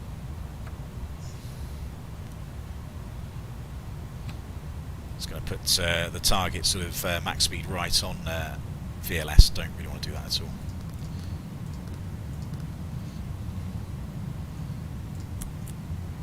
that's better. 10 knots headroom. Yes, fine, Christian. Yeah, it's just, yeah, a bit uncomfortable. Probably wouldn't really do this in real life. Oh, it's not too bad. I mean, don't forget that, you know, pretty high wing load in these things. You know, massive wings, relatively stable aircraft at the best of times. So, you know, I'm sure she can handle it. She can manage.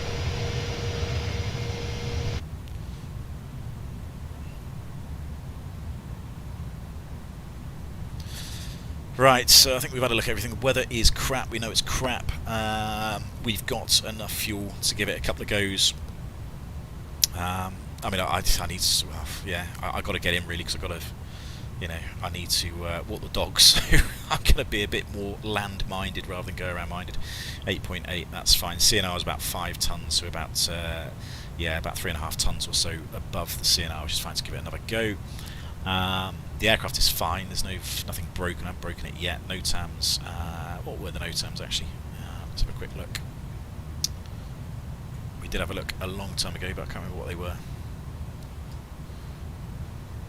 I'm quite keen to commit to Manchester itself. So, following raised OCAs due to cranes. That's okay. We're not worried about those cranes. Taxiway Alpha is closed at Alpha 2.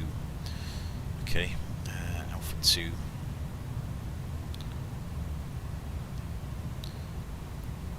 Does anybody know what parking stand we'll be on as well? That's the other one. That's what I'd be quite interested to know. So, where are we? Alpha 2. What's that? Alpha 2. Right, so aircraft unable to vacate to 23 right via Alpha Fox. Will be required to backtrack. Okay, so we've got to take off, we've got to come off at Alpha Fox. We can't go down the into Alpha Golf or Alpha 1. So, yeah, I think in that case, what do we got? Medium order brake? Yeah. Medium order brake and full reverse is probably going to be sensible for this, just so we can get off at Alpha Fox. Searchlight displays, not worried about those. Aircraft use minimum power manoeuvring on the taxiway. Yep. Cranes. 2-3 left. Not worried about that. Good. So there's not really any NOTAMs. It's only the sort of taxiway at the end of the runway, which is closed. It's crappy at the moment. Heavy rain and gusts in Kerry region, where I am. Yeah. There's only special things to do when crossing the Atlantic and where about the green track things, but never know if there's anything. So, there is, I mean, yeah, to be honest, there's North Atlantic track operations. With the North Atlantic track system, I did sort of talk about it a little bit at the start of the stream, to be honest, before we sort of crossed the North Atlantic tracks. Now, I don't do this in real life. I'm not ETOPS qualified or anything, so don't take what I say as bloody gospel, because to be honest, my knowledge of it is rudimentary at the best. So I'm not that au fait with the procedures. There's probably a few decent. Yeah, Dark. If you know where Air Transat parks, that'd be great. It's one of the main. Is it on Terminal 2? I can never quite remember. So yeah, there's a few things which you need to do in terms of procedures. If you want a squawk code, then you would go to 2000 after about 30 minutes of being on the North Atlantic track system. You would do a lateral offset procedure, so you'd always fly 1 or 2 miles to the right of the track. You don't have to, but generally you would do for separation reasons. I don't think the 310 can do that. I don't think it's got the strategic lateral offset function to do it, so we don't do it here. But yeah, there are quite a few things that you need to be aware of. There's also like contingency procedures for like weather. If you've got weather avoidance and you can't get ATC clearance to do that, there's usually then a specific process to avoid weather by going off track by 45 degrees, descending, climbing, depending on where you're going, etc., etc. Terminal 1. It's Terminal 1, is it? Okay, so it would be okay, probably Pier Charlie, I think.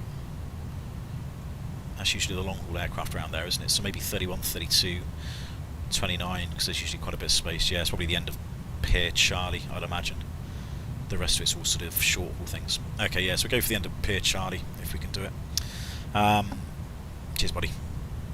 Yeah, so there is a fair bit, Dan, which you kind of need to have a bit of read. I'm sure there's lots of guides on like VATSIM and various other things which you can sort of read. I sort of know a little bit about it from sort of, bygone eras and the rest of it when I used to do it years and years and years ago.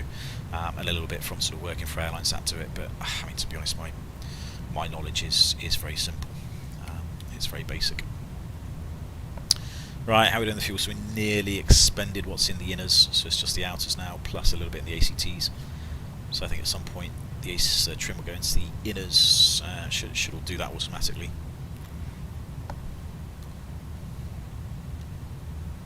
Yeah, well, I'm hoping it's going to do it automatically anyway. Better do. Sounds a bit daunting if you did it for the first time. Obviously, nowhere to land for a few. Yeah, well, that's the other thing. Like contingency procedures of if you have a navigation system problem. You know, if you lose the navigation systems that you need, because obviously you need a relatively robust and highly accurate navigation system to be able to cross the Atlantic. And if those systems fail, there's sort of specific procedures to follow if those systems fail. Now, you know, the thing is, this is a sim, isn't it? So things generally don't fail unless we ask them to. I know things like the Phoenix and stuff have got random failures, but there are then sort of procedures to follow if you lose your navigation systems, etc., etc. So it is a bit daunting, to be fair. I think the best thing is, like, if there's across the pond events, I think one of the best things to do, like for the air traffic control, is just sort of log on as an observer. You know, tune to one of the frequencies and just listen to what people are saying. So certainly for the oceanic clearance. So when you're crossing the actual crossing the Atlantic and you get your oceanic clearance for your North Atlantic track airway, you know, for your flight level, your speeds, etc. That's usually quite useful to listen to. And then obviously there's a position reporting thing to do as well, which you need to do where it's gone past it now, but we do a position report at every 10 degrees west, because we're trying to basically maintain 10 minutes separation between the aircraft in front and the aircraft behind. So, you know, every aircraft should be spaced by about 80 to 90 miles ish, which is about 10 minutes in these things.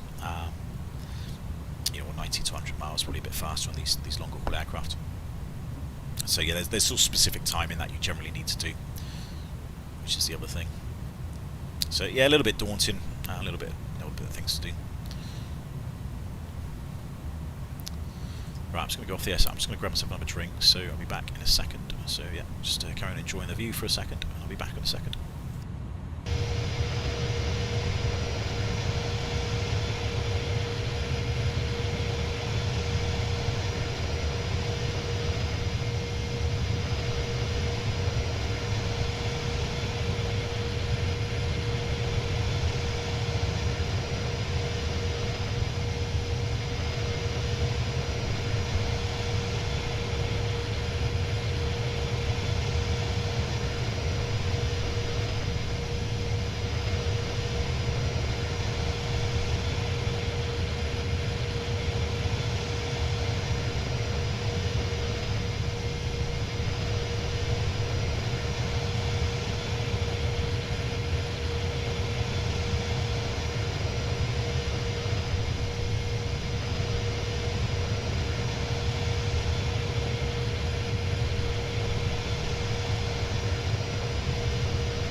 Right, I am back.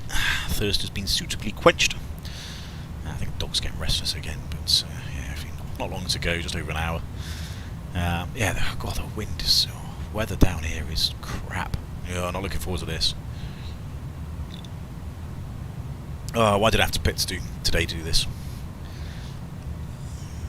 Wouldn't surprise me. Has this got a name as well? Is this one of the storms? Maybe one of the first storms of the year to come through.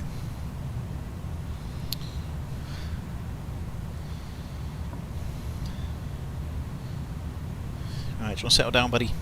Settle down.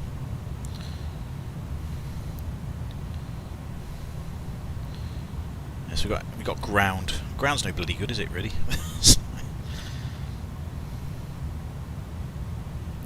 210, 12 knots. Oh, at least it's not gusting anymore, that's good. If it stays like that, it'll be fine. That's only, what, 40 degrees off? Yeah, it's about a third, so... yeah. If it can stay like that, fantastic. What's that? 1,000... light rain scattered 2,000 feet. Scattered 2,700 feet. Broken. Okay. I'm looking forward to watching it. So I'm glad somebody is.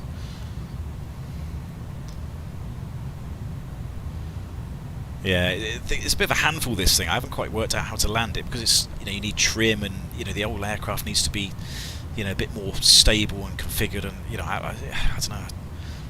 I just haven't quite worked out how to sort of land this thing just yet, you know, or very smoothly. So yeah, it will be quite interesting. It's going to be entertaining, I think, if nothing else. I certainly can't promise any smooth landings.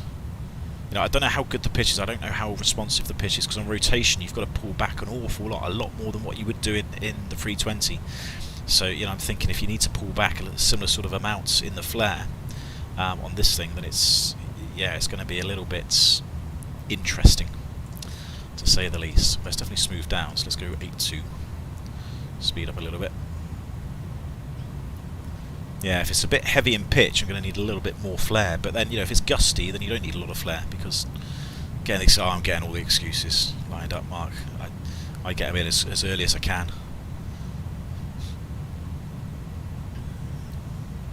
You know, I try every bloody excuse under the sun. Different seat, different day, different runway. You know, it's just.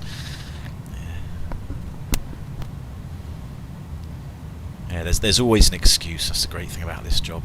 I can always find a reason to blame something else. I wonder if they're going to get like Navigraph implemented on this. This would be quite nice. We can start getting the charts.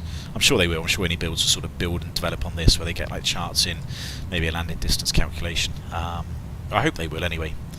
You know, it's as a community, I'm sure it'd be nice to see these sort of things. That's it. Good boy. Well done. Yeah, having the 300, because they had the 300. Any builds built the 300 for their X-plane, didn't they? And that looked really, really good. It looked identical, actually. It looked very, very similar to this. So, you know, they obviously got all the coding. I know it's a different sim, but, you know, they obviously have the expertise and knowledge in terms of what they're doing. But, you know, it's just obviously the manpower to do it.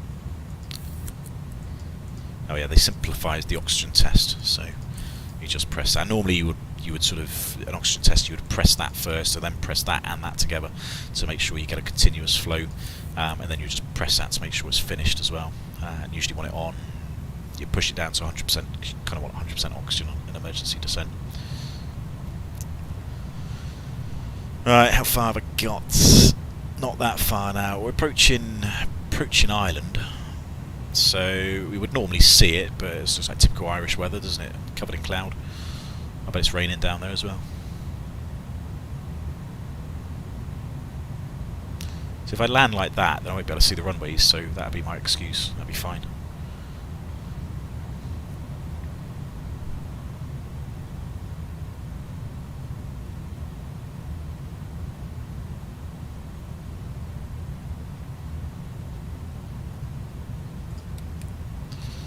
Right, that fuel is...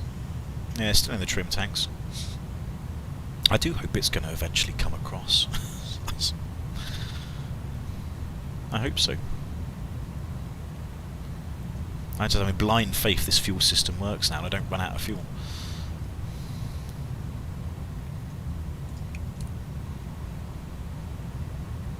Aha. It's looking a bit better. Civilization. So, where is... EINN is what we want. Yeah, so that's going to be off here to the south somewhere, I think.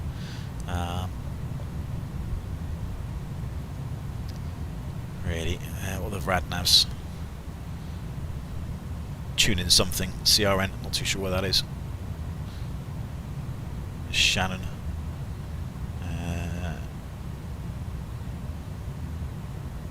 There's a VOR it's picking up, it seems. Don't know where. Is there not any pointers? VOR pointers? Don't think there is. Oh, straight ahead of us.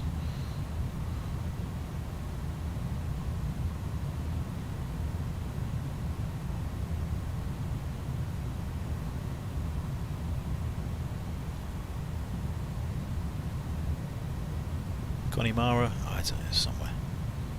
There's a VOR somewhere in front of it. It's picking up at least. Yeah, I thought there might be like a VOR point. I don't think there is actually. Never mind, it's okay. Shannon isn't too far. No, so Shannon, that's it. So that's sort of like the far end of the pond.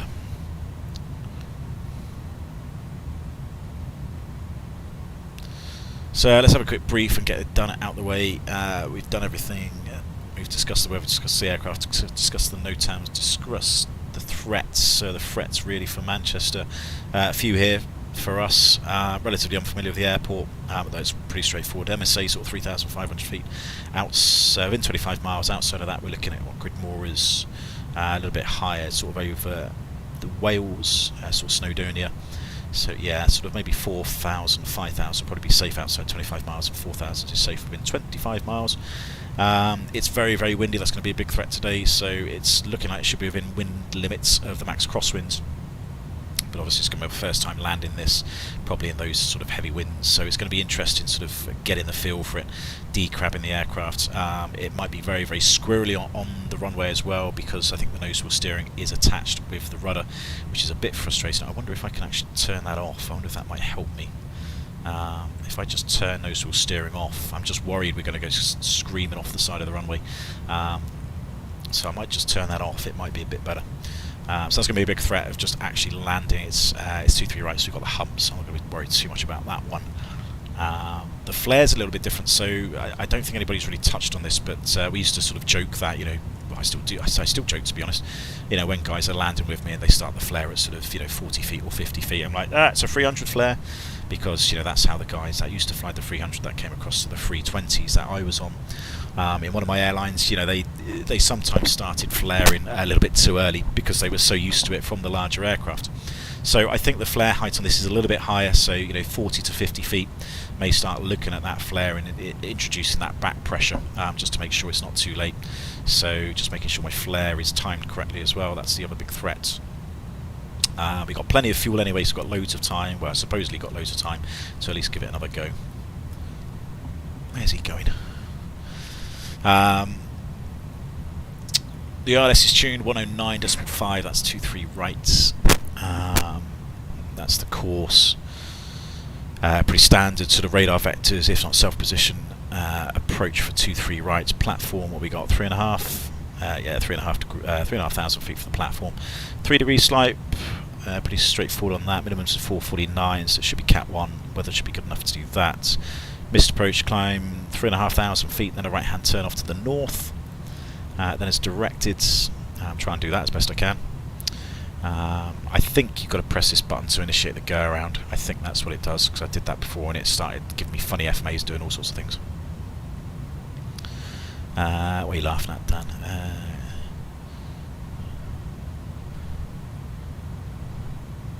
Something about wet, is it? I'm not going to get involved in that one. So that's done. The flight plan is all in. Mallard, Wallasey, Mersey. Mersey's the clearance limit point. Discontinuity there because radar vectors are all self-position for ourselves. We're going to go 2020 as well, the landing config, just because it is potentially very windy. I'm sure the landing distance is fine for these sorts of weights. Added 5 knots for the VAP as well, just for the speeds. That's all done. We shall change this when we start going down back to nothing. Secondary is just a copy.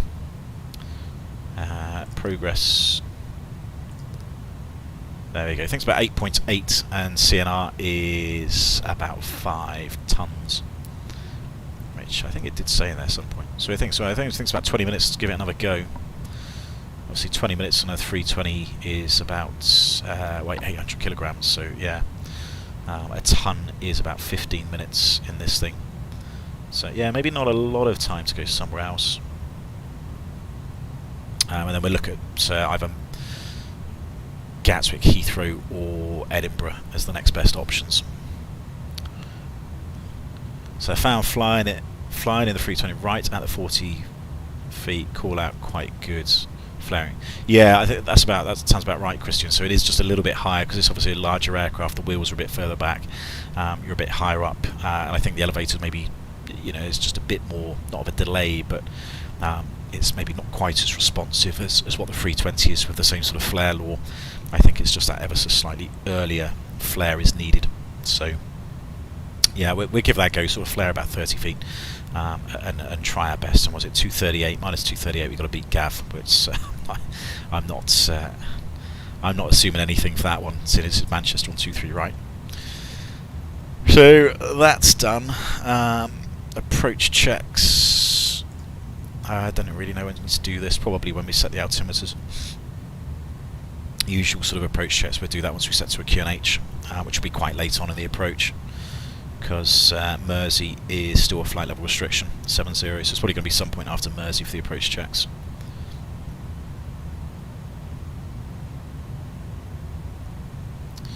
Right, can we see anything out of the window? Oh, there's ground. Yeah, there's a little bit of ground down there. Not much. Alright, to be sure.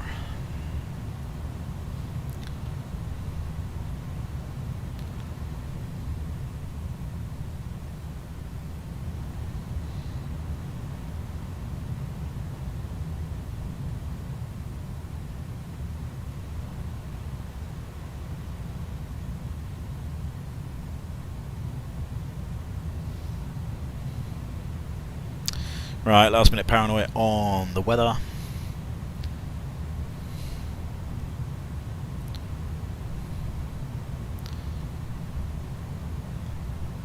So Dublin 22 minutes ago, 200 at 15. That's okay.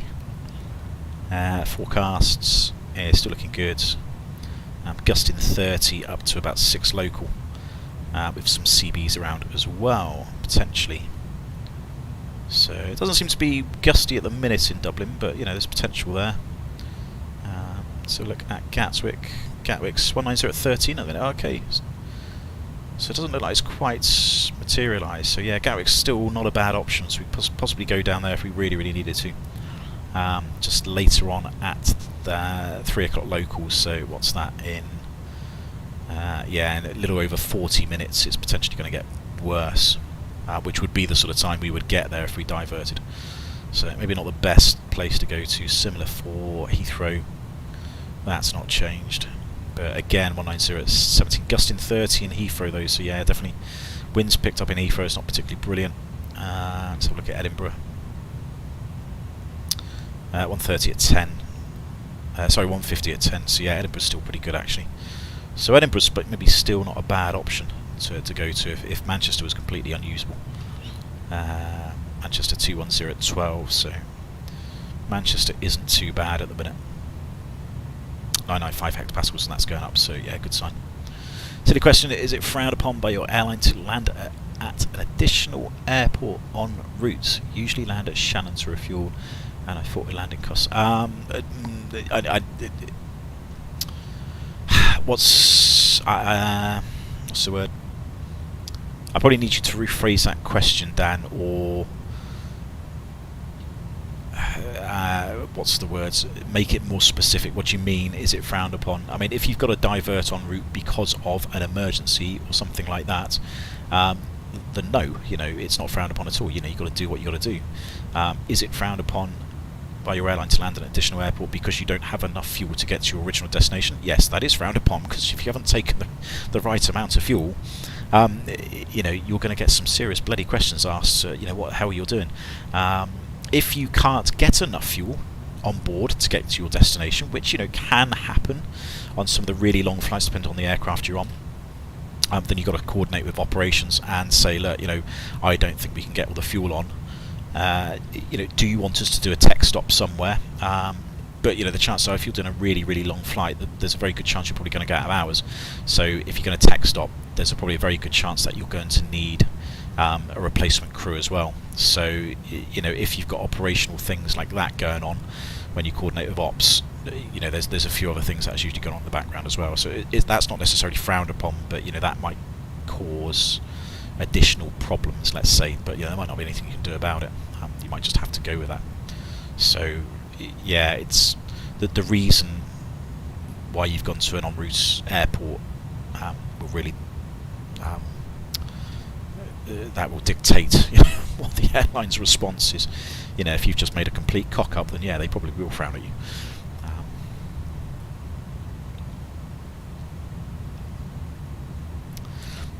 Right, Korak 22041.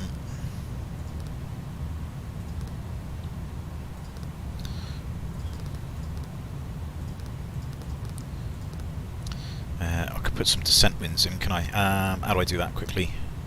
Progress, descent forecast, there we go. That's what I need.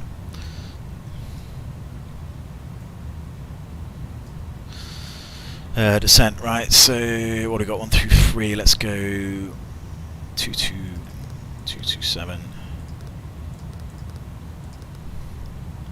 53, 350.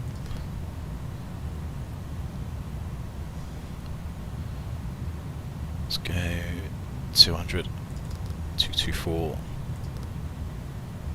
50.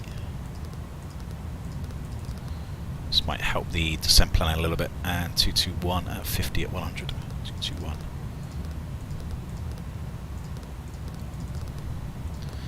Manchester, what was the current wind at Manchester? 210 at 12, so that's fine. I mean, if it stays like that, I will be very, very happy bunny.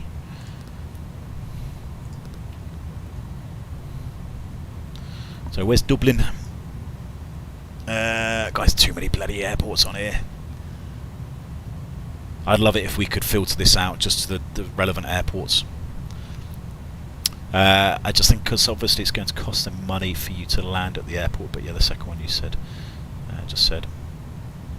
Divert Alaman, yeah, I think I might struggle with that one, Christian. Quite possibly. Yeah, it depends on the reason, Dan. A diversion is always going to cost money, but the airline is accommodated diversion costs, so they're well aware that diversions are going to happen. So it's all been accounted for in the money. So there's nothing wrong with a diversion if it's warranted. If you need to divert, it's what you've got to do. I've had it a few times where I've come back to my destination and there's been a great big great big CB over the destination, and you just go, well, I'm going to sit here for a few minutes. I mean, it's probably forecast, so you've got the extra fuel. I'm going to sit here for 10-15 minutes. If it's moved out the way, then I'll make an approach and I do it. But if it's not moved out the way, or it's lingering and not going anywhere, or worst case, which I've had, it's sort of heading up towards my alternate as well. You've got to go, look, I've got to make a decision. I either sit here and wait and hopefully it's going to clear, but if it doesn't, it's then going to go up to my alternate, which is going to write off my alternate as well. Or do I just say, look, fuck it, let's just go straight to the alternate. We can get in quickly, we can do a splash and dash, get some fuel on, and we can take off again and then go back to the original destination, and hopefully the weather's gone. So the airlines aren't going to hate you for that, because you've made effectively a sort of a safety critical decision. And yes, it's impacted the operation a little bit, it's cost a little bit of money, but at the end of the day, they're interested in the safety. That's the number one priority at all times. So that's what they're always going to have to do. And if you've made that decision based on the safety aspect, so long as your reasons are justifiable and that it makes sense, then yes, it's an inconvenience and it's a bit of a cost to the airline, but ultimately you're going to be the commander at the end of the day, so you've got to be able to make those decisions. And I've never had anything come back to me, so I think so long as you're sensible about it, it's fine. But if you do divert, there has to be sort of effectively a reason to do so.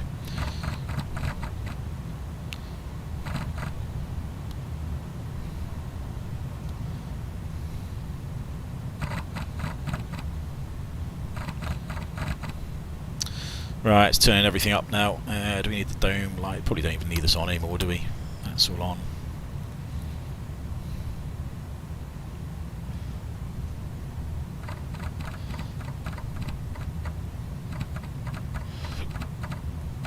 I might have this on actually, just the backlighting is usually a bit helpful.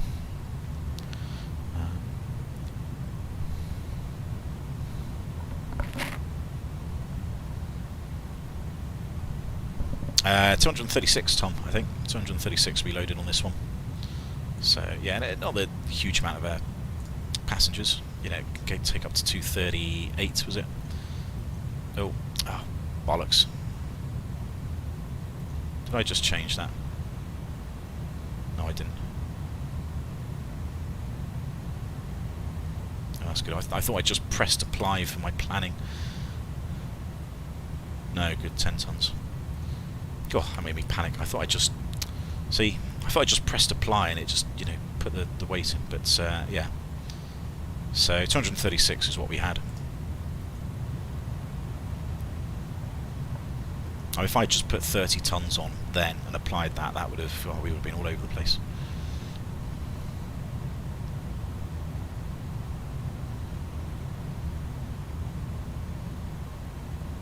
Manchester 1505 now, even better. No significant changes in the next 2 hours, that's what I want to see. A few CBs maybe. Okay, we can deal with that.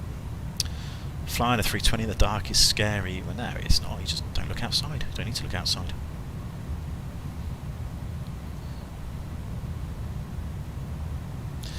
Right, so what's the descent speed? So the planned descent speed is 270 knots. So what I'll probably do is I'll just go selected speed and level change initially. And then I can just probably put it in a profile descent. In terms of when we want to descend, let's have a quick look at the arrival. So Mallard 170 at Mallard, which is exactly 20,000 feet below us. So 320s are 60, and a little bit of a tailwind as well. What we got? So what's that? About 30 odd knots. There's another 3 miles or so. So about 65 miles from Mallard would probably work quite nicely for our descent point, which might coincide with the hour. Actually, it might be somewhere around there. But we can descend a little bit earlier. We're not going to be too far off.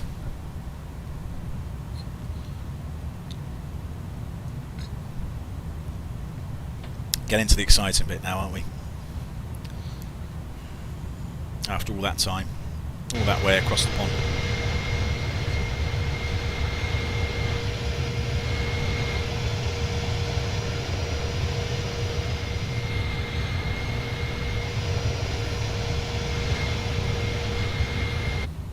I do remember speaking to guys that flew the 757, of course that had trim as well, and I sort of remember speaking to them, and one of the guys, one of the good mates I know, saying, you know, how did you land it, because, you know, you've got a flare and stuff, and he always, what did he do? I think he always trimmed for a little bit of nose down, because obviously the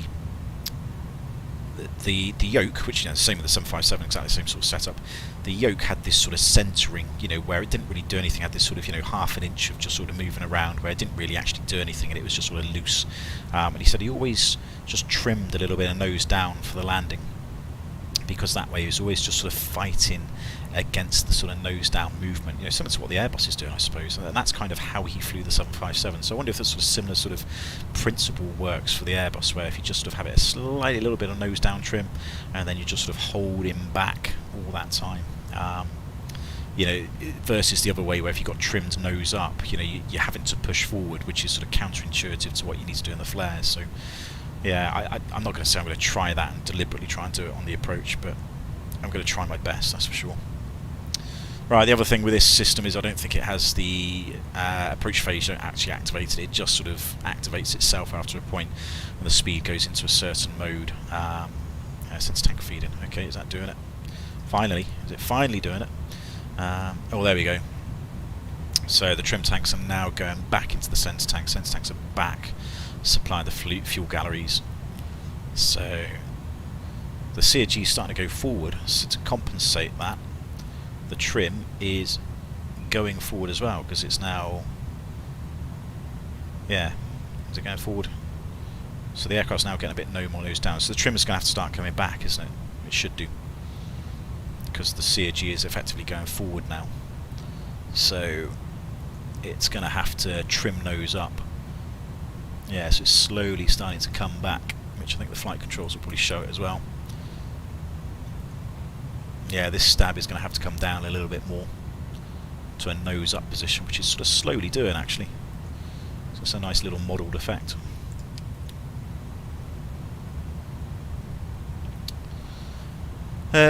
Sorry guys, I have to leave, getting my music stuff ready, a gig in the evening. Excellent, no worries Peter, thanks for flying today. And yeah, we'll see you soon. Don't forget, it's always on the video, it should be on the channel, so just you can watch back the landing later on and have a good laugh at my attempt if you really need to. Right, just double check, we are definitely on Unicom. Now we said about 65 miles from Mallard.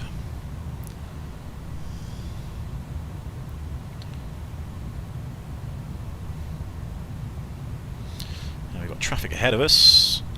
Hopefully he's not at the same level.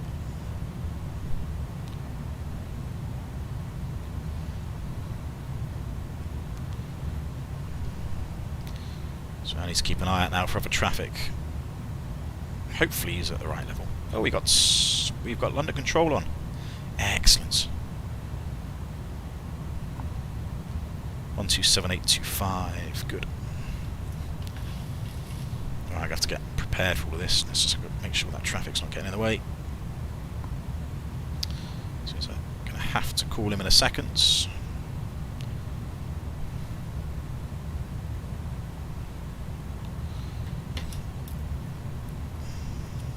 I've got information Charlie.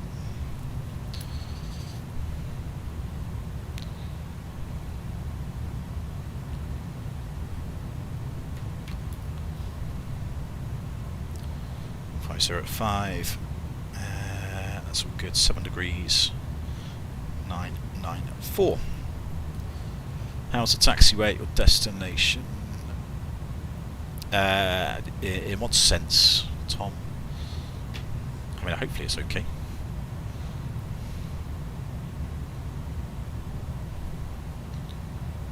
What did I say? 127825, I think it was, wasn't it?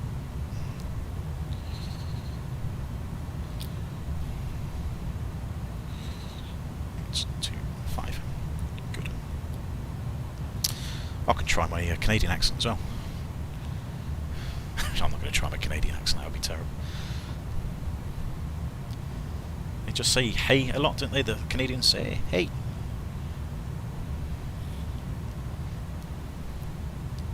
I watched one of the American guys on YouTube yesterday fly this thing, and it was such an American thing to do. It just made me chuckle, and he was just like, oh, American 423 out of 3.5 or 3.4 for 6 or something. I was just like, oh, that's so American. You know, just say 3,400 for 6,000. Like, they absolutely butcher phraseology that you should be saying on the radios.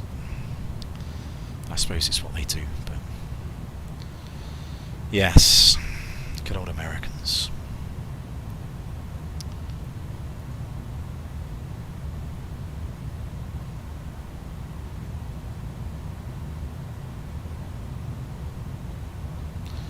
Like I said, we should be starting descent soon. Well, I don't think we really need to start descent that soon.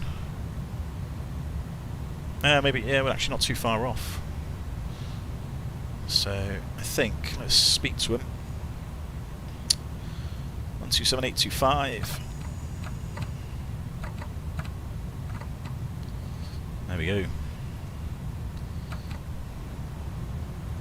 Is it 510 Whiskey, redirect Kidley.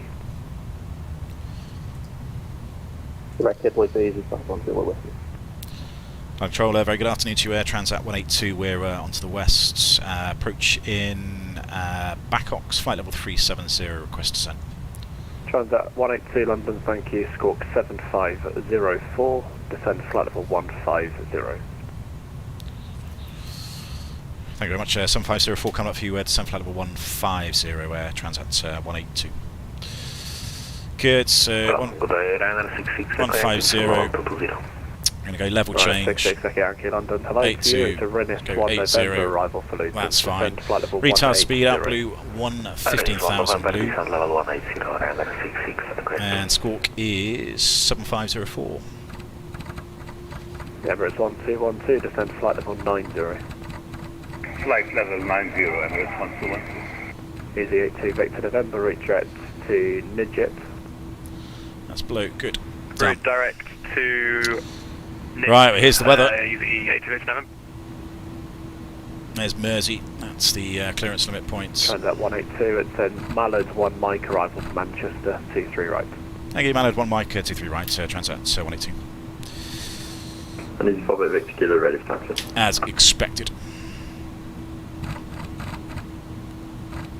Easy 5 Victor Kilo, thanks, taxi holding point Alpha 1, runway 26.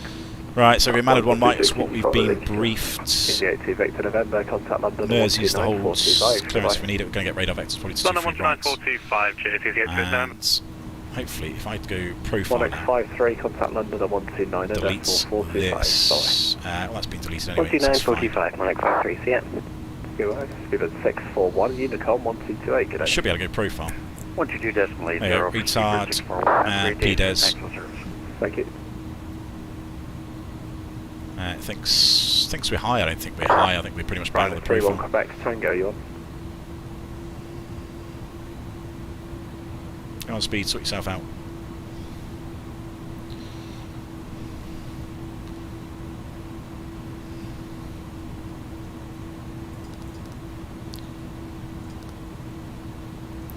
So we've got 79290 in the descent, okay.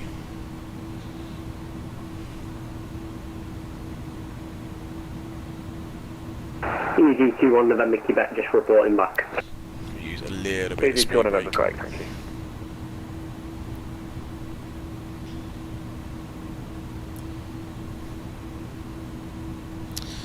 Hey HD, disappointed to have missed your departure from this morning once you're close to home very early. Yeah, no worries, probably left in the dark. I did. Yeah, I mean, to be honest, Martin, it was such a quick departure because, I mean, if you watch the stream from the start and just watch the first 30 minutes or so, you will hear my rant about what happened this morning. I was going to depart a little bit earlier, or I had plans to depart a little bit earlier, so I'm a little bit close now to sort of the time that I need to go out and walk the dog. Although it does look horrific out. AZ 1181, hello, Too short 23 into it, right, but, take off, wind 150. yeah, things happened that right. ruins my sort of plan. But anyway, we got going eventually, but it was a mad rush to get going. London, hello, Blue Max 166, Which we did eventually get going, but not quite in the effort and the manner I wanted to.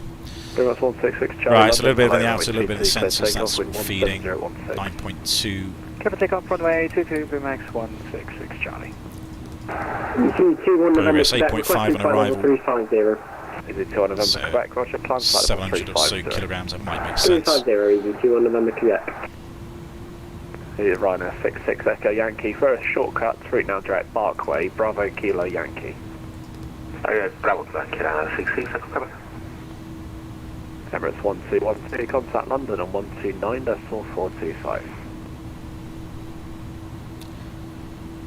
Yeah, just listen to the first sort of half hour, Martin, you just hear me have a very big rant this morning about what went on. But Thank you. Easy 58 Victor Kilo, behind this landing 737 on short final, line up runway 26 behind. On the arriving 737, line up rate 26 behind, I believe so a little bit of weather there off to the sort of yeah, east. I'm not actually in contact with him, so just line up and wait 26 and then Not I'll too we'll bad. just see what he's doing. But it's also going south to north, so it shouldn't affect us for Manchester. Bravo Alpha, requesting That's for right. clearance to Helsinki. 101 Bravo Alpha, hello, cleared to Helsinki on a... no, that routing's incorrect. So let me just send you a new routing, just stand by. Roger. Yeah, it's obviously crap weather off to the east, isn't it?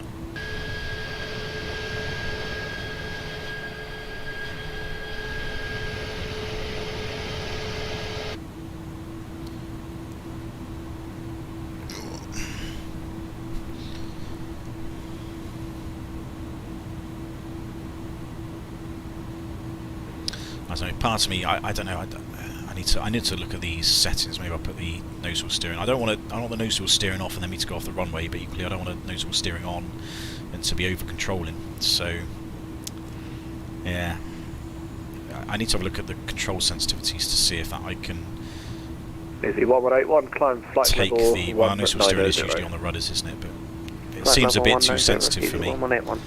I think I'd rather the noticeable steering just on the tiller, personally. Izzy 58 Victor Kilo, that traffic's in the left-hand turn now. Runway 26, you're clear for takeoff in 200 at 18, gusting 28 knots.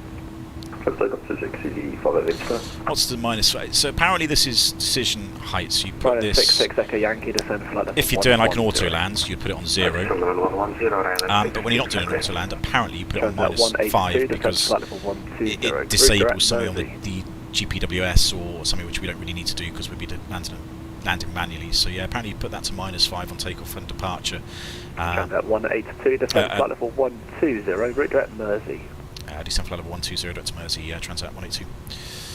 Alright, 120 is blue Next and 46, direct to correction, 166 Mersey. Charlie, opening off full fast speed. 166 Charlie, thank you. Climb flight level 160, direct Cowley. Direct Mersey, great, that's Direct good. Cowley, So yeah, apparently you put that in to 160, disable something, so Charlie, hello, Freezer. I Hello there. I'm not 100% Bruno, okay, no sure me. Bruno. This is there is the a wrong reason. way round, I feel. Certainly is. Yeah.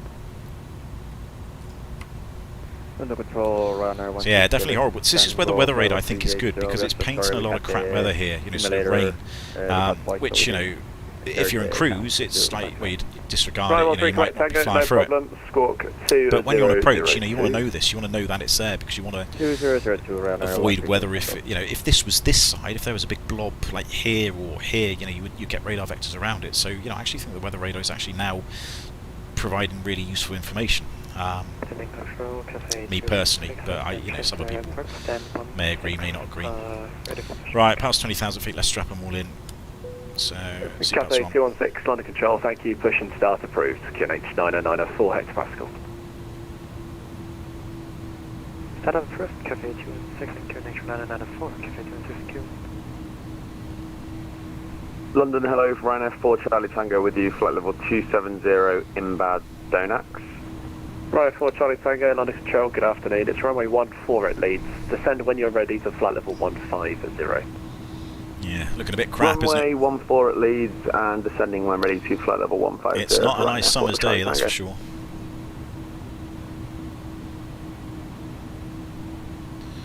So, how are we doing for the profile? Yeah, basically on it. It looks happy. 7,000 feet at Mersey is what we want. Or the Thanks, plan. 94 Past Fox, I'll call you in just a moment. Break easy, 58 Victor Kilo, climb flight level 190.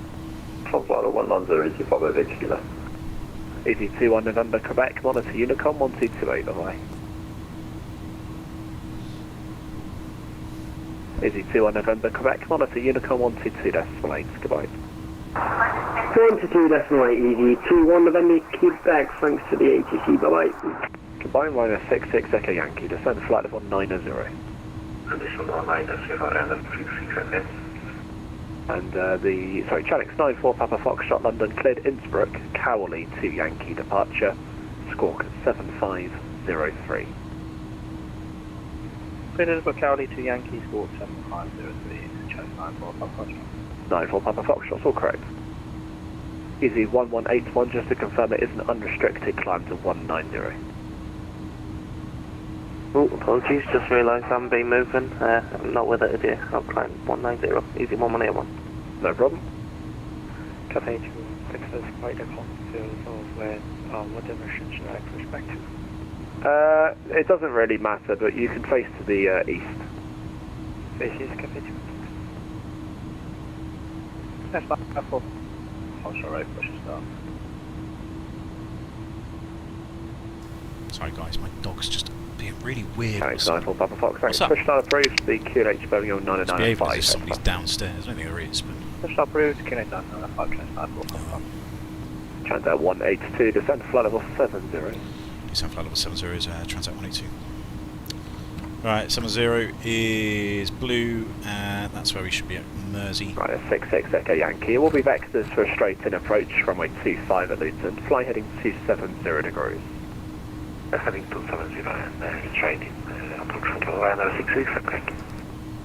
Blue Max 166 Charlie, contact London 129.4. Yeah, it's not too bad, Christian, that's fine, I can deal with that, thanks. 129, 425, lovely hearing you on the radio waves as well. Bye-bye. I try and sound less Nigel when I'm not at work. I still can't tell the difference between you two. Oh, good. So it should be slowing down to about 250 in a second.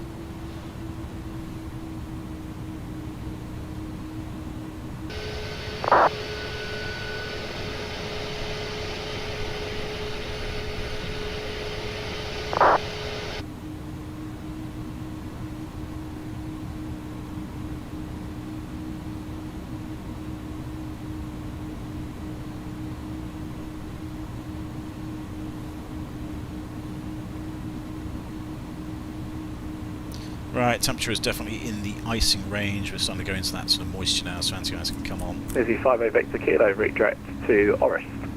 Redirect to Orist, 58 Victor Kilo. There you go, speed's coming Izzy back. 58 Victor Kilo, contact under control, 1290-425, goodbye. That's London, 1290-425, great again, Izzy 58 Victor Kilo, yeah.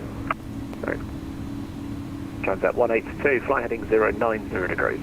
Heading 090 degrees, Transat 182. Rhino 4 Charlie Tango, redirect Pole Hill.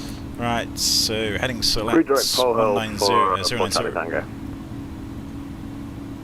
So good, we'll fly over this, it should sort of clear it up a little bit, and then it'll be to the Rhino centre. 66 Echo Yankee, descent, flight level 80. So all this weather's off to the east, so we should be nice and clear of this. Level 80, Rhino 66, I think. Into the murk.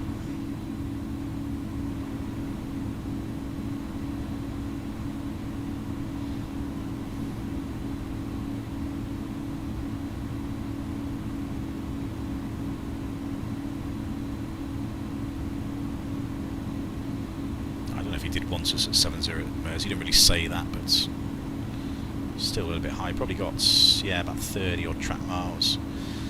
Probably a bit more than that, so that's okay.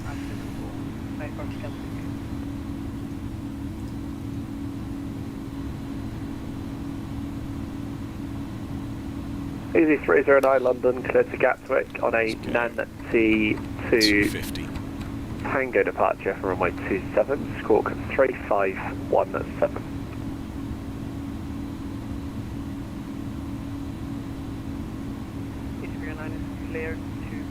Alright, so we can clear past Mersey, which is good. Tangled. That's what we wanted. Tango departure.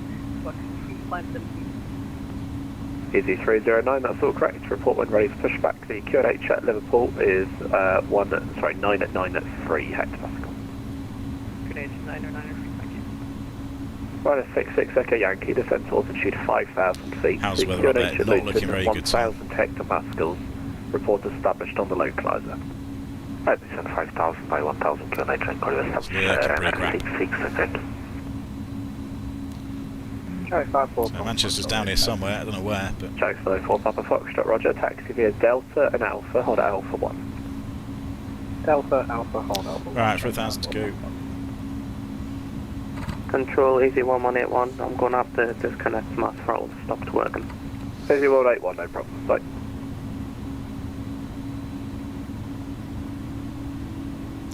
So let's remind ourselves on what VAP was. Right, 4 Charlie Tango, 153. descent to flight level 100. Flight level 100 for 4 Charlie Tango. Outstar.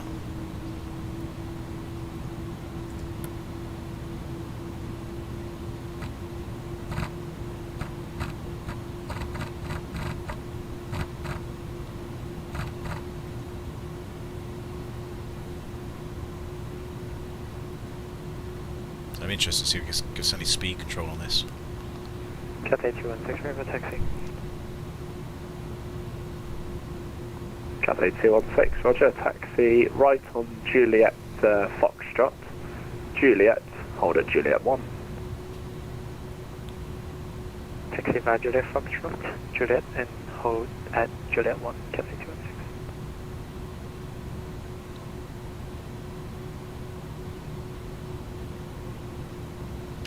Transat 182, you've got 30 track miles, descend for altitude 3,500 feet, QNH 904 hectopascal. Descent 3,500 feet, QNH 994 hectopascals, Transat 182. Right, so we've got loads of track miles to do this. We'll just do this in VS initially, that'd be fine. So VS 3,500 is Blue Outstar, and we got QNH of, oh, not this button. 994.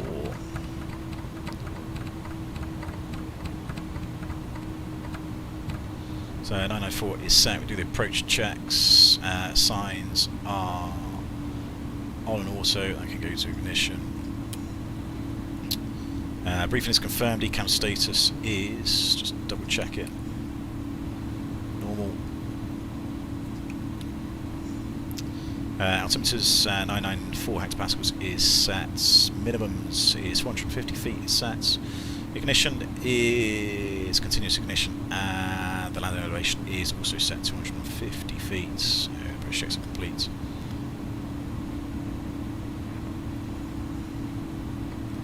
I don't think he's going to give me speed controls. I'm just going to slow down. So, how do I do that?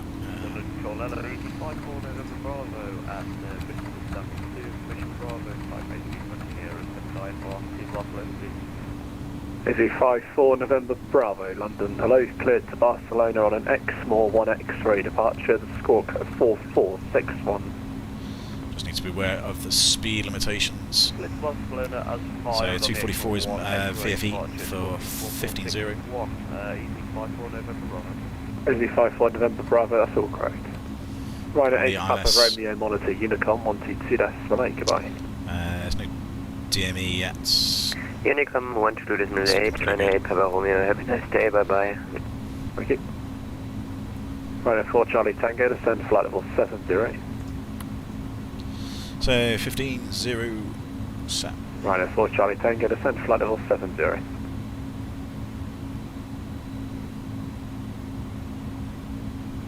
Right at 4 Charlie Tango, descend flight level 70. Wakey.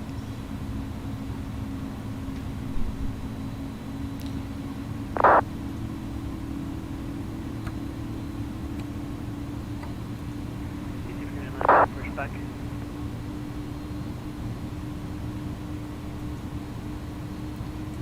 AZ309, push and start approved. I don't know, can you do manage speed? Probably a profile. London Control, good afternoon, Speedway 911 uniform with you. Oh, you can do 911 profile, yeah. uniform London, hello. Logan to hotel arrival, score 3541. Logan to hotel arrival, 3541 in the box. Speedway 911 uniform. Transat 182, turn right, turning 150 degrees. Heading 150 degrees, Transat 182. 150, so base leg.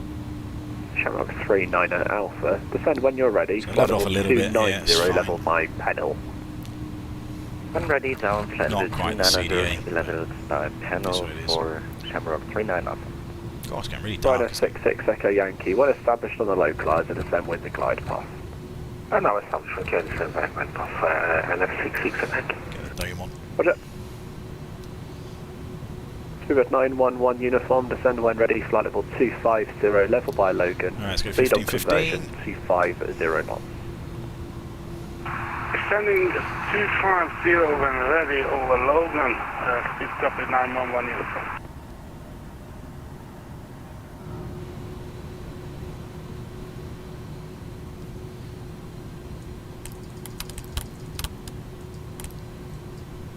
Cathay 216, runway 23 right, cleared takeoff, wind 150 at 5 knots.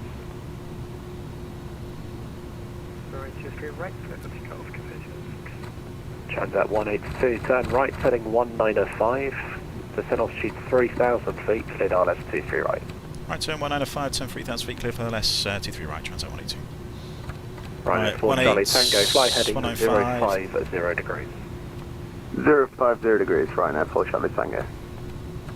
VS 3000 blue. Hello, KLM 1027. Where is it? Go Lands. 1027 London, thank you. Score So we've got glide slope, block blue, cat 3. 4 Logan to hotel arrival.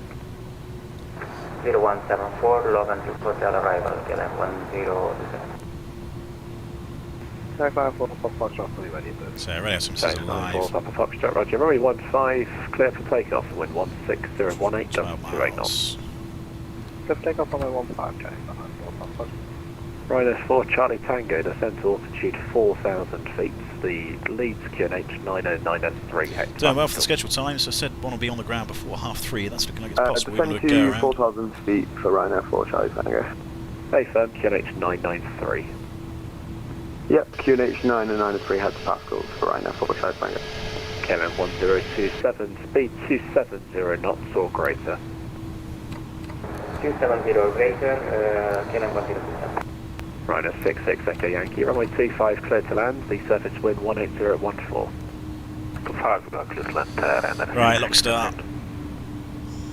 Missed approach is 3,500. Juliet for Jaffa, 150. Over 502 Bravo Juliet London, thank you. Climb flight level 320. No, so let's leave that. 320 Bravo Juliet. Leave 2020 into whistle or something on the glide slope. Don't need to configure too early.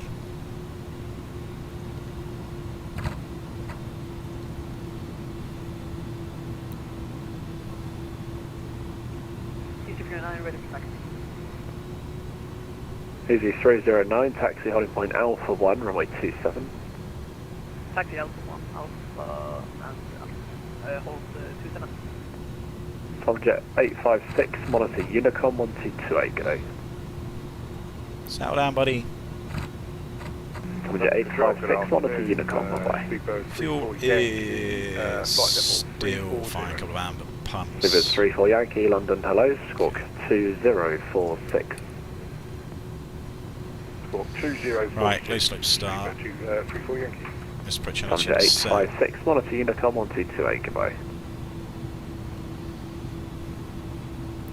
Right, let's get the gear down because it takes a little bit longer in these London things. Control, hello, Lufthansa Cargo 178, flight level 53 360, is inbound Fiat. to Boston.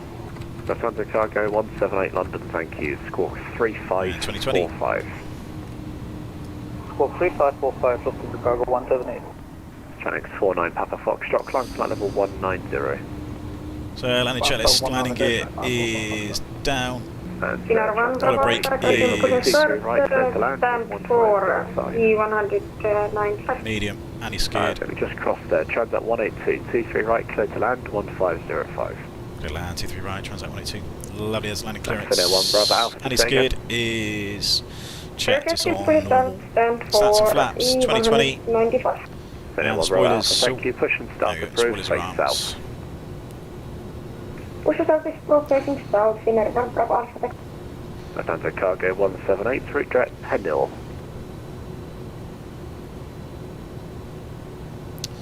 So I'll tell you what, I'm not going to mince. Lufthansa Cargo 178, No, route it's, direct Pendle. winds are fine, but leave it 2020. Lima. Mess around Route too much direct now. panel, Lufthansa Cargo 178. Rhino 4 Charlie Tango, descent to altitude 3,000 feet, heading 025.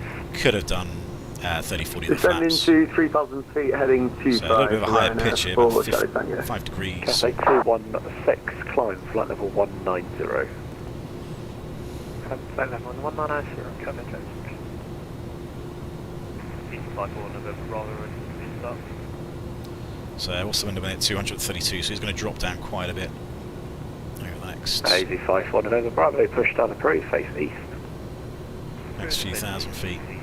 And that's the go around button. Easy 309, runway 27, clear for takeoff, surface wind is 1708 knots. So visual. Runway 27, clear for takeoff. We've done everything. Taxi. That's okay.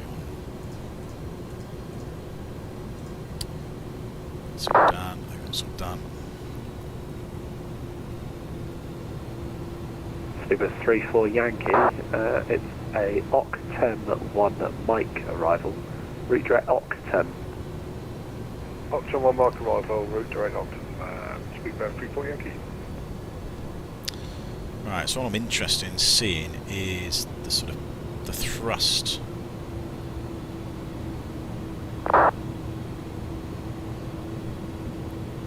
So yeah, it's at about 50, 60 odd percent. Let's maintain the speed. Let's try to maintain the speed. It's not doing a very good job of it.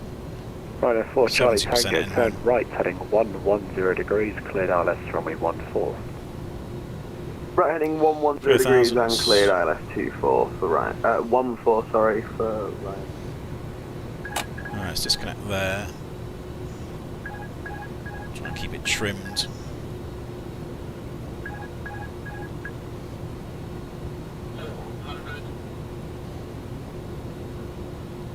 Don't want to go too high.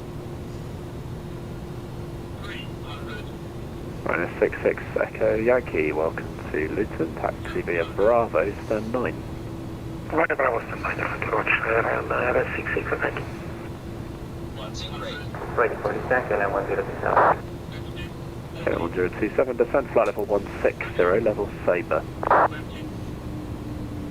160 to be level at Sabre, okay, LM 1027.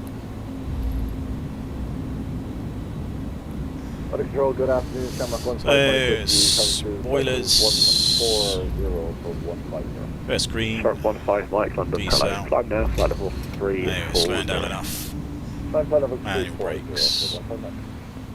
Yeah, that wasn't too bad. A bit squirrely. Flight level 190.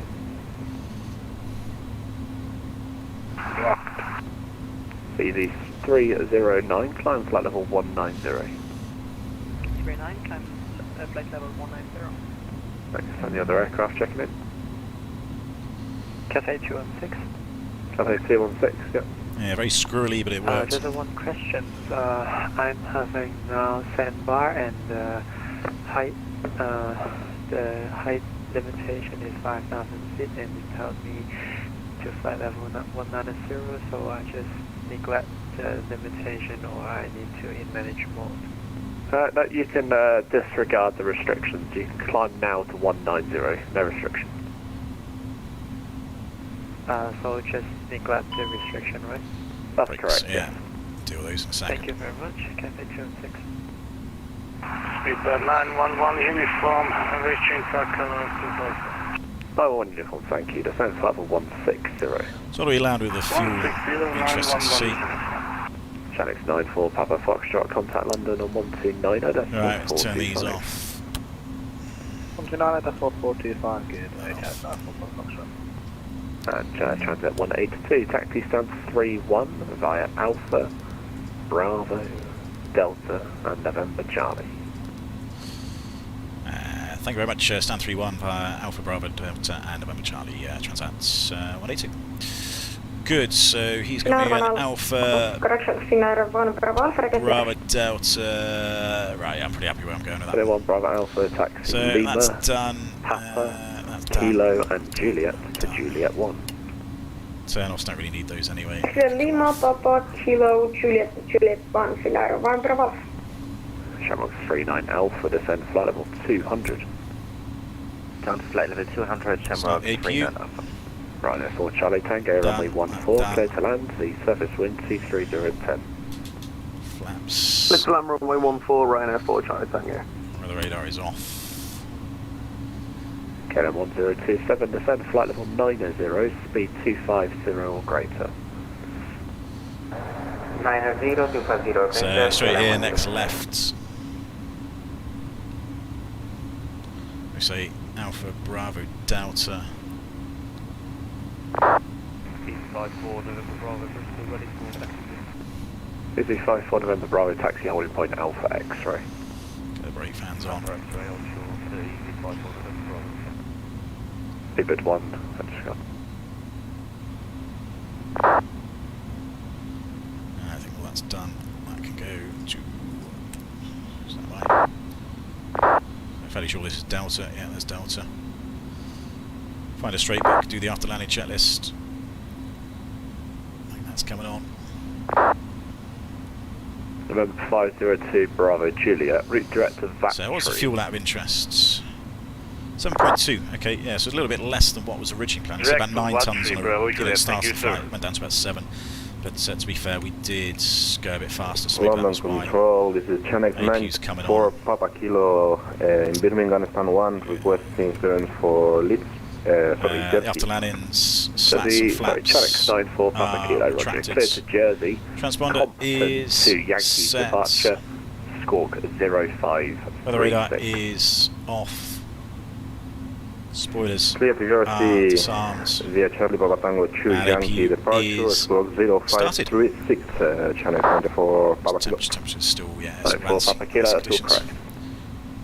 Do you ever hear people clapping in real life? Always find it a bit. Sometimes Dan, yeah, occasionally you number 2 do. into Dublin, currently 12 miles from Trail to a Ryanair 737. Monitor Unicom. So he said 123, 31, which is bye-bye. great. Well, we wanted the end of Charlie 3, so just going to go Number carry 1 on. to domain, He Emerald sort of 3 says Alpha, Delta, 837, November bye-bye. Charlie. Maybe there's sort of echo in between that, but we're not going to go left on Quebec. Just going to carry on. Sort of, it's Delta Echo, November Easy Charlie. 309, that's technically. fine. Turn left, heading 360 degrees. Left 360, thank you. I didn't do the replay. Five November Bollocks. Bravo, Roger, runway 27. So could have seen the replay on that. I think it was a bit squirrely. It wasn't perfect, but degrees, 10 knots. would have been good to have seen it.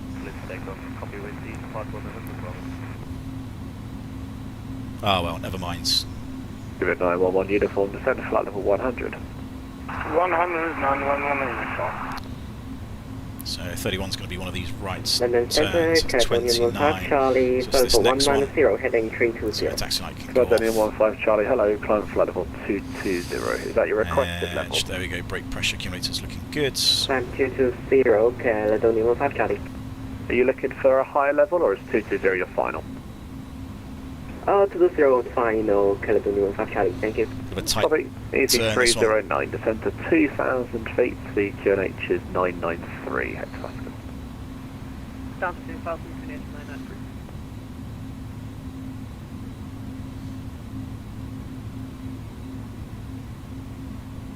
Speed at 842, are you on? Kilo 1027, report speed to London, 129,425, bye-bye.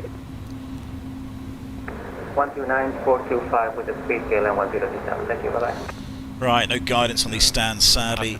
So we just have to eyeball it a little bit. Yeah, disappointed Speed at about 842, hello, replay. climb flight level 190. Never mind.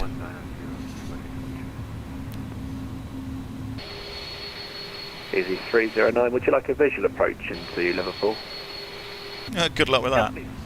Easy 309, roger, the airport's at your 10 o'clock, a range of 12 miles. Have you got it in sight? Okay, just maintain that heading, descend to 2000 and report when you have the airport in sight. How can you do a visual in this bloody weather? Right, where's the 310 Right, markings? F4 Charlie Tango, right turn onto Delta, taxi to a stand of your choice. Goodbye. 340s. Right onto Delta, standard choice. Thanks for the service. Bye bye. Yeah. Goodbye now. Oh, is that a 310? Yeah, there we go, 310. Done. That's a 310 there. Good. 1 Bravo Alpha, roger, Right, line parking up, brake runway 23 is right. on. I'll do a single engine. Get the bleed on. Easy Done. 54 November Bravo, climb flight level APU 1 is available. 90. Shut the engines down. On off. Climbing to flight Two level off. 190, easy 54 November Bravo. November 502 Bravo Fire Juliet, off. Unicom 1228, good day. Stupid thing. 123, thank you, sir, Bravo Juliet. Anti-ice can come off. Good day. Belts can come off. Easy 309, fly heading 280, About that was 10% heading towards the N2 I think we airport. need. Copy, flight 280. Oh, God, that's tired. There we go, 10% beacon can go off. And then God knows what else we do. That. Easy 309, roger, runway 27, clear to land. The surface Something along wind those lines. is That's done. 1708 knots. That can go on still. That can go on standby. Speed at 911 uniform, report speed to London, 129425, goodbye. 29425, have a nice day, sir. Thank you. 2000 standby is set. Caledonia Not too 15 worried Charlie, about that. regret to Just wanted to Rosal. probably look at the Romeo, RSs. Oscar, Delta, They haven't drifted too Oscar, much Lima. actually. They've been pretty good. That's good. Stop that. 5 hours 44 is the plan. Sorry, second, Caledonia 5:26. We're about fair. 20 minutes longer than what we should be. Okay, it's not too Romeo, bad. Oscar, Delta, Oscar, Lima, Rosal. That's all done. That's done. Still power. Don't have any external power. That's fine. Probably turn these off. Probably don't need those. That's done. APU's all good. Hopefully the Bennett 1 Bravo all Alpha, puddings just come check here your intact. squawk, 3525. I think that's it. So there we go. That's it, guys. Thanks very much. That was the long haul trip across the pond. You missed a fuel pump. No, apparently. Apparently, according to this, Christian, this is the pump which supplies the APU. It does have its own fuel pump, but normally I think you leave this one running for the APU, just so it doesn't cause any ECAMs. Supposedly, again, don't quote me on this. Yeah, apparently this inner sense tank. Mind you, there's no fuel in there, is there? So Yeah, I don't know, but it's what I saw on the video. The APU is going to get bloody fuel from somewhere, isn't it? I don't know where, but yeah, I think after you shut down, I think you leave that pump on maybe for the APU. I don't know. Engine mode set. Oh, yeah, good question. Yeah, good one. That's well on. Good spot. I think that's it. That was probably a few other things that you do. I'm not going to worry about too much about that because I'm going to shut it down. Parking bleeds on. Yeah, engines are off. Differential pressure is probably checked. Yeah, it looks alright. Lights and sides are off, fuel pumps are off, windows approved, seats are off, parking brake and chocks are all done. Good. So there we go. 5 hour flight is probably the longest stream I've done actually. And the weather doesn't look too bad where I can probably go take it out for a walk. So, thanks guys, thanks for watching. So I didn't get to do a replay, I just completely forgot about doing that. Apart from that, it was good. Yeah, not a bad little flight. Interesting, nice to take the 310 out. I do quite like this aircraft, I'll probably get better. Easy 54 November Bravo. Once I get a bit more used to it. And yeah, we've taken it out a few times I think, so this and the 320 we can play around with it quite a bit. That's probably one of the sort of maximum ranges it can do. It might go a little bit further than that, depends how many passengers you got, but yeah, that was a pretty good flight for sort of the range I suppose it can do. Me, I say might go about another hour or so. But yeah, I thought that was a pretty good test, and to be honest, it did land quite well. It's very, very responsive actually in that flare with 20 flaps, bit of a higher pitch. So yeah, it was actually quite responsive, so a bit more responsive than what I was thinking. Equally, the rudder was very powerful. So yeah, I managed to sort of wrestle it down. The winds were actually, they were okay. They weren't too bad in the end. But yeah, interesting. Good to give it a go. And yeah, I'm glad the winds actually stayed pretty calm. If that was gusting to sort of 35 knots, I think I would have crapped myself, but it didn't, so it was fine. So thanks guys, have a good evening. That's it, I'm back to work now for a few more days after this, so I will probably be on streaming again next week, hopefully, if I can.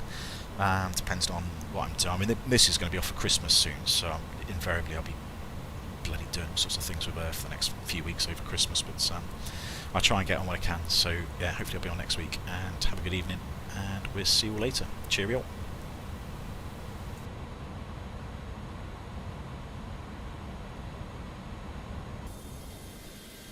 Finnair 1 Bravo Alpha Airborne. Finnair 1 Bravo Alpha, climb flight level 270. Climb flight level 270, Finnair 1 Bravo.